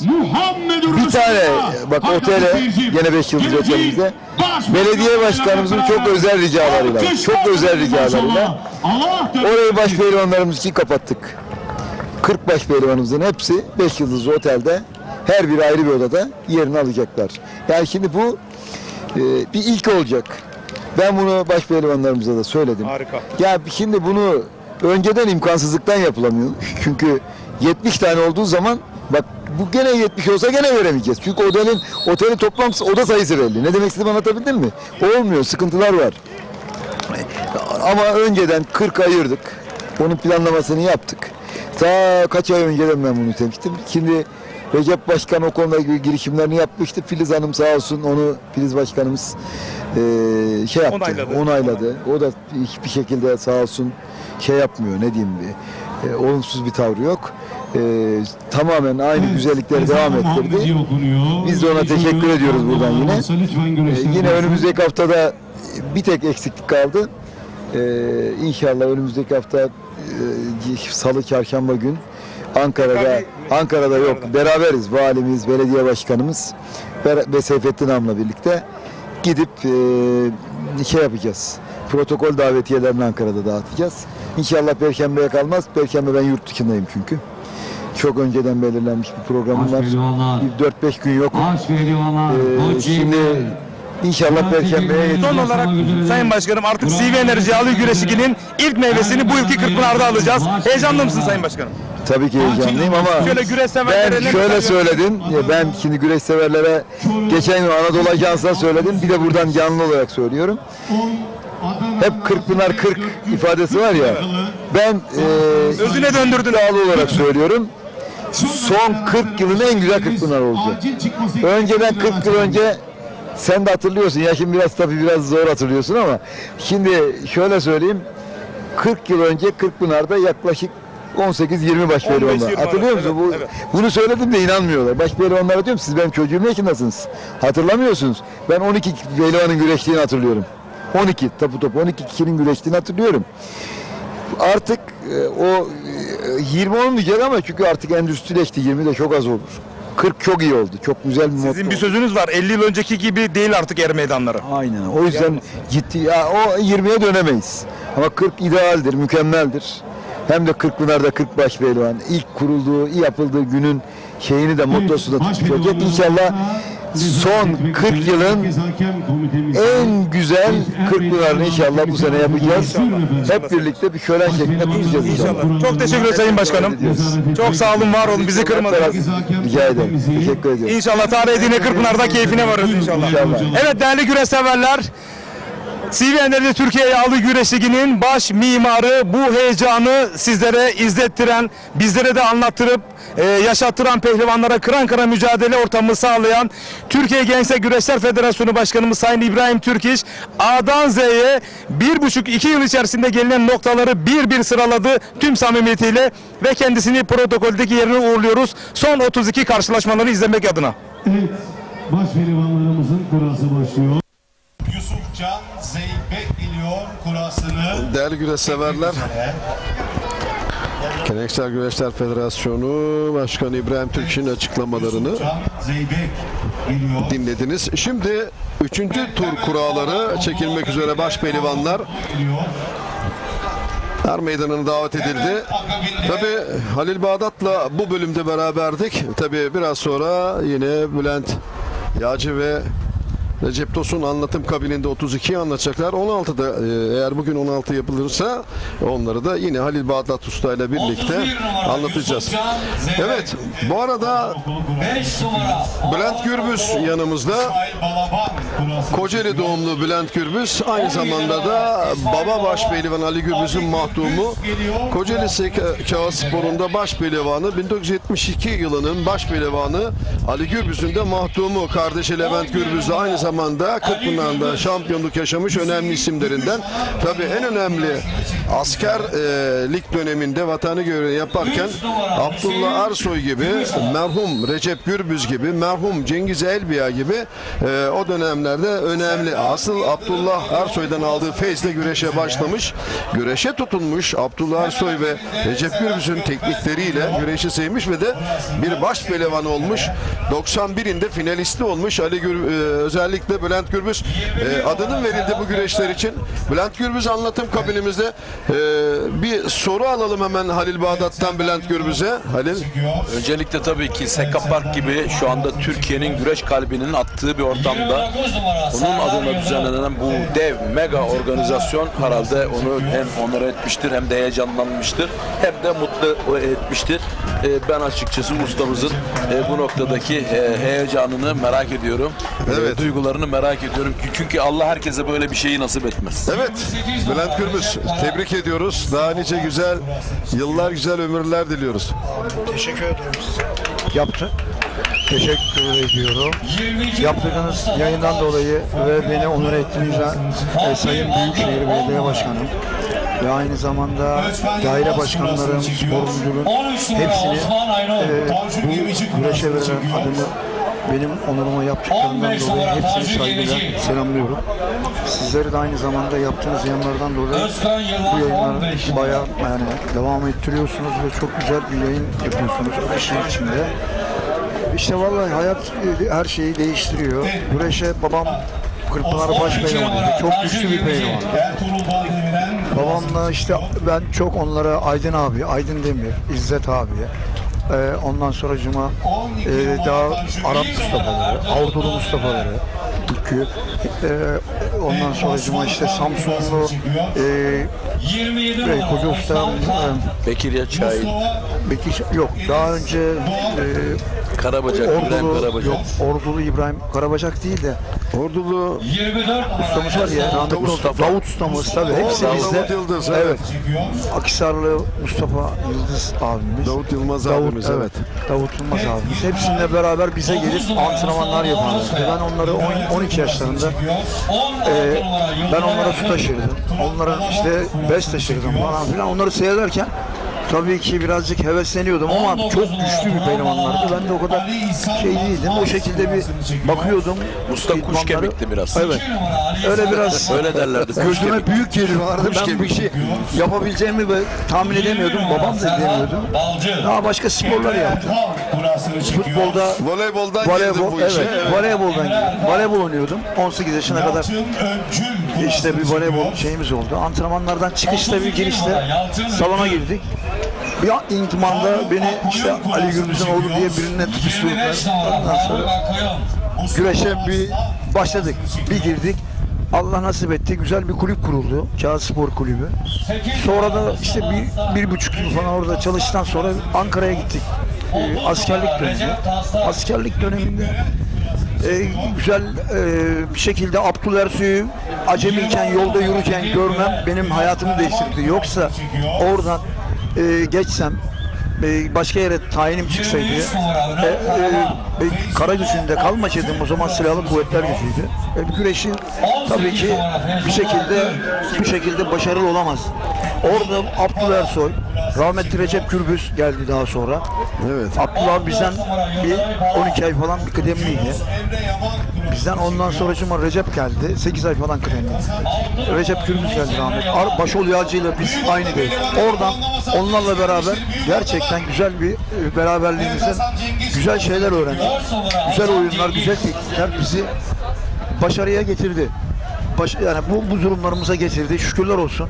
Güreşte yani ismimiz sağ olsun tarihine bir baş pehlivan finalist olarak yazdırdık ve aynı zamanda 1988'de de askerliğimi bitirdikten 2 yıl sonra 88 yılında Kırkpınar'ın hem Recep Gürbüz rahmetli beraber asker arkadaşımdı.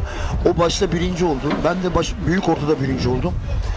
İkincisi ben Kırkpınar'ın en teknik ve en centilmen güreşçisi ikisini birlikte ve birinciliğini aldım.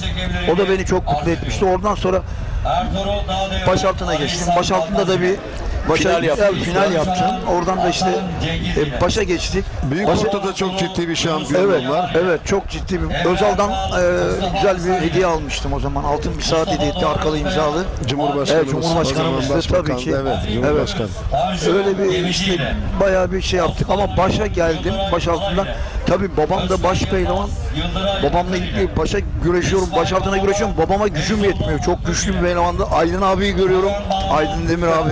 Ya bunlar büyük pehlivanlar, biz başta ne işimiz var gibi kendimi böyle şey yapamadım. Ama nasip oldu. Orada da bayağı biraz yani şey yaptık. Çabuk ilerleme kaydettik ama işte Ahmet abi gibi, Ahmet Taşçı gibi çok güçlü. Evet. Çok aktif bir pehlivan. Gerçekten her şeyiyle mükemmel bir pehlivana denk geldik. Yani bizim zamanımıza denk geldi diyeyim. Tabii daha diğer pehlivanlarımız da hepsi benden çok güzel üstün güreşlerdi, pehlivanlardı. Evet. Hepsi diğerlerine sahip.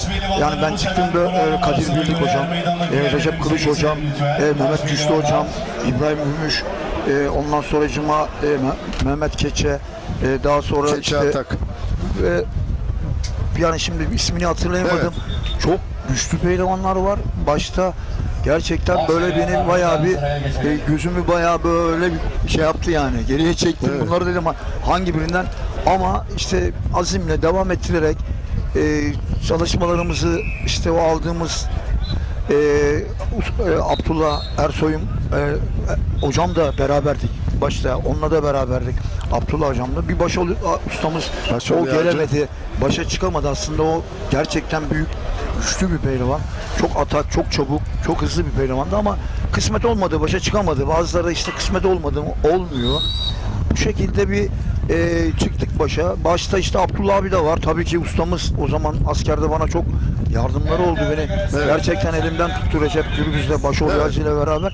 Oradan finale kadar bu diştik. Ve hatta Abdullah abiden bir sene önce pilal yaptım. Ben buna kendim bile inanamadım. Gerçekten. Evet, Abdullah Sey'den bir sene. Sonra Abdullah Ustamız final yaptı. Evet, böyle oldu. Allah nasip etti. Bugünleri de sağ olsunlar ismimizi vermişler. Hepsine tekrardan sizlere teşekkür ediyorum bütün belediyemize. Evet. Geçenlere bir adı geçenlere saygılar. Bülent Gürbüz konuğumuzdu. Bülent Gürbüz tabii Seka Park Er Meydanı'nda bu güzel güreşlere adını veren başka doçent doktor, özellikle Tahir Büyükakın'a, Büyükşehir Belediye Başkanı ve emeği geçen herkesi kutluyoruz. Halil'cim, salavatlanmayı bir görelim. Evet, seyircimiz şöyle bir güreşe bir harmanlasın, sonra kaldığımız yerden devam edelim. Evet. Ceren hanımefendi adına güreş yapıyor. Aynı zamanda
Zonguldak Alaplı'da faaliyet gösteren Sedat Kuyumculuğun sahibi ünlü iş adamı Sayın Sedat Uludağ adına güreş yapıyor.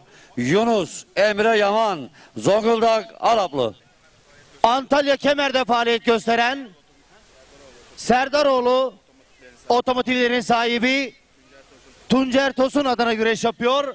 Aynı zamanda Varsak'ta faaliyet gösteren Gönül İnşaatların sahibi Ali Abay adına güreş yapıyor. Emre Erkal, Antalya Kemer. Kocaeli Büyükşehir Belediye Başkanımız Doçent Doktor Tahir Büyükakın adına güreş yapıyor. Aynı zamanda babası Davut Arslan adına güreş yapıyor. Mustafa Arslan, Kocaeli. Antalya Büyükşehir Belediye Başkanımız Sayın Muhittin Böcek adına güreş yapıyor. Yine bugün burada yurt dışında faaliyet gösteren genç ünlü iş adamı Sayın Şenal Özkaya adına güreş yapıyor. Mustafa Doğan Özkaya, Çorum Mecidözü.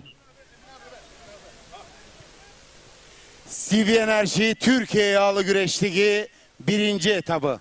Geleneksel Manavgat Yağlı Pehlivan Güreşleri Tertip Komite Başkanımız, aynı zamanda Manavgat Belediye Başkanımız Doktor Sayın Niyazi Nefi Kara adına güreşiyor.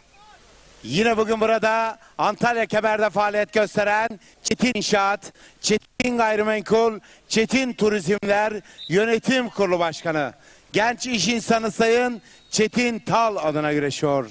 2014 yılı tarihi Kırkpınar baş pehlivanı Fatih Atlı Samsun Ladik. CV Enerji Türkiye Yağlı Güreş Ligi 1. etabı geleneksel Manavgat Yağlı Pehlivan Güreşleri Tertip Komite Başkanımız, aynı zamanda Manavgat Belediye Başkanımız Doktor Sayın Niyazi Nefi Kara adına güreşiyor. Yine bugün burada Antalya'da faaliyet gösteren Gönül İnşaatlar Yönetim Kurulu Başkanı, genç iş insanı Sayın Ali Abay adına güreşiyor. 2011, 2012, 2019, 2021 yılları tarihi Kırkpınar baş pehlivanı. 1988 yılı tarihi Kırkpınar baş pehlivanı. Merhum Recep Gürbüz'ün mahtumu. Ali Gürbüz, Antalya Korkuteli Sımandır. Güreşlerimizin tertip komite başkanı, Kocaeli Büyükşehir Belediye Başkanımız Doçent Doktor Sayın Tahir Büyükakın adına güreş yapıyor. Tanju Gemici, Samsun Terme.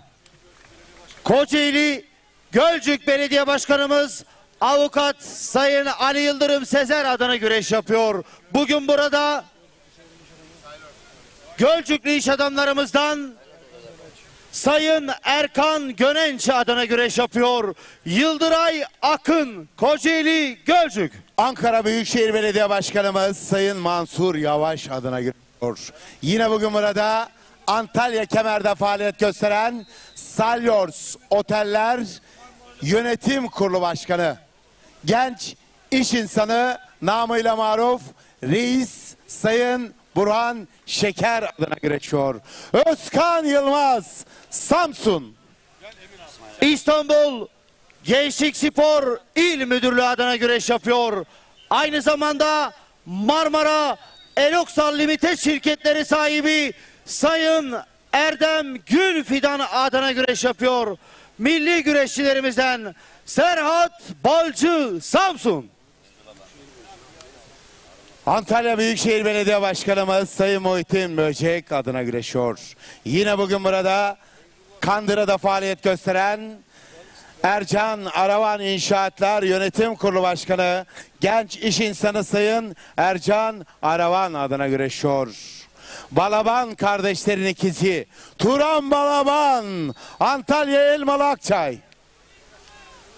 Antalya Büyükşehir Belediye Başkanımız Sayın Muhittin Böcek adına güreşiyor. Yine bugün burada Kandıra'da faaliyet gösteren Ercan Aravan İnşaatlar Yönetim Kurulu. Sağlıkçılar er meydana müdahale edelim. Kandıra'da faaliyet gösteren Ercan Aravan İnşaatlar Yönetim Kurulu Başkanı, genç iş insanı Sayın Ercan Aravan adına güreşiyor. 2013-2017 yılları tarihi Kırkpınar baş pehlivanı. 2023 yılı tarihi Kırkpınar baş pehlivan ikincisi İsmail Balaban, Antalya Elmalı Akçay. Çanakkale Çam Belediye Başkanımız Sayın Harun Arslan adına güreş yapıyor. Yine bugün burada İstanbul Pendik'te faaliyet gösteren Marmara Eloksal şirketler sahibi Aslı Nesli Karamürselli ünlü iş adamı Sayın Harun Gülfidan adına güreş yapıyor. Avrupa minderlerinde Türk'ün gücünü, milli marşımızı çaldırdı, tüm dünyayı ezberlettirdi. 3 kez Avrupa şampiyonu oldu. Milli güreşçi, hepinizi alkışlıyoruz. Feyzullah Aktürk, Manisa Akhisar. Evet değerli güreş severler, Antalya Manavgat Belediye Başkanımız Sayın Doktor Niyazi Nefi Kara adına güreş yapıyor. Aynı zamanda Serik Yağlı Pehlivan Güreşleri güreş ağamız Veli Demir Otomotivlerin sahibi Sayın Veli Demir adına güreş yapıyor. Serhat Gökmen, Samsun Ladik. Antalya Büyükşehir Belediye Başkanımız Sayın Muhittin Böcek adına güreşiyor. Yine bugün burada Antalya'da faaliyet gösteren Fortis Tarımların sahibi, genç iş insanı Sayın Süleyman Alkan adına güreşiyor. 2022 yılı tarihi Kırkpınar baş pehlivanı Mustafa Taş, Sinop Duran. Antalya Büyükşehir Belediye Başkanımız Sayın Muhittin Böcek adına güreşiyor. Yine bugün burada Antalya'da faaliyet gösteren Fortis Tarımların sahibi, genç iş adamı Sayın Süleyman Alkan adına güreşiyor. 2006 yılı tarihi Kırkpınar baş pehlivanı Osman Aynur, Antalya Serik. İstanbul Çatalca Belediye Başkanımız Sayın Erhan Güzel adına güreş yapıyor. Yine bugün burada Uğur Mozaik aydınlatma sahibi, ünlü iş adamı Sayın Murat Alkuş adına güreş yapıyor. Yıldıray Pala, Samsun. Yağ görevlisi baş pehlivanlarımızı ayağa getirelim. Antalya Muratpaşa Belediye Başkanımız Avukat Sayın Ümit Uysal adına güreşiyor. Yine bugün burada Antalya Finike'de faaliyet gösteren Emrah Erdoğan İnşaatlar Yönetim Kurulu Başkanı genç iş adamı Sayın Emrah Erdoğan adına güreşiyor. 2023 yılı tarihi Kırkpınar baş altı birincisi Enes Doğan, Antalya Elmalı Yuva. Ankara Büyükşehir Belediye Başkanımız Sayın Mahsur Yavaş adına güreş yapıyor. Yine bugün burada Bursa'da faaliyet gösteren Bursalı ünlü iş adamı, DMA Grup Medikallerin sahibi Sayın Aykut Acar adına güreş yapıyor. Ünal Karaman, Çorum Sungurlu. Evet değerli güreş severler, Antalya Manavgat Belediye Başkanımız Sayın Doktor Niyazi Nefi Kara adına güreş yapıyor. Bugün burada Kuşçu İnşaat Yönetim Kurulu Başkanları Enes Kuşçu ve Tahsin Kuşçu adına güreş yapıyor. 2023 yılı Edirne tarihi Kırkpınar baş altı güreşleri finalisti oldu. Baş pehlivanlığa yükseldi. Er meydanlarının yeni baş pehlivanlarından Osman Kan, Antalya Serik. Evet, Kocaeli Büyükşehir Belediye Başkanımız Doçent Doktor Tahir Büyükakın adına güreş yapıyor. Aynı zamanda Kandıra'da faaliyet gösteren Aravan İnşaatlar Yönetim Kurulu Başkanı Sayın Ercan Aravan adına güreş yapıyor. 2004, 2007, 2008, 2016 yılları Tarihi Edirne Kırkpınar baş pehlivanı Recep Kara Ordu Ünye. Kocaeli Büyükşehir Belediye Başkanımız Doçent Doktor Tahir Büyükakın adına güreş yapıyor. Kocaeli baş iskelede faaliyet gösteren Erdem Taş Makine ve Elektrikler sahibi iş adamı Sayın Ali Ömer Erdem adına güreş yapıyor. Nedim Gürel, Kocaeli Gölcük. Evet değerli güreş severler, güreşlerimizin tertip komite başkanı Kocaeli Büyükşehir Belediye Başkanımız Doçent Doktor Sayın Tahir Büyükakın adına güreş yapıyor. Milli güreşçilerimizden Faruk Akkoyun, Kocaeli Kandıra. Samsun Canık Belediye Başkanımız Sayın İbrahim Sandıkçı adına güreş yapıyor. Yine bugün burada Kandıra Ercan Aravan İnşaatlar adına güreş yapıyor. Recep Taslak, Samsun Canik. Yağ görevlisi baş pehlivanlarımıza çok acele yağ getirelim. Sakarya Akyazı Belediye Başkanımız Sayın Bilal Soykan adına güreş yapıyor. Yine bugün burada Antalya Serik güreşlerimizin efsane güreş ağası Veli Demir Otomotiv, Veli Demir filolarının sahibi iş adamı Sayın Veli Demir adına güreş yapıyor. Serdar Yıldırım, Sakarya Akyazı. Evet, yağda görevli olan yağcımız baş pehlivanlarımıza lütfen yağ getirelim.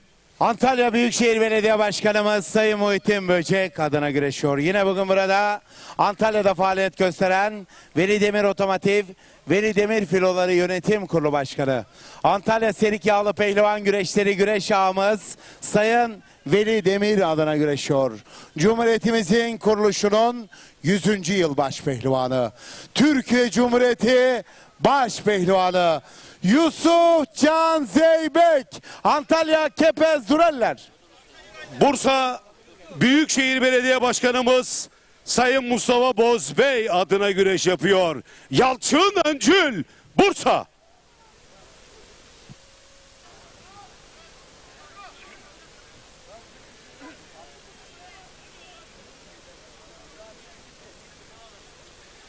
Değerli güreş severler, dün ve bugün yapılan güreşlerden memnunsanız sizlerden kuvvetli bir alkış istiyorum, alkış. Bu güreşlerin tekrar burada devam etmesini istiyorsanız yine alkış istiyorum. Bizler Koca Yusufların, Kenan Uçaların, Kurdelenlerin, Adalarlerin torunlarıyız.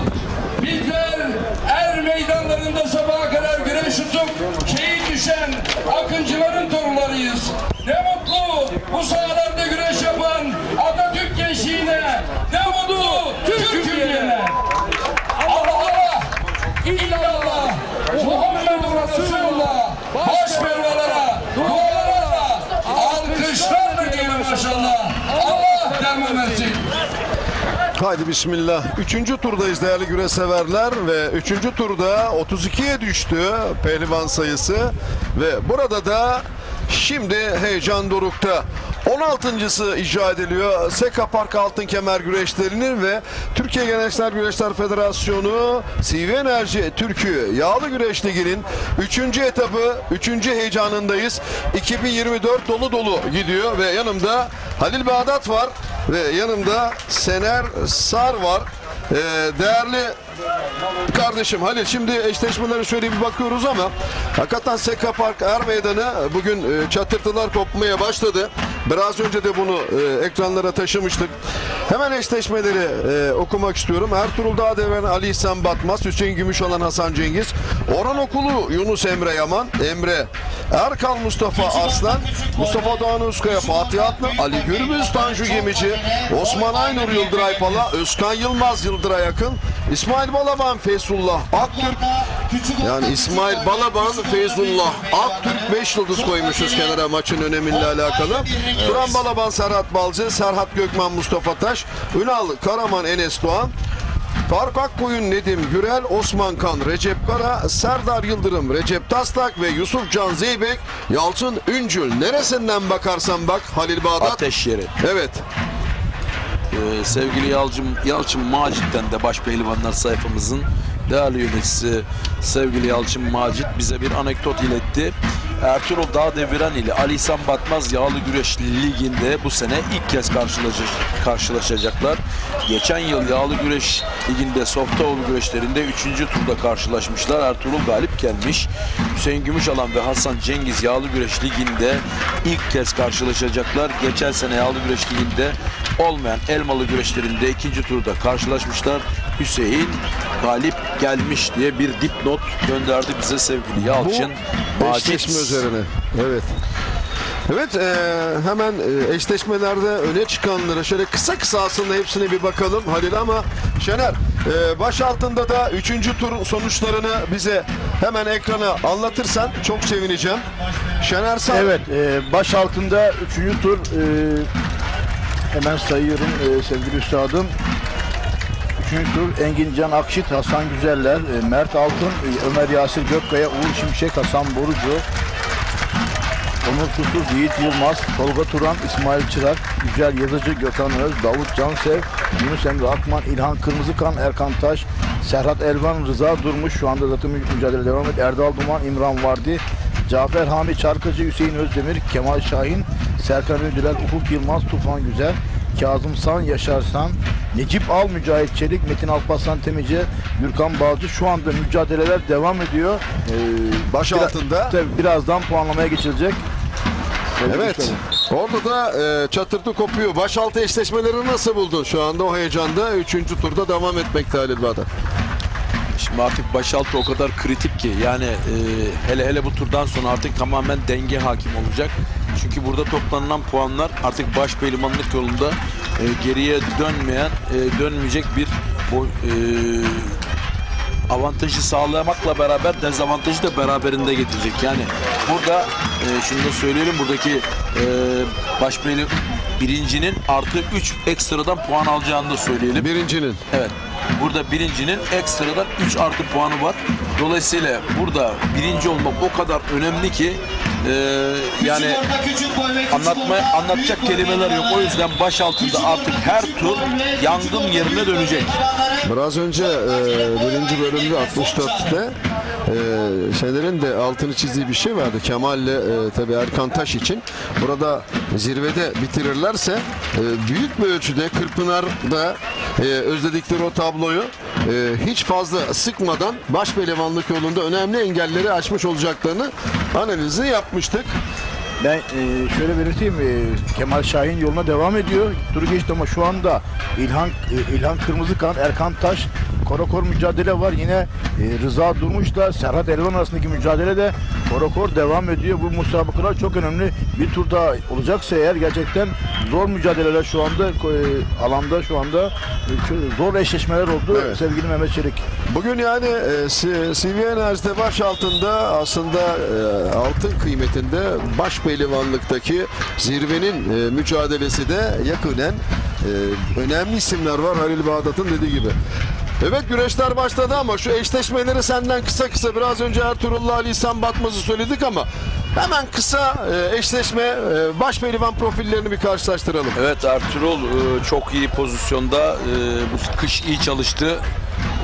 Bu noktada Ertuğrul kondisyon olarak da baktığımız zaman bundan önceki senelere göre çok iyi durumda. Bu arada reaksiyon süresinde oldukça geliştirdi Ertuğrul. Yapmış olduğu özel idmanlar sayesinde Ali İhsan Batmaz'da gene Ali Gürbüz'le yapmış olduğu çalışmalarda geçen sene orana kas kütlesini arttırdı, hızını arttırdı, dayanıklılığını arttırdı.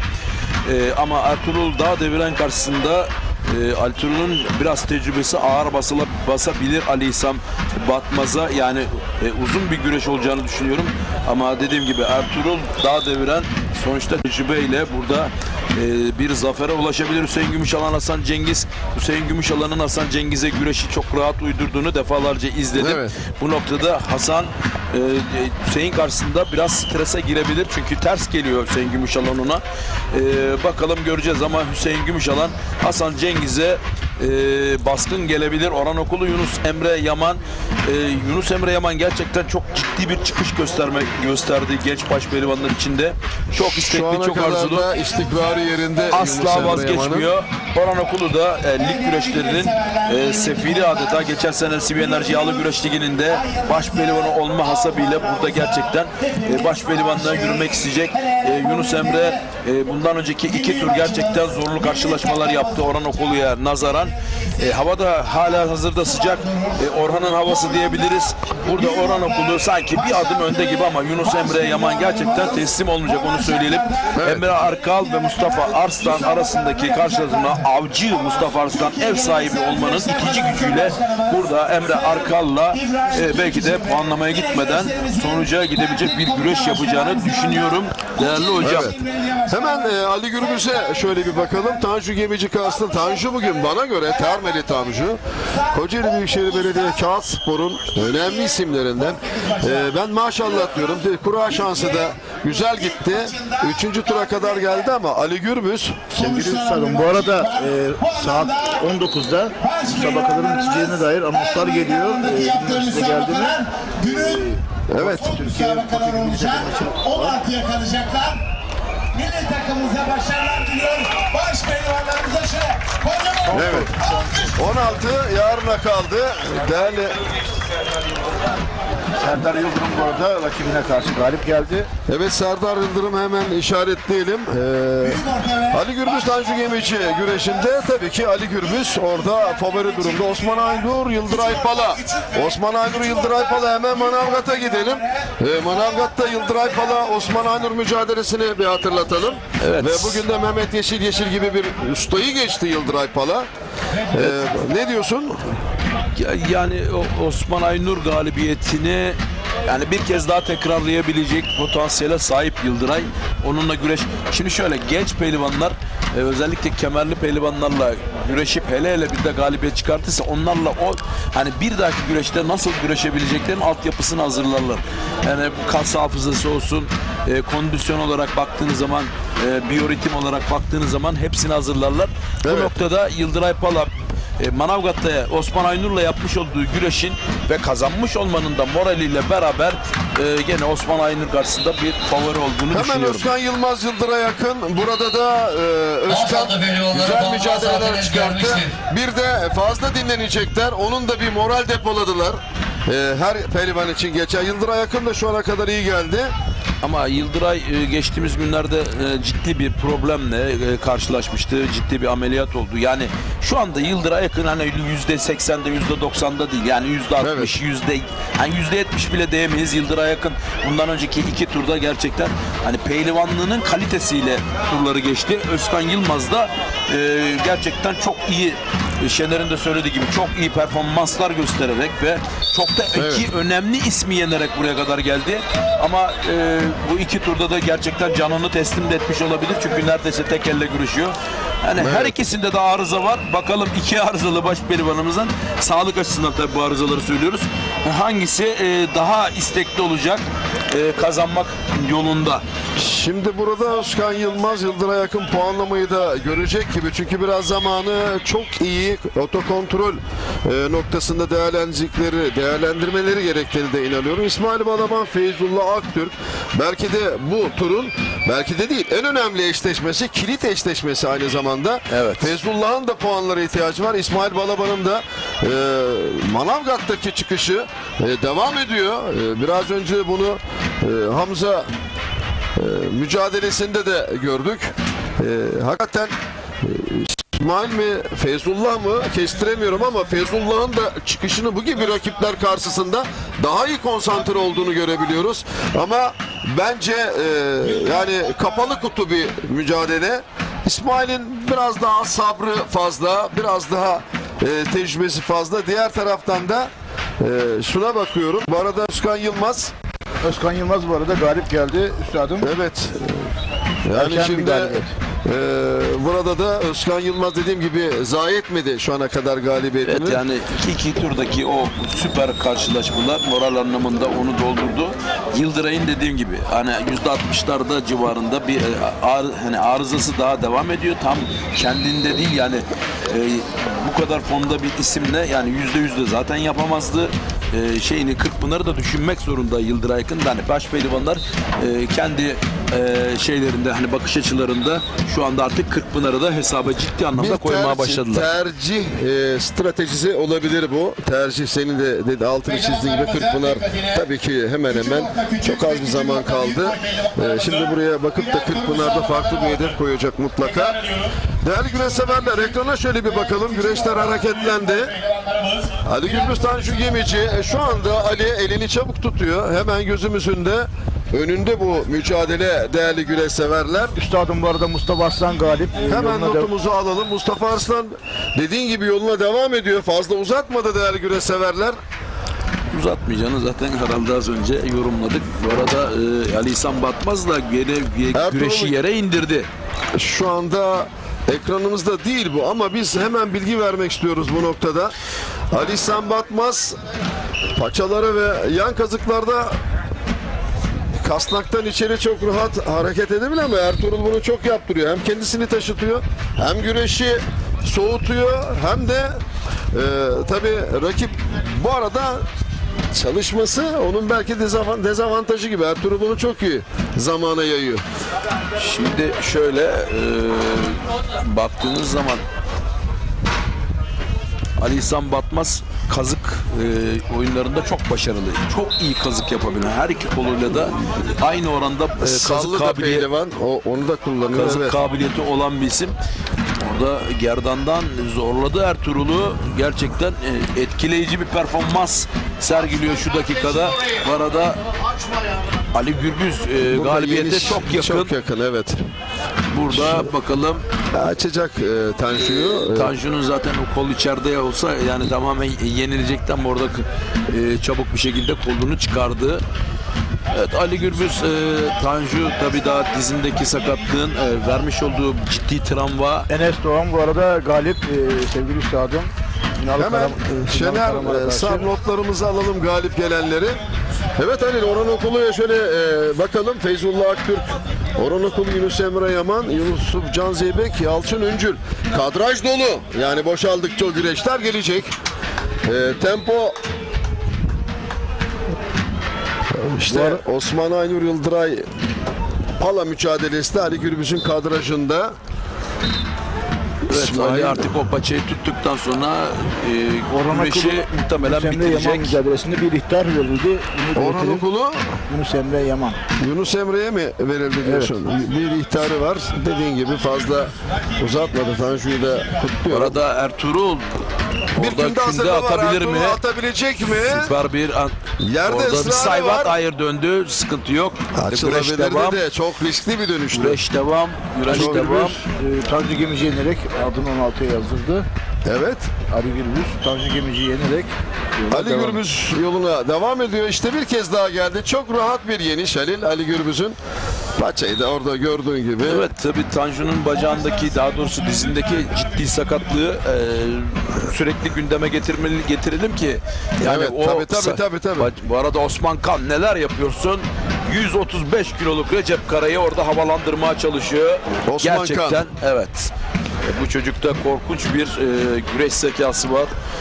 Korkunç bir cesaret var. Sanki düz yolda yürüyormuş kadar rahat güreş yapabilen bir isim Osman Kan. Şimdi değişik bir mücadele gibi geliyor ama Yunus Emre Yaman, Orhan Okulu elenseler Şener. Evet, çok sert uçuşmaya başladı değil mi? Diğer tarafta yine bir kadrajda 3 güreş var gördüğüm kadarıyla. Değerli güreş severler, Orhan Okulu şimdi Orhan Okulu Yunus Emre'nin puanlama performansından bence onu hesaba kattı ve puanlama gitmek istemiyor Orhan Okulu. Orhan evet. Puanlama çok tehlikeli bir bölge. Sıkıntı oluyor onun için. Tekrar dörtlü kadrajdayız ve Yusuf Can Zeybek arka plana. O güreş durmuş pozisyonda Yalçın Üncül mücadelesi. İsmail ile Feyzullah'a bir bakalım. İsmail her zaman olduğu gibi hareketli çünkü karşısında hakikaten çıkışta bir Avrupa şampiyonu var Feyzullah Aktürk. Yeni kulübü, doğduğu kulüp Çanakkale Çam Belediyespor Kulübü değerli güreş severler. Hüseyin Gümüşalan, Hasan Cengiz. Burada denk kuvvetler. Hasan da sezon içerisinde Hasan'ın aldığı pozisyona bakarsanız kasnağını uzak tutmaya çalışıyor Hüseyin'in uzun kollarından. Çünkü gerçekten Hüseyin kasnakların yanlarında çok iyi. Oradan çok iyi çekebilen bir isim. Bu noktada kasnağını mümkün olduğu kadar Hüseyin'in kollarından uzak tutmaya çalışır bir güreş pozisyonu alıyor Hasan Cengiz. Orhan'da da dikkat edersen gerek Yunus'ta gerekse Orhan'da elenseler çok enteresan. Şener görebiliyor musun oradan? Evet görüyorum üstadım. Yani, sert elenseler var. Bir arada da Ali İhsan Batmaz'la Ertuğrul Dağdevir arasında karışık bir güreş var hocam. Evet onu da anlatıyoruz işte, o tempoyu veriyoruz. Evet. Ali İhsan da maşallah bugün Ertuğrul karşısında ama Osman Kan Recep Kara mücadelesi iyice bastırdı Recep'i. Osman Kan ama Recep şu bastırdı anda ama hocam şöyle de bir şey var. Yani Recep Kara gibi bir tecrübe. Böyle pozisyonlarda şu an mesela çok rahatsız değil. Şu anda nabzı düşürüyor şu anda. Ertuğrul'un Ali İhsan'a yapmak istediği aynı şey değil mi? Yani evet. Altta daha kontrollü ama Osman'ın şöyle bir şey var. Bir de dikkat et, Osman bir de künde de arıyor. Yani Recep Kara'ya karşı bu adamlar kündecinin ustaları ama Osman Kan'ı ben kutluyorum. Hakikaten eli avuca sığmayan bir tempoda güreşe zevk veren, renk katan, seri yetiştirdiği önemli bir isim. Kündeye ısrarla kündesi var. Ekranda değil bu güreş ama. Helal olsun. Ne diyorsun? Yani ben ne diyeyim? Yani 130 kilonun üzerinde bugün Recep Kara. Tabii yani künde denemesi, paça kazık denemesi. Yani cesaretin ötesinde bir şey. Yani 135 kilo bir insana, hele bu insan adı Recep Kara'ysa hani kündeyi doldurmak, göstermek bu arada her babayın harcı değil. Turan Balaban'a bir ihtar geldi üstadım. Bu arada ihtarları hemen Arap oyunu denemeye çalışıyor Şener Osman Kan. notlarını yazıyor. Bir ihtarı var Turan Balaban'ın. Orhan Okulu Yunus Emre Yaman'da karşılıklı. Yaman pehlivan bu bizim Yunus Emre Yaman. Yaman diyorum. Yaman mücadeleler çıkartıyor. Hakikaten başa çıkan. Feyzullah da iki kedinin kapışması gibi oldu hocam. Çok kaliteli, çok zevkli. Ekran şu an çok iyi. Yusuf Can Zeybek orada iyice ipleri ele geçirdi. Dış kazıktan oradan açtı. O bacağı biraz daha arttırırsa ters paçayı bulup oradan bakayım. Yani bulabilecek mi? Bakalım. Makas bacağı içeri girdi. Şu anda pozisyon olarak ters ama alabilir. Yani o bacağı Dış zaten kazıkta yukarıda alırsa güreşi bitirir. Açabilir orada. Çevirir. Bu pozisyonda müsait Halil. Bu açıdan, bu perspektiften. Şimdi dediğin gibi terse gitti. Doğru paçaya gitti diyebilir miyiz? Alırsa güreş biter. Şu anda aldı ve bitirir. Evet. Yani ne diyor? Perşembenin gelişi çarşambadan bellidir diyor. Ama Yusuf Can'ı da kutluyorum. Son derece istikrarlı, işine son derece vakıf ve oyunları arıyor. Paça ve kasnağı o kadar güzel değerlendiriyor ki bu senkronu çok iyi tutturuyor Yusuf Can Zeybek. Şimdi Ertuğrul'u merak ediyorum. Bizim tabii alanımızın neresinde Ertuğrul'la? Tam önümüzde hocam. Tam önümüzde. Fakat paça kazağa gitti bu sefer Osman Kan Recep Kara karşısında. Şimdi bir kez daha asmaya çalışıyor Osman yani, Kan. Ama burada Recep de çoban kösteğini gösteriyor. Osman'ın dikkat etmesine. Tabii şu anda hani her an dengesini bozup aşağı alabilir. Bel tabii bölgesi yavaş. Yavaş olduğu için reaksiyonu da çok düşük. Osman'ın refleksleri bu bölgede biraz hızlı, biraz Osman da ona da güveniyor tabii ki. Şu an ekranda bu güreş, değerli güreş severler, Recep Kara Osman Kan mücadelesi. Şu ana kadar çok aktif Osman Kan Recep Kara karşısında. 3. turdayız. Gününde son turu değerli güreş severler. Anonslarımızda 8'e kalınacak. Çeyrek finale pazar günü 8'de gidilecek demiştik ama hem milli maç nedeniyle hem de artık seyircinin de alanda yanlış duymadıysam Yıldıray Pala Osman Aynur güreşi. Osman Kan galip. Osman Aynur galip. Yıldıray Akın'a karşı.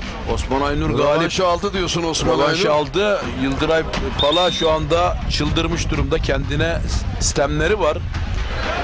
Normal demek ki bir hata yaptı.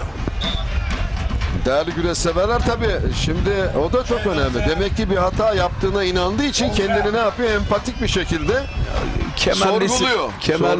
Kemerli isimlere hata yapamazsınız. Evet zaten Osman'ın Manavgat'tan da rövanşı bir konsantrasyon hırsı olarak artı cebine koymuş belli. Hüseyin Gümüşalan Hasan Cengiz mücadelesi, yan kasnaklara müsaade etmek istemiyor ama Hüseyin ısrarla uzanıyor. Hüseyin'in böyle bir güreş stili var, güreş tarzı var. Hüseyin dik duruyor ki Hasan aşağı girsin diye paçaya yani paçaya gelirse mesafe kısalacağı için yan kasnağı almak, yani tuzak duruyor şu anda Hüseyin. Özellikle dikiliyor ama Hasan da tedbirli, yani oraya girmiyor. Yani tuzağın farkında Hasan. Yunus Emre yani Orhan ne kadar puanlamaya gitmek istemese de Yunus'un taktiği bence şu ana kadar Orhan Okulu karşısında hem arayışı var hem dikkatli. Yunus Emre Yaman ama Orhan Okulu dikkat edersen elenselere, Halil şimdi dikkat et Orhan Okulu'ya. Elenseler çok sert bir elense geldi Yunus Emre Yaman'dan Orhan'a. Evet. Değerli güreş severler, İsmail Balaban, Feyzullah Aktürk. Bu maçın iki değerli hakemi var ama Olga İnce bir numaralı hakemimiz ama Yusuf Atılgan İstanbul bölgesinden. İsmail Balaban, Yusuf Feyzullah her iki tarafta Aktürk. çok hızlı atak olduğu için güreşin hem sağına hem soluna hakem koyuyor. Hakem. Çok doğru. Doğru uygulama. Aynen öyle. Çok hani doğru bir karar. Tebrik ediyorum hakem heyetini. Bu kadar hızlı isimler olduğunda söz konusu güreşin her iki tarafına hakem yerleştirmek kör noktanın kalmaması anlamına gelir. Aksiyon alanı tamamen yani otokontrol dediğimiz çevre kontrolü açıdan bir şey kaçmıyor. Çok kıymetli maçlar bunlar Halil.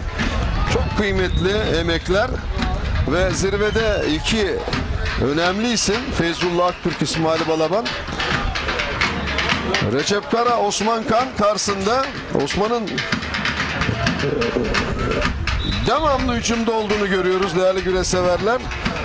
Orhan Okulu, Yunus Emre Yaman. Şener nasıl bir tempoda 3. tur? Evet gerçekten çok çekişmeli. Özellikle ben şeyi de takip ettim ekran dışındakinde. Ertuğrul Dağdeviren ve Ali İhsan Batmaz gerçekten bir o altta bir üstte tekrar karıştılar. Çevrilir mi burada? Halil Ertuğrul'un bu pozisyona dikkat edelim. Bu pozisyonlar değil ama. Bu pozisyonlarda Ertuğrul çok esnek. Yani Esnek ama büyük bir avantaj değil mi adeta bu? kemiği yokmuş kadar rahatlı. Bak Ali İhsan'ın evet öyle de dikkat et hemen orada bileğine girdi. Yok sıkıntı dengesini olmaz. nasıl bozdu? Sıkıntı olmasa. Ertuğrul bu pozisyonları çok rahat savuşturuyor. Şöyle bir güreşini hatırlıyorum. Finike güreşlerinde Yusufcan Zeybek ve Ertuğrul Dağdeviren bu pozisyonlarda yani ben şaşkınlıkla izlemiştim. O kadar rahat ki şu anda mesela hiç zorlanmıyor. Aynı pozisyon. Aynı pozisyon. Ekrana getirsek de görse seyirci ama şu an ekranda çok kalite güzel. Şu andaki kadrajımız son derece güzel. Artık güreşi iyi bilen bir yönetmenimiz var. İşte bak ne kadar rahat öbür tarafa döndü. Kalçasını ve bel kuvvetini iyi kullanıyor Ertuğrul Dağdeviren. O bölgelerde kendinden çok emin ve kendini iyi taşıtıyor. Değerli güreş severler, çok rahat toplanıyor Ertuğrul Dağdeviren. Yani kadraj dışı bu radyo formatı anlatımı da bu kadar önemli güreşlerin hepsini ekrana koyamıyorsunuz. Radyo formatı diyorsun da aç biraz aç. Yani ekran yok, radyodan dinliyormuşsunuz nasıl gibi. radyoda spikerler şey anlatıyorsa biz de onların yani anlatım anlamındaki zenginliğimizi yükseltmek için merak ettikleri pehlivanları hepsini ekrana koyamıyoruz. Çünkü çok fazla baş pehlivan var. Bu noktada biz de hareketli güreşleri radyo formatında onlara aktarıyoruz. Onların hayal gücüne kalmış artık hem gerisi. bilgi veriyoruz, yayını da zenginleştiriyoruz. Ancak yine ilginç, şu ana kadar yaklaşık 15-20 dakikaya Hüseyin yakın Gümüşalan müthiş bir budama. Ertuğrul kendisini taşıtıyor. Bu kadar uzun zamandır. Şimdi hareketlendi orada ama Hüseyin'in budamasından bahsediyordun. Evet, müthiş bir budama yaptı. Bir anda Hasan Cengiz'i yere indirdi. Bakalım sonrası gelecek mi? Gelecek mi? Hasan tabii kuvvetli bir isim. O da çok esnek. Bel bölgesi kalın. Yani kazık vurmak kolay değil böyle pehlivanlara. Kazığı vursanız da esnekliğiyle ve ağırlığıyla o bölgelerde ağırlık merkezini yere iyi yayabilen isimlerden Hasan Cengiz de. Küçük boy pehlivanları. Evet, bir yandan bakıyoruz. Küçük orta, küçük boy pehlivanları. Orhan Okulu. Bu arada Faruk Akkoyun Nedim Gürer arasındaki geçen müsabakada her ikisine de birer ihtar verdiler. Hakem. Evet. Yani. Ertuğrul'u şöyle biraz daha anlatalım. Ertuğrul yerde Ali İhsan Bakmaz mütemadi çalışıyor. Bir kez daha şöyle bir. Orada önümüzde kapalı ama Ertuğrul bu pozisyonu çok seyrettik Halil. Şimdi orada bir gerdan çekecek mi, yatırabilecek mi diye baktım son anda Ertuğrul. Bu arada gerdanların serbest olduğunu söyleyelim. Orada bir gerdanlama yaptı ve Ertuğrul yani gerdanlamayı beklemiyordu son anda ama son anda tekrar yüzüstü dönmeyi başardı Ali İhsan karşısında ama Ali İhsan'ın bu çalışmaları sonuç vermezse bilmiyorum Şener katılır mı? Kolları şişebilir o kadar çok kazık vurduğunda. Evet, kesinlikle katılıyorum. Şimdi tekrar aynı pozisyonda Şener dikkat et.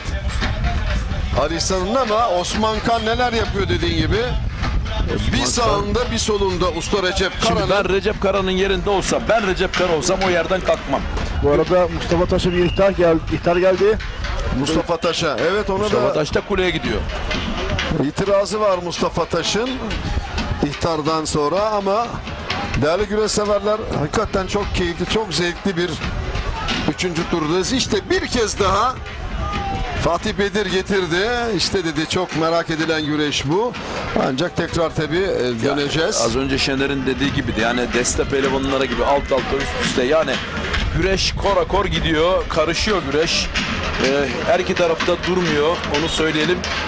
Birkaç dakikadır Ali İhsan üst bölgede daha fazla pozisyon aldı ama dediğim gibi bu bir avantajdan ziyade dezavantaj da olabilir. Dakikalar ilerledik çünkü sonuçta taşıyorsun yani. Şimdi bir ağırlığı taşıyor. Bir de Ertuğrul da çok işine geliyor gördüğüm kadarıyla. Ertuğrul 2 ihtarla yine Hüseyin Gümüşalan bir gönen güreşinde Ertuğrul Dağdeviren 2 ihtarı olmasına rağmen bitti dedik. Bu anlamada şudur budur. Ertuğrul kalktı Hüseyin Gümüşalan'ı hem de sırt aşağı yenmeyi başardı. Evet. Bu çok hatırlıyorsun o günü. Şimdi aynı Ertuğrul Dağ. Bak şimdi kalktı. Şimdi bak Ertuğrul şu anda Ali İhsan'dan daha düşük nabza sahip şu anda. Şu anda daha düşük bir nabız Ve var. Ali İhsan'ın dikkat edersen sağ ve solda çift ve tek dalmaları bir kez daha daldı paçaya. Bak yandan kes çekti aldı. Bak aşağıda kendini nabzını ciddi anlamda düşürdü. Bakalım neler olacak. Ali İhsan üst bölgede ne kadar iyi güreşiyorsa alt bölgede biraz eksiklikleri var. Güreşi Ertuğrul kadar iyi daha sayamıyor. O tecrübede değil. Bakalım bundan bu sefer faydalanabilecek o isim bakın dedi, Ertuğrul olacak mı? Öyle bir anlattınız ki dedi Fatih Bedir. Alın dedi Ertuğrul yukarıda, diğer güreşler aşağıda. Evet. Ne diyorsun Şener? Ya üstadım ben vallahi çok Bedir, zevk aldım bu güreşten. Fatih Bedir farkı. Ertuğrul'la Ali İhsan'ın güreşinden müthiş zevk aldım. Yani altı üstü karışık. Gerçekten ekranları başında bizi izleyenler de bu güreşten çok zevk aldıklarını düşünüyorum. Çünkü güreş bu zaten yani. Bu böyle olması lazım. Yeni iş olması lazım. Arayış olması lazım ki gözler hoş hitap etsin. Şimdi İsmail Balaban Feyzullah'a bakın aşağıda. Sağdan ikinci. O kadar güzel denk kuvvetler ki ikisi de son derece akıllı bir strateji belirlemiş. Çok kontrollü bir mücadele var orada. İsmail ile Feyzullah'ın mücadelesi. Dikkat ediyor musun Halil? Evet. Yani bir o hamle bir o hamle yapıyor ama şimdi ufak bir dizlemede hem orada soluklanıyor. Şimdi İsmail Balaban tabii Kırkpınar motivasyonu çok yüksek bir isim. Kırkpınar'a da baş pehlivan olmak için gelecek. Burada Feyzullah Aktürk'ü eğer yenemezse gerçekten Feyzullah Aktürk'ün kafasında çok ciddi bir tehlike olduğunu düşünmeye başlayacak.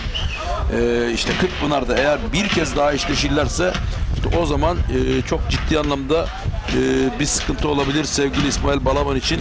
Bu noktada İsmail Balaban ne yapıp edip Feyzullah Aktürk'ü yenmek isteyecektir.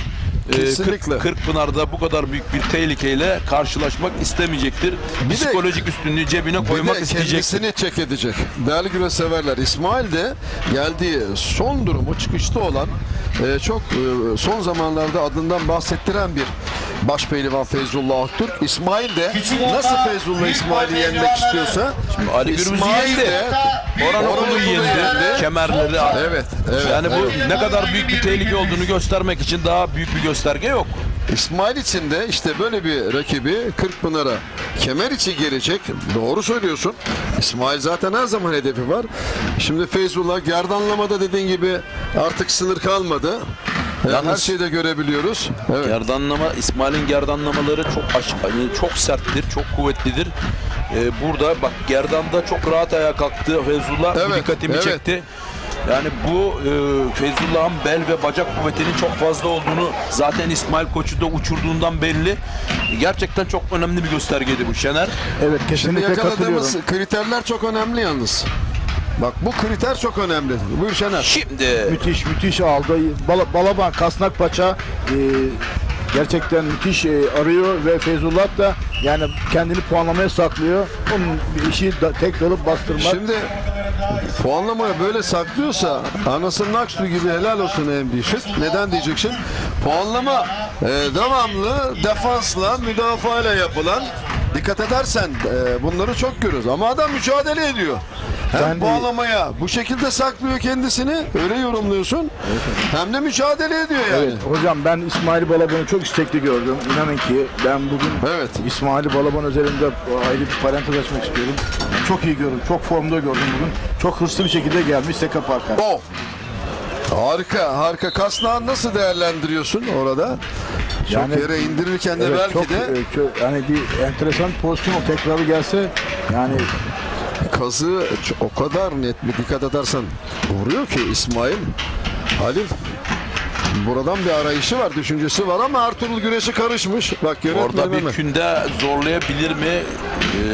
Kazığı yerleştirdi yandan ama sıkıntılı bir pozisyon. Dönecek. Ertuğrul buradan dönecek, evet.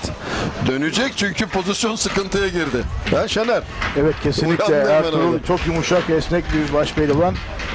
Nerede ne yapması gerektiğini çok iyi biliyor çünkü kazıkta eli. Güreşin başından beri güreş hani hep yerde, hep karıştı. Yani ayakta yok neredeyse güreş. Bir de pasif güreş yok Halil. Yani şimdi çok böyle monoton, göze basan dayanmalar, direnmeler bunlar yok yani. Bu da güreş adına CV Enerji yağlı güreşli Kırkpınar öncesi olmasına rağmen bu tempoyu sen nasıl değerlendiriyorsun? Neye yoruyorsun yani? Valla özet iki kelime de söyleyeyim. Olağanüstü bir Kırkpınar bizi bekliyor. Olağanüstü bir Kırkpınar. Sayın Federasyon Başkanımız az önceki röportajında 40 yılın en iyi Kırkpınar'ını izleyeceksiniz dedi. İnşallah. Sanırım bugünkü göstergeler, bugünkü güreşler bunun habercisi. Bu arada gerçekten CV Enerji Yağlı Güreş Ligi Türkiye'de bir atılım oldu ve seyirci tarafından, camia tarafından kabul edildi. Yani iyi bir karar, iyi bir organizasyon olduğu artık CV Enerji Yağlı Güreş Ligi'nin kabul etmemiz gerekiyor. Gerçekten Türkiye özlediği güreşleri izliyor. Evet Şener. Sevgili üstadım, bu karede inanın ki hem Orhan Okulu hem Yunus Emre Yaman'da Yunus Emre Yaman hakkında gerçekten güzel önerileriniz vardı, fikirleriniz vardı, tuttu. Ve Yunus Emre Yaman Orhan Okulu'ya karşı güreşi dengeledi şu anda. İsmail Balaban Feyzullah Aktürk üzerinde üstünlüğünü gösteriyor şu anda yapmış olduğu oyunlarla, yer oyunlarıyla. Diğer tarafta Ertuğrul'la yine Ali İhsan Batmaz, yani müthiş. Şu anki 32 müsabakaları gerçekten hepsi birbirinden kaliteli Mehmet abicim. Ben katılıyorum. Şimdi iş kaliteli olunca biz de hem böyle sinerjisi güzel hem de karşılıklı fikirlerimizi, yorumlarımızı güreşe renk katabilecek şekle getirerek seyircimize de aktarma, ulaştırmaya keyifle çalışıyoruz. Şimdi Recep Kara'nın hani derler ya, usta hep kendine bir oyun saklar. Bugünkü performansını ben çok beğendim. Bakın genç pehlivanlara karşı şu anda Osman Kan belki de yani çıkarttığı mücadele Recep Kara'nın en zorlu rakibi şu anda Osman Kan. Yani gözünü iyice budaktan esirgemeyen bir Osman Kan var. Diğer tarafta da Orhan Okulu karşısında da Yunus Emre Yaman. Ali'nin de dediği gibi yaman bir mücadele çıkartıyor. Yaman bir mücadele çıkartıyor. Puanlama geldi. Puanlamada neden eyvah diyoruz? Hemen bir açıklayalım bakalım. Eyvah diyorum çünkü artık film siyah beyazdan renkliye geçecek. Gerçek performansları, gerçek stratejileri göreceğiz. Kim ne için eyvallah dedim. Bir kere Yunus Emre aradığı platformu buldu. Ondan sonra bakıyoruz şimdi Osman Kan, zaten Recep Kara'yı çevirmesi çok mümkün değildi, çok büyük bir hata yapmasa. Şimdi Osman Kan aradığı platformu buldu ve başka kim? Feyzullah Aktürk aradığı platformu buldu. İsmail Balaban karşısında. Şimdi herkes kendi alanında uzman olduğu noktaya getirdi güreşe. Bakalım neler olacak. Şu anda mesela Orhan'ın bir stres yapabilir çünkü puanlamada bu sene çok başarılı bir performans gösteremedi. Şimdi Orhan bu stresi yaşamaya başladığında değerli güreş severler hemen Şahin Bey'e gideceğiz. Çünkü orada öyle bir bohça yaptı ki Feyzullah Aktürk, bunu belki de bir saniyelik o denge kaybına bağlarsak da yanlış olur. Çünkü niye? Çok arzu, istek yapan, o gün şunu anlattım. Feyzullah Aktürk mutlaka Orhan Okulu'yu yenmek zorunda, yenmek isteyecektir. Çünkü niye? Beyler ben geldim, buradayım diyebilmek için kariyerine kariyer katıp o nasıl Yağlı'dan Minder'e gitmişti. Orada büyük başarı elde etti. Bir boşluk oluştu orada. Dikkat edersen piyasa özellikle yöresel güreşlerde bu tempo yoktu ama CV Enerji Yağlı güreş Manavgat'ta bu tempoda da yoktu. Ama şöyle bir bakıyorsun Orhan Okulu o mücadeleden büyük ders çıkartmış. Şimdi Kesinlikle. burada puanlamada stres, baskı Orhan Okulu'ya biraz yansıyacak. İşte Kemal Yılmaz kenarda konuşuyorlar. Yunus Emre Yaman hakikaten yaman bir pehlivan. Benim de bir dönem çalıştırdım ben. Bir dönem Yunus derken Emre. 3-4 sene çalıştırdım ben Yunus Emre Yaman'ı. Sevgili üstadım da biliyor, Ali Hocam biliyor. Ben onu Şener'in çalıştırdım. çok şeyi var Yunus Emre'nin üstünde. Emeğim var benim. Gerçekten Yunus Emre dalmaları Allah çok iyi. razı olsun. Sağ sol iki ayağı da arzulu ve istekli. Evet, iki ayağı da çok iyi dalabiliyor. Eğer kökü bulursa but dedi Halil abicim, but dediği yeri yakalarsa eğer oradan bastırma şansı çok iyi. Bir de koltuk altından geçmesi çok iyi. Koltuk altı çok iyi yapıyor. Yunus Emre. Evet. Zaten koltuk altı geçtiğin an %70, %80 avantaj sen de cebinde geçiyorsun. Evet, o süre sonrasında devamı çok önemli. Şener bir kez daha hatırlatalım mı?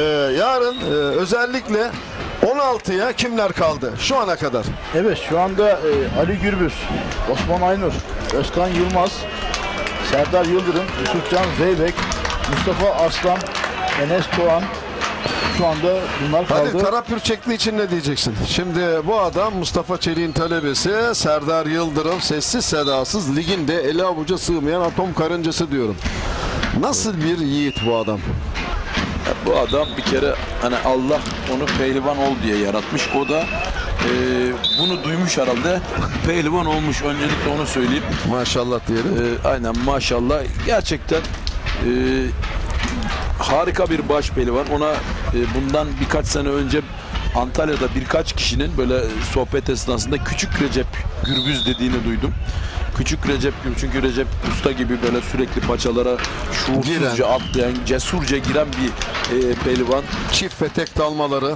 Evet, şimdi baktığınız zaman... Altta küçülüp devleşen, koltuk altlarını boşaltan, sağa gösterip soldan çıkan, yani kombinasyonları çok fazla olan bir Serdar Yıldırım var. Serdar Yıldırım artık bir kere şöyle, yani klas baş pehlivanların arasında, elit baş pehlivanlar arasında kendini seyirciye sevdirdi ve her geçen gün kitlesini hem sempatik bir adam, büyüten bir isim.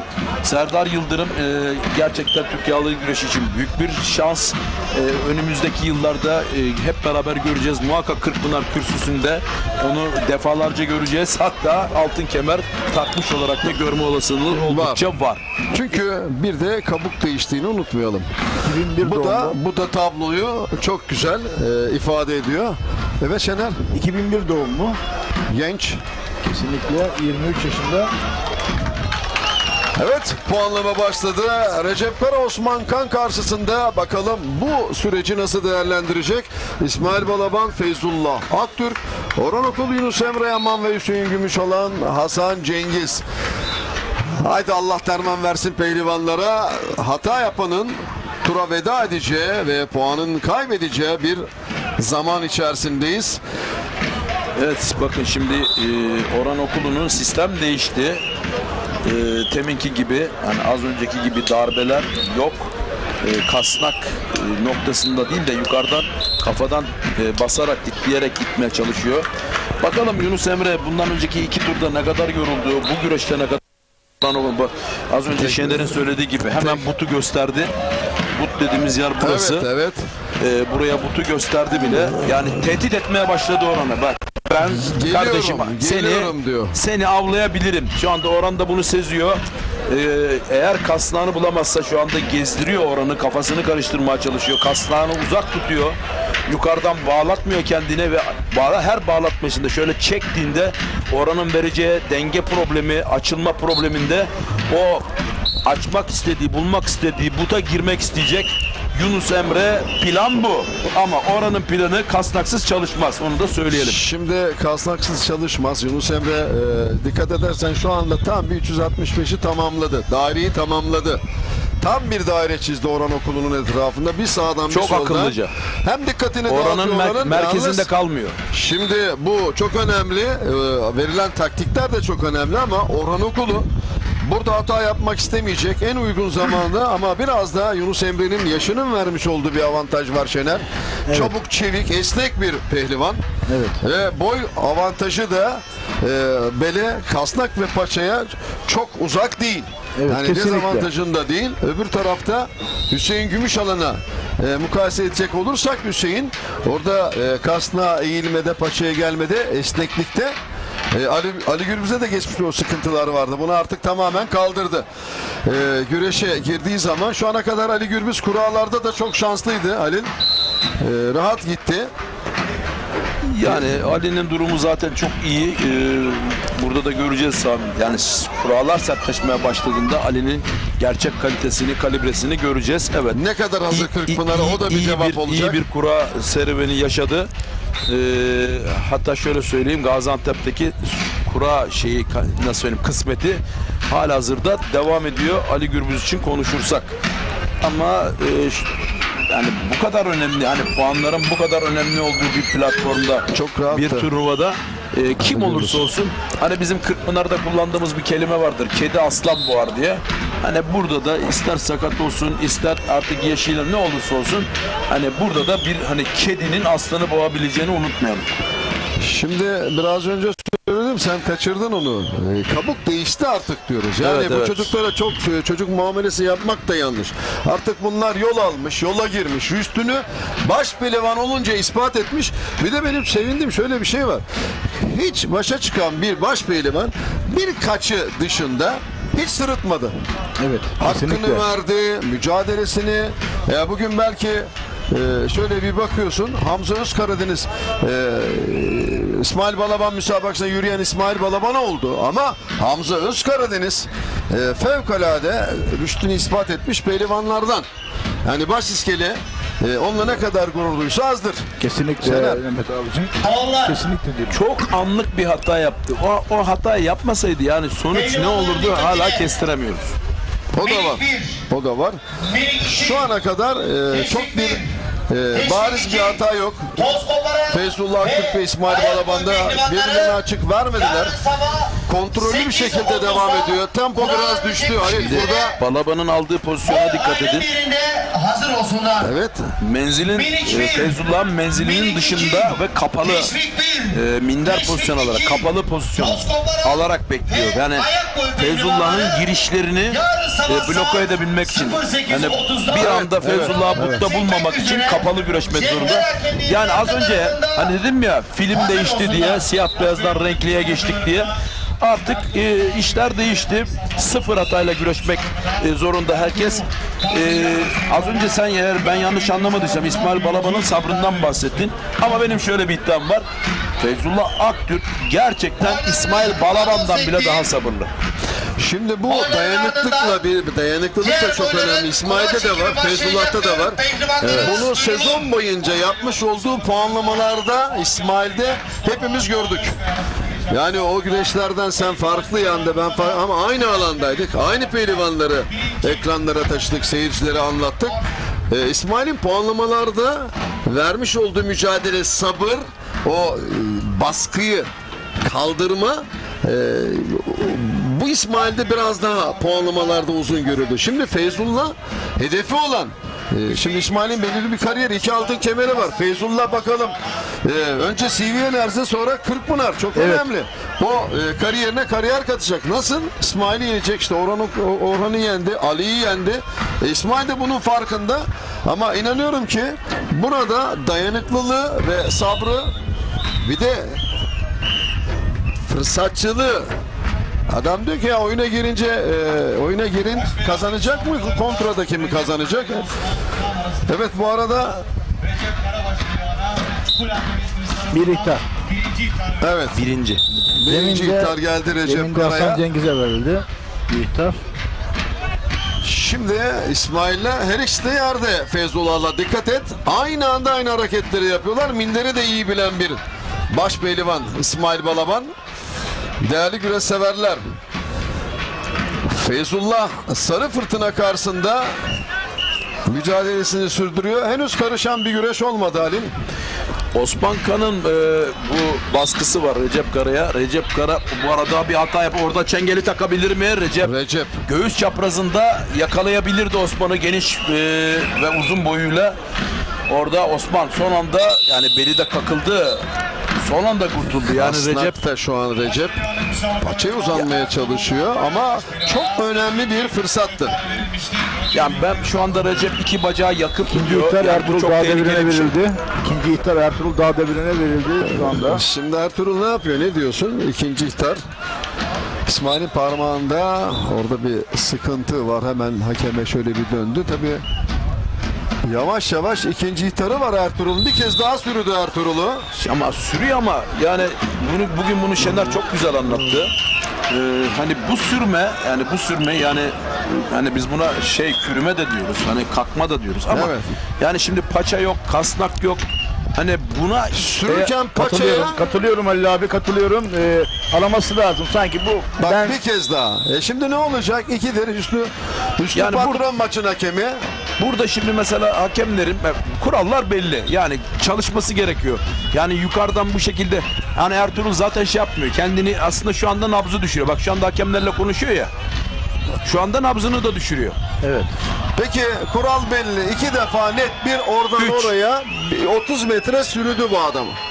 Şimdi Kastak- bir kez daha sürürse ne olacak? Hemen sizi Balıkesir'e götürelim. 2 sene önce Faruk Akkoy'un Mehmet Yeşil güreşi vardı. Evet. Ne oldu orada? Mehmet Yeşil'i ihtarla attılar mı? Atmadılar. Atmadılar. 2.5-2.75'te kaldı. Son bir kasnaklı paçalı sürmeye ihtiyacı vardı Mehmet Yeşil'in. Ama orada Faruk Akkoy'un güreşi yukarıdan kitledi. Paçalı o bölge o zamanlar Mehmet Yeşil'in de dizlerinden ameliyatı vardı, yani dizlenemiyordu. Evet. Ve en sonunda orada psikolojisini Mehmet Yeşil'in, evet bakın oldu şimdi Ertuğrul Ali? Dağ Devri'ne galip. Yani bu sürüm Nasıl galip oldu? yani şimdi ama İkinci kez değil mi ihtarı aldı? kasnak ve paçasız bu şekilde dışarıya 3 kere kürüttü ve 3. ihtarı verdi. Yani şimdi burada standart ne? Burada standart ne? Şimdi burada zaten Ertuğrul zorlanmadan geri gidiyor. Yani alta girmesini istiyor. Niye alta girmesini istiyor? Yan kasnağı alacak. Onun da hücumu o. Tamam. O yüzden ben burada bu karara katılmıyorum. Ali İhsan ne yaptı? Verilen kural çerçevesinden de stratejisini taktiğe döndürdü mü? 2 ihtar verdirdi. Ertuğrul 2 ihtardan sonra devleşebilen bir pehlivan. Peki bu kadar rahat teslim olmaya gerek var mı? Gerek yok ama işte dedim yani zaten bizim... başka bir sonraki turda pazara ertelendi 16. Güreş o zaman. Hayır, karşısında Ali İhsan Batmaz fena mı güreşti? Son Yani derecede güzel güreşti. Bu riske de girebilirdi Mehmet abi. Yani risk yapabilirdi Ertuğrul Dağ'da veren. Onu anlatıyorum. Sana ikinci ihtar uyarı gelmiş. Artık Gelmiş yani. ikinci ihtar, bir de bir dakika. Kaç dakika sonra üçüncü ihtar geldi? Belki de bir dakika sürmedi. Yani bir dakika yani. Yani bu kadar basit olmaması lazım bu işlerin. Halil, şimdi katılmıyorum derken ben senin fikrinden döndürmeci gibi bir niyetim yok. Yok, ben dönmem zaten. Herkesin Yani görüşü var. Çünkü herkesin bir işte bakış Şener açısı gibi var. baş altında önemli Peki. bir kariyere sahip bir isim. Peki. Yani bu şekilde kasnaksız paçasız yürüme yap, ihtar Şimdi yok. o kuledeki adamlar bu işi bizden az mı biliyorlar? Kurallar var. 2 sene önceden bahsediyorsun. Bu işin standardı ne? Bak Yani şimdi, standardı ne? İşte bunu standardı ne derken 2 sene önceki tablodan Güreş Federasyonu kaçıncı yılında? Genç bir federasyon diyoruz, İkinci değil mi? yılındayız inşallah. İkinci yılda. Daha iyi her şey, kurallar işliyor. Karar veren hakemler var. Verebilen hakemler var. Şener de diyor ki güreşe girseydin kardeşim Kesinlikle. diyor. Ben şimdi Sen diyorsun ki standart ne? Aynı Ben pozisyonda- de diyorum ki adam 3. ihtarı verdirdi. Verdirdi canım. Peki Şahin Bey de kaç ihtar? 3 ihtarla kaç tane adam diskalifiye edildi? Bunlar var artık. Pehlivan bu varsa önlemini Şimdi bak, alacak. İsmail Balaban'ın Evet. mesela hani kaç kere gördük bir sezonda ikisi bu şekilde rakiplerini dışarı çıkardığını. Ona ne dendir İsmail? İsmail paçalara inmiyorsun. Paçalara inmiyorsun, ihtar. Şimdi aynı şey bak. İsmail Balaban'ın o zaman bugüne kadar bütün rakipleriniz atmanız gerekiyordu. Şimdi açık ve net sen burada bir pozisyon var. Ben şimdi Ertuğrul'un açısından söylemiyorum bunu. Kuralları uygulayan hakimlerdir. Kimler? Kuralın hakimi hakemler. Kulesi var, meydanı var. Aynı anda meydan düdüğü çaldı, kulede verdi. İşte Öyle değil bunun mi? standardı Şimdi ne? Mehmet abi şöyle bir şey var, kural var. Yani ben rakibi dışarı iterek, tamamen iterek, hiçbir oyun aramadan dışarı ittiğim zaman ona katılıyorum. Bu olmaz. Yani paçasız, kasnaksız Evet. itiyorsun. Zaten aslında bu 3. ihtardan önce paçaya girmesini, yani sürümede. Evet, Hadi evet. sen ona Yani. konuşurken ve belki de o 10 saniye sonra 3. ihtar geldi. Halil abi şunu söylüyor. Bunun da bir şey olması lazım yani. Bir kriteri olması Yani lazım. bunu kabul etmem için kriter ne kardeşim? Yani İsmail Balaban'a Şimdi ayrı, sen- ayrı olursa Halicim, sen onu ben bunu kabul etmiyorum. Etme. Hakem kararını verdi. Ertuğrul da bundan sonraki güreşte önlemini alacak. Ertuğrul itiraz etti mi, sen itiraz ettiğin kadar? Etti. Ne dedi? Ya dedi, gitti, bıraktı. Evet. Şimdi neyi anlatacağım? Bunların, o zaman biz bu hem güreşi kaçırmayalım hem de bu istişare toplantılarında pehlivanlar, hakemler yan yana geldiğinde bunları örnek, mesela bunu göstersin, senin söylediğin bir fikir, senin o aydınlatma açısından katılıyorum fikrine. Yani bunu koysunlar ama biz şimdi burada ne yapıyoruz? Adam kararı verdi, yolladı. Kesinlikle. Demek ki bunun bir Yani standardı var. Mehmet abi bir de şu var. Biz şimdi mesela talebelerimize biz şunu söylüyoruz. Kesinlikle rakibiniz sizi itiyorsa dışarı iterken vücudunuzu dönün. İçeri Dönün, doğru değil mi? Dönün. O zaman diyor ki hakem tamam diyor. Bu adam diyor. Cephe değil, yan dönün. Ya yan dönün, yan Yani dönün. fake at diyor. Yani Fake, sahaya evet, döndür evet, kendini evet. diyor. Gezdir rakibi Şimdi diyor. ne yaptı? Ali İhsan bak pardon. Yunus Emre Yaman. Orhan Okulu mücadelesi devam ediyor. Nerede? Ne yaptı? Sağlı sollu küçük dikkatini bozan daireler çizdi.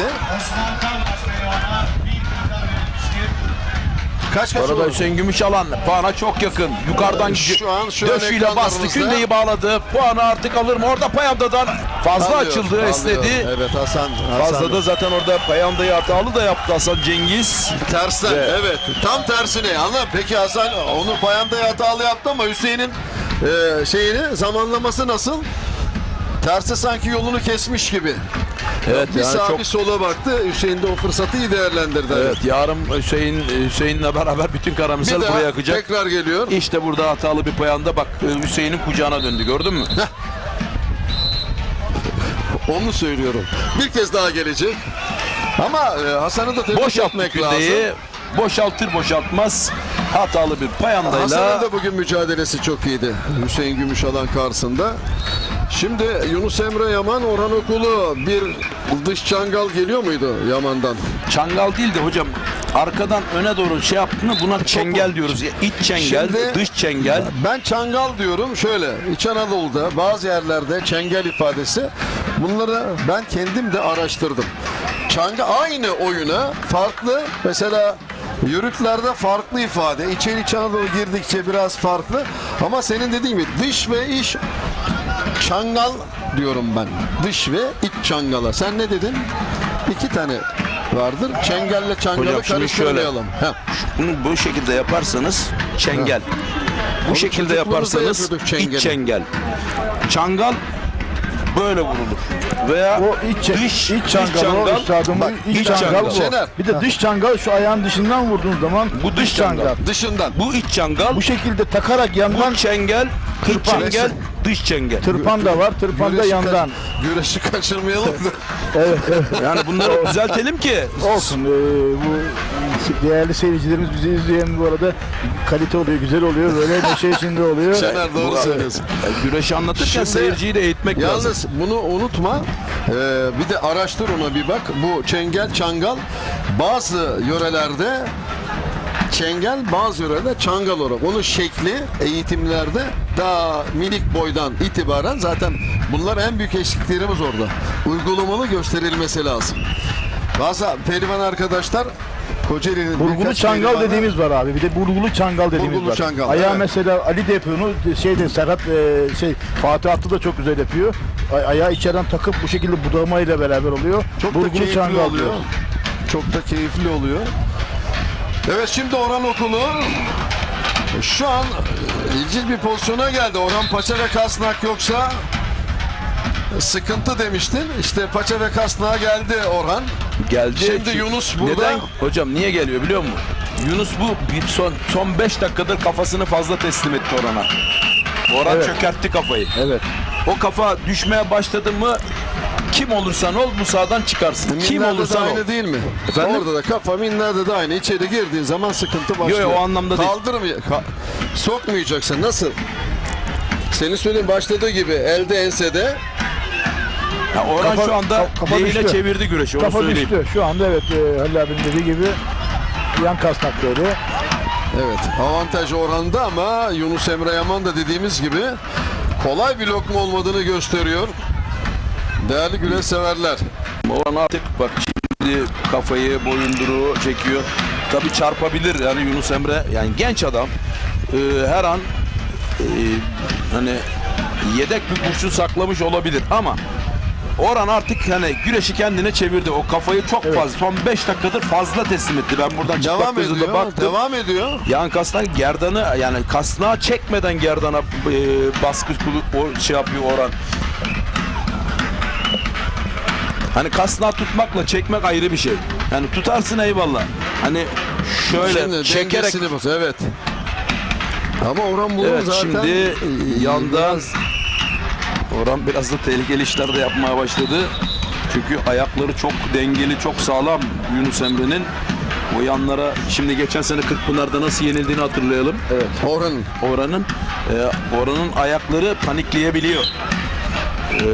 Ayak dengesi Yunus'un çok daha iyi. Şimdi tabii Şener de yakından bildiği için Emre olduğu bir pehlivan. O dengeyi senkronu çok iyi tutturabiliyor. Evet, şimdi Orhan Kastak paçayı yakaladı, indirebilecek mi? Şimdi evet, artık arkaya geçti. Şimdi Orhan bu. Paça ve kasnaksız Orhan'ın bir şey ifade etmeyeceğini söyledin mi? Söyledim. Şimdi paça ve kasnakta ne yaptı? Ama işte o ana kadar Yunus Emre çok iyiydi. Kombineleri yaptı. Demin ne Halil abi dedi ki kafayı çöktü. Oradan kasnak kafa çökme. Kasnak kafa çökme. Bir kez daha geliyor. Bitirdi. Artık Yani kesim bu aldı. final, bu önemli değil. İş şeyde bitti. O son 5-6 dakikada kafayı orada bitiyorsun. Yani artık can kalmıyor. Kim olursan ol, ne olursan ol, can kalmıyor. Bu arada İsmail Balaban orada sırt aşağı. Ayağı da kaydı orada Feyzullah'ın. Ben buradayım dedi. Evet. Ben buradayım dedi. Bak. Evet. Günün yıldızı. Günün yıldızı. Burada Şener'e katılıyorum. Şimdi ben buradayım diyor ama seyircide alkış geldi. Dikkat edersen. Şimdi burada bir kez daha bakalım. Paçalamada Orhan'ın özellikle İsmail'in çengeli taktı burada, gördün mü? İşte bu çengel. Denge bozuldu. Hatta buna hani bizim zamanımızda küçükken hani bir daha girelim ona devam ederiz. Bak şimdi hop, çengeli gördün mü hocam? Denge tamamen bozulmuş burada. Hem açılmış hem de çok rahat. Yalnız İsmail şu anda morali fulledi. Morali gırtlağa kadar fulledi. Kırkpınar'a çıktığında da yani Feyzullah o şu bu neyse artık yani çok çekinmeyecek. Ama eğer bugün yenilseydi çok büyük sıkıntı vardı İsmail Balaban için. İsmail'den şuna kanaat getirdim. Bu sezon İsmail'i alt boylardan geldiği süreç içerisinde yakinen takip ettim. En büyük özelliği gazozuna bile oynasa iddialı olması, güreş adına bir kazanç. Şimdi burada ne yaptı? Feyzullah da aslanlar gibi denedi, mücadelesini verdi ama hakikaten arayan paçacı İsmail kesinlikle bugün yine paçadan yürüdü. Yönetmenim bakın, Recep Kara Osman Kan güreşi var. Şu anda ekranı lütfen. İhtarlar da var. Değerli güreş severler, ancak Recep Kara da bugün ben buradayım diyor. Asıl Recep Kara da ben bugün buradayım diyor. Taş çıkarttı gençlere. Şu ana kadar puanlama süreci devam ediyor. İki çift pehlivanlı var orada. Yanlış mı görüyorum puanlamada? Bir çift baş pehlivanlı kaldı Şener. Bir bak oraya. Faruk Akkoyun mücadelesi de var. Nedim Gürel, Faruk Akkoyun. Nedim'in güreşini gördüm. Faruk var mı? Evet, ikisi yapıyorlar. Nedim'le Faruk güreşiyor. Recep Kara, Osman Kan. Kocaeli Büyükşehir Belediyesi'nin iki baş pehlivanı. Bugün zaten Faruk Nedim, Mustafa Taş'ı görüyorum.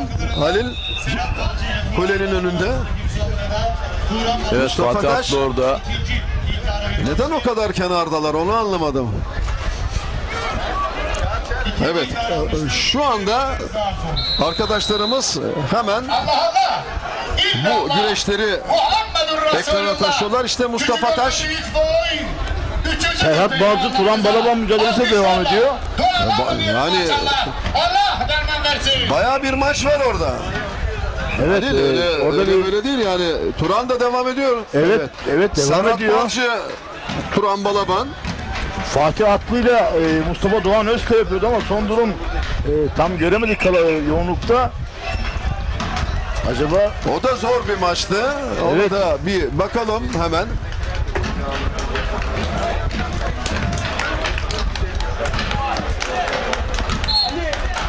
Mustafa Taş'ın bu sezon mücadelesi hep bir müdafaa, el ele puanlamalarda. Halil, buna ne diyorsun?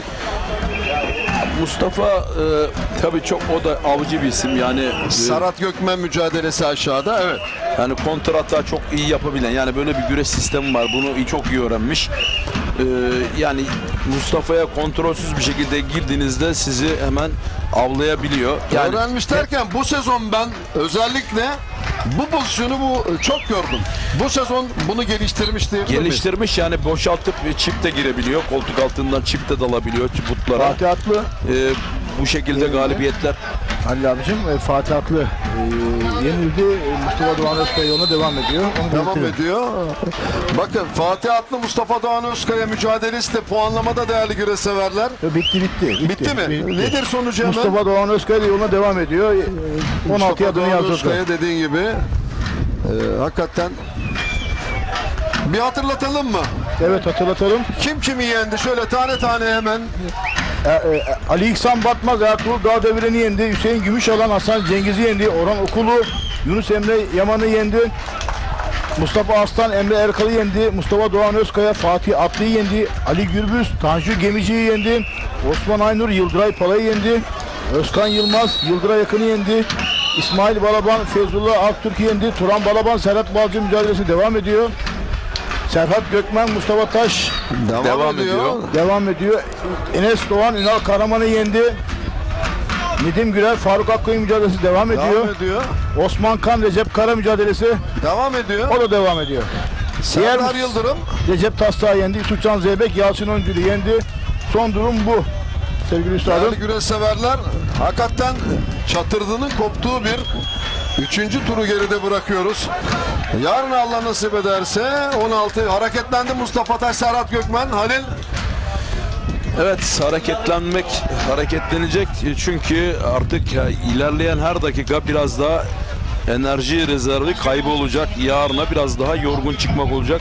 Çünkü yarın kurallar gerçekten artık çok zor. Boş kura yok. Boş kuran olmadığı bir yerde 1 dakika fazla güreşmek kesinlikle o güreşi kaybetmeye eşdeğer bir zarara neden olacak. O yüzden her iki taraftar şu anda şu dakikadan sonra güreşi artık sonlandırmak zorunda. Yani ne kadar çabuk bitirebilirlerse onların avantajına bir durum var artık şu dakikadan sonra. Turan Balaban, Serhat Balcı, tabii Serhat Balcı'nın bir tur önce de ne kadar iyi puanlamacı olduğunu söyledik. Turan Balaban bu sene çok formda ama Serhat Balcı'yı da yenerek son 16'ya adını yazdırmak istiyor. Ama buna Serhat Balcı müsaade edecek mi? Gerçekten Serhat Balcı da hani Turan Balaban açısından baktığımız zaman tam dişine göre. Osman Kan Recep Kara'ya karşı galip geldi. Osman Kan bu mücadelenin karşılığını ve aldı. Elini öptü ustasının. Güzel bir tablo Halil. Ve Osman Kan 16 adını yazdırıyor. Tabii değerli güreşseverler, keyifli bir mücadele çıkarttı Osman Kan. Hak etti. Recep Kara'yı da yürekten kutluyorum. O da iyi bir mücadele çıkarttı genç pehlivanlar karşısında ve dikkat edersen iç kasnakta dengeyi kim kapıyorsa, buluyorsa ona göre de yoluna devam ediyor Halil. Şimdi burada şöyle bir şey var. Recep böyle pozisyonlarda hani rakip sürmeye başladığında eğer yüzünü dönüp yere uzanıyorsa artık hani gücünün son noktasına kadar gelmiştir. Yoksa Recep Kara hani bu şekilde vermez puana. Evet Şener bu ama arada. Osman da hak etti. Osman evet, hak etti. Evet üstadım şu anda 2 müsabakamız var gözüken. Faruk Akkoyun, Nedim Gürel, Serhat Gökmen, Mustafa Taş. Şimdi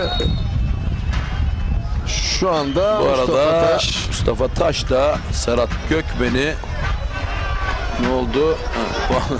Bitti, birbirlerini tebrik ediyorlar. Evet. Turan Balaban, Serhat Balcı. Evet. Nedim Gürel, Faruk Akkoyun, Turan Balaban, Serhat Balcı. Merak ediyorum bu maçı. Gidişat nasıl Halil? Benim tahminim gene puanlama kazanma becerisiyle. Yani şu anda oyun Serhat Balcı'nın alanında oynanıyor. Yani orası onun alanı. Bu alanda yani kaybetmesi çok zor. Kaybedebilir mi? Tabii ki kaybedebilir. Hiçbir şeyin garantisi yok. Ama bu alan Serhat Balcı'nın alanı ve Turan Balaban şu anda Serhat Balcı'nın alanında güreş yapıyor. Şimdi tabii geçmiş aylarda güzel bir röportaj yapmıştık Hamza'yla.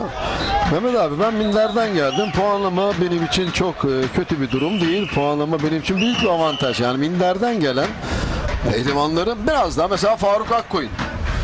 Onun da alanı Nedim'i karşısında. Evet. milli mayoyu yıllarca giymiş. 97 Ama kiloda. Faruk'un da puanlama istatistikleri çok yüksek. Onu söyleyelim. Çok.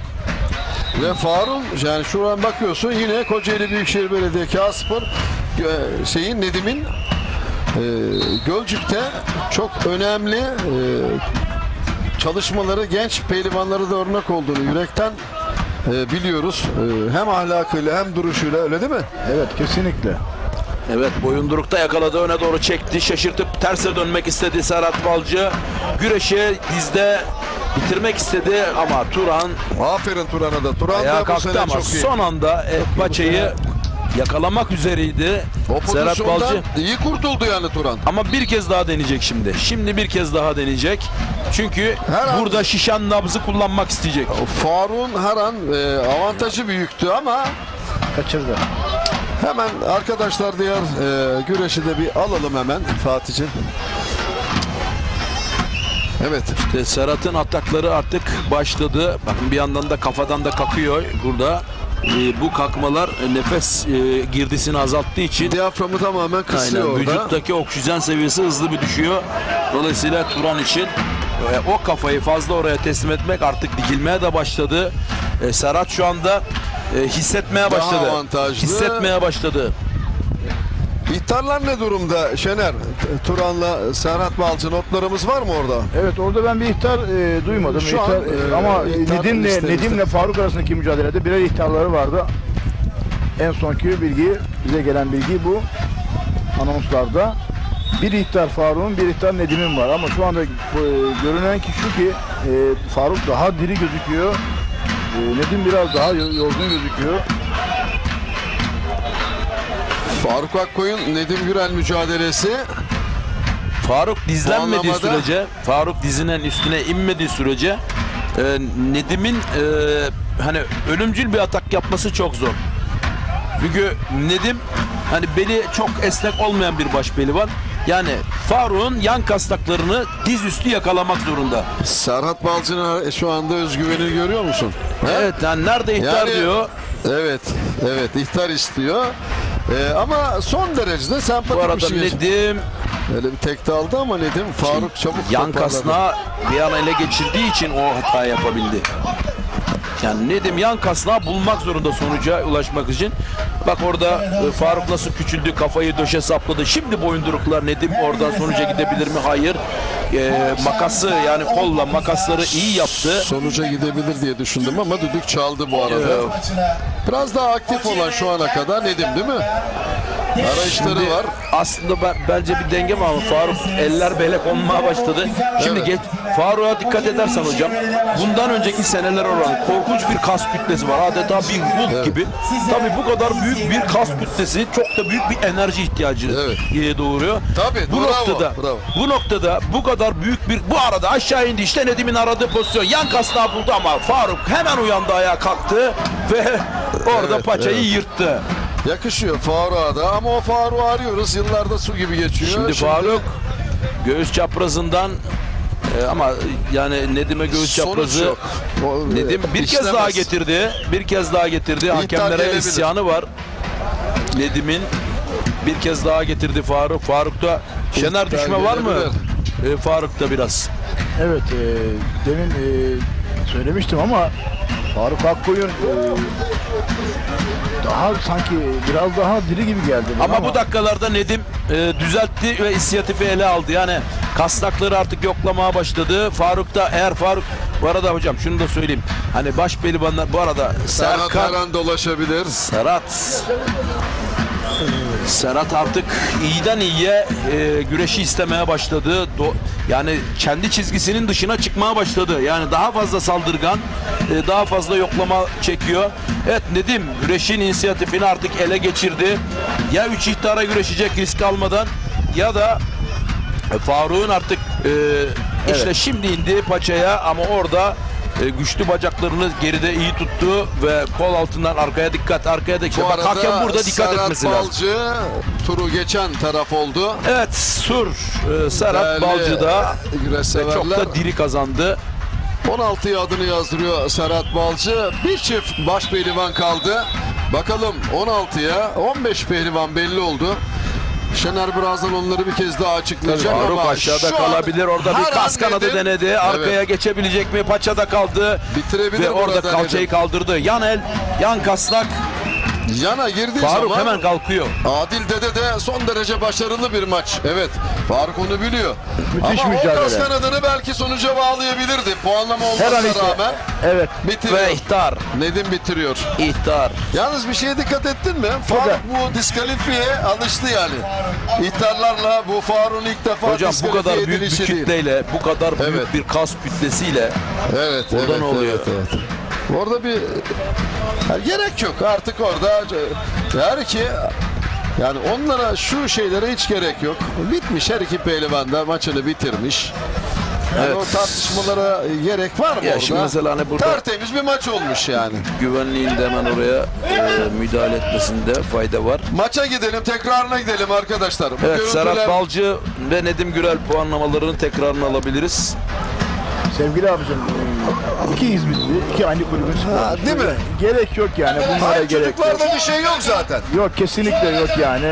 Evet. Böyle bir şey yok, gerek yok. Bak ikisi de yerden kalkamıyor şu anda. Bitti Evet. adamlar. Aynen. Hani Allah için yapılan güreşlerden biri de bu. Hayır, bu ne güzel bir tablo. Evet, şu an tekrar ekranlarınıza geliyor. Önce bir eğlense Nedim'den.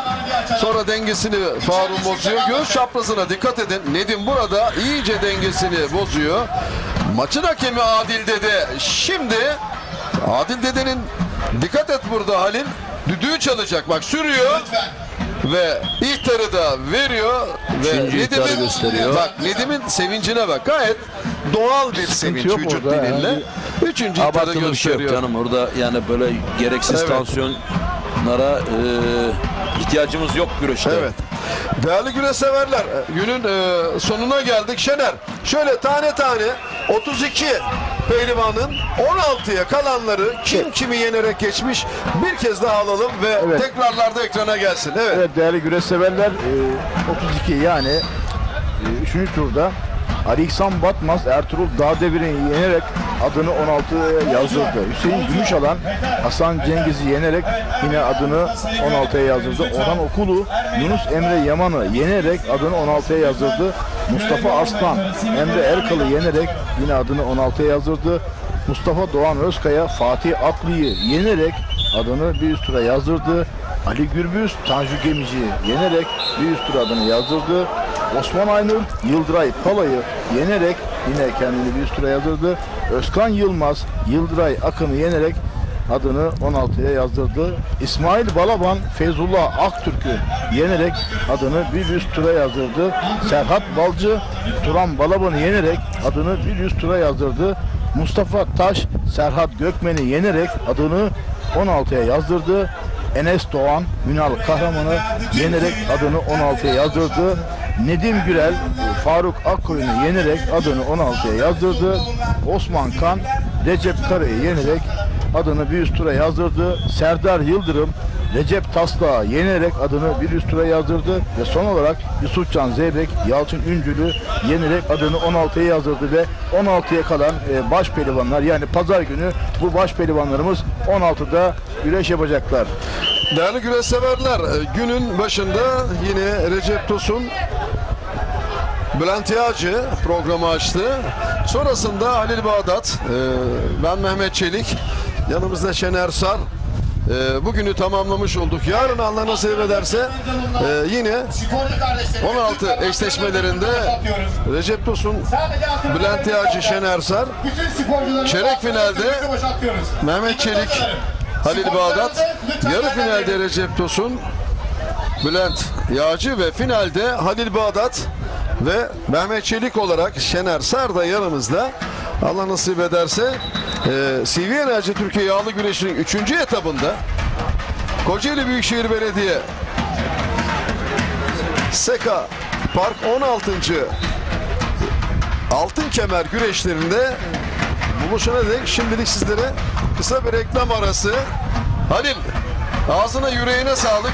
Yarın seyircilerimizle buluşmak üzere. Senin de veda konuşmanı bugün kalalım. Evet, ben tabii şimdi daha veda etmeyeceğim, benim biliyorsun kendi yayında kanalımda devam evet. edeceğim. Yarın ortak yayında bir kez daha seyircilerimizle buluşacağız. Tabii Seka Park çok fazla pehlivanın katıldığı çok büyük bir organizasyon. Bu kadar büyük organizasyonda bütün güreşleri çekmek gibi bir lüks maalesef yok. Bu noktada seyircimizden çekemediğimiz güreşler var ise affola diyoruz. Elimizden bizim adımız Hıdır, elimizden gelen budur diyoruz. Şimdilik buradan iyi akşamlar diliyorum. Az sonra Akdeniz'in baş pehlivanlarında tekrar Mustafa Bayram'la karşılarında olacağım. Şener Sar, ağzına sağlık. Evet, teşekkür ederim Mehmet abicim. Evet, hem Halil Bağdat ustamız hem Mehmet abimiz hep beraberiz. Bugün gerçekten güzel müsabakalar oldu. Çok da çekişmeli güreşler oldu ve yarın müsabakalar devam edecek. Ben emeği olan tüm teknik ekibe teşekkür ediyorum. Yarın görüşmek üzere. Tüm Türkiye'ye selamlar. Efendim tabii Turay Karanfil o da çok değerli programcı arkadaşımız. Bir kaza geçirdi Alaçam'da. Şu anda o da çok şükür küçük bir çatlakla atlattık. Onun da sevgi selamlarını sizlere yolluyoruz. Yarın görüşmek üzere. Yayın ve yapımda emeği geçen tüm ekip arkadaşlarımız adına hoş kalın, esenlikte kalın. Milli takımımızı da tüm yayın ekip arkadaşlarımız adına başarılar diliyoruz. Yarın görüşmek üzere efendim.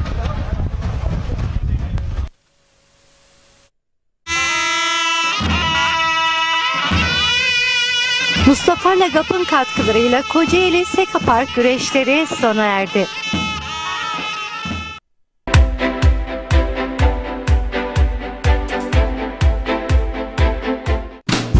Bereketli tarlalardan lezzetli sofralara bir yağ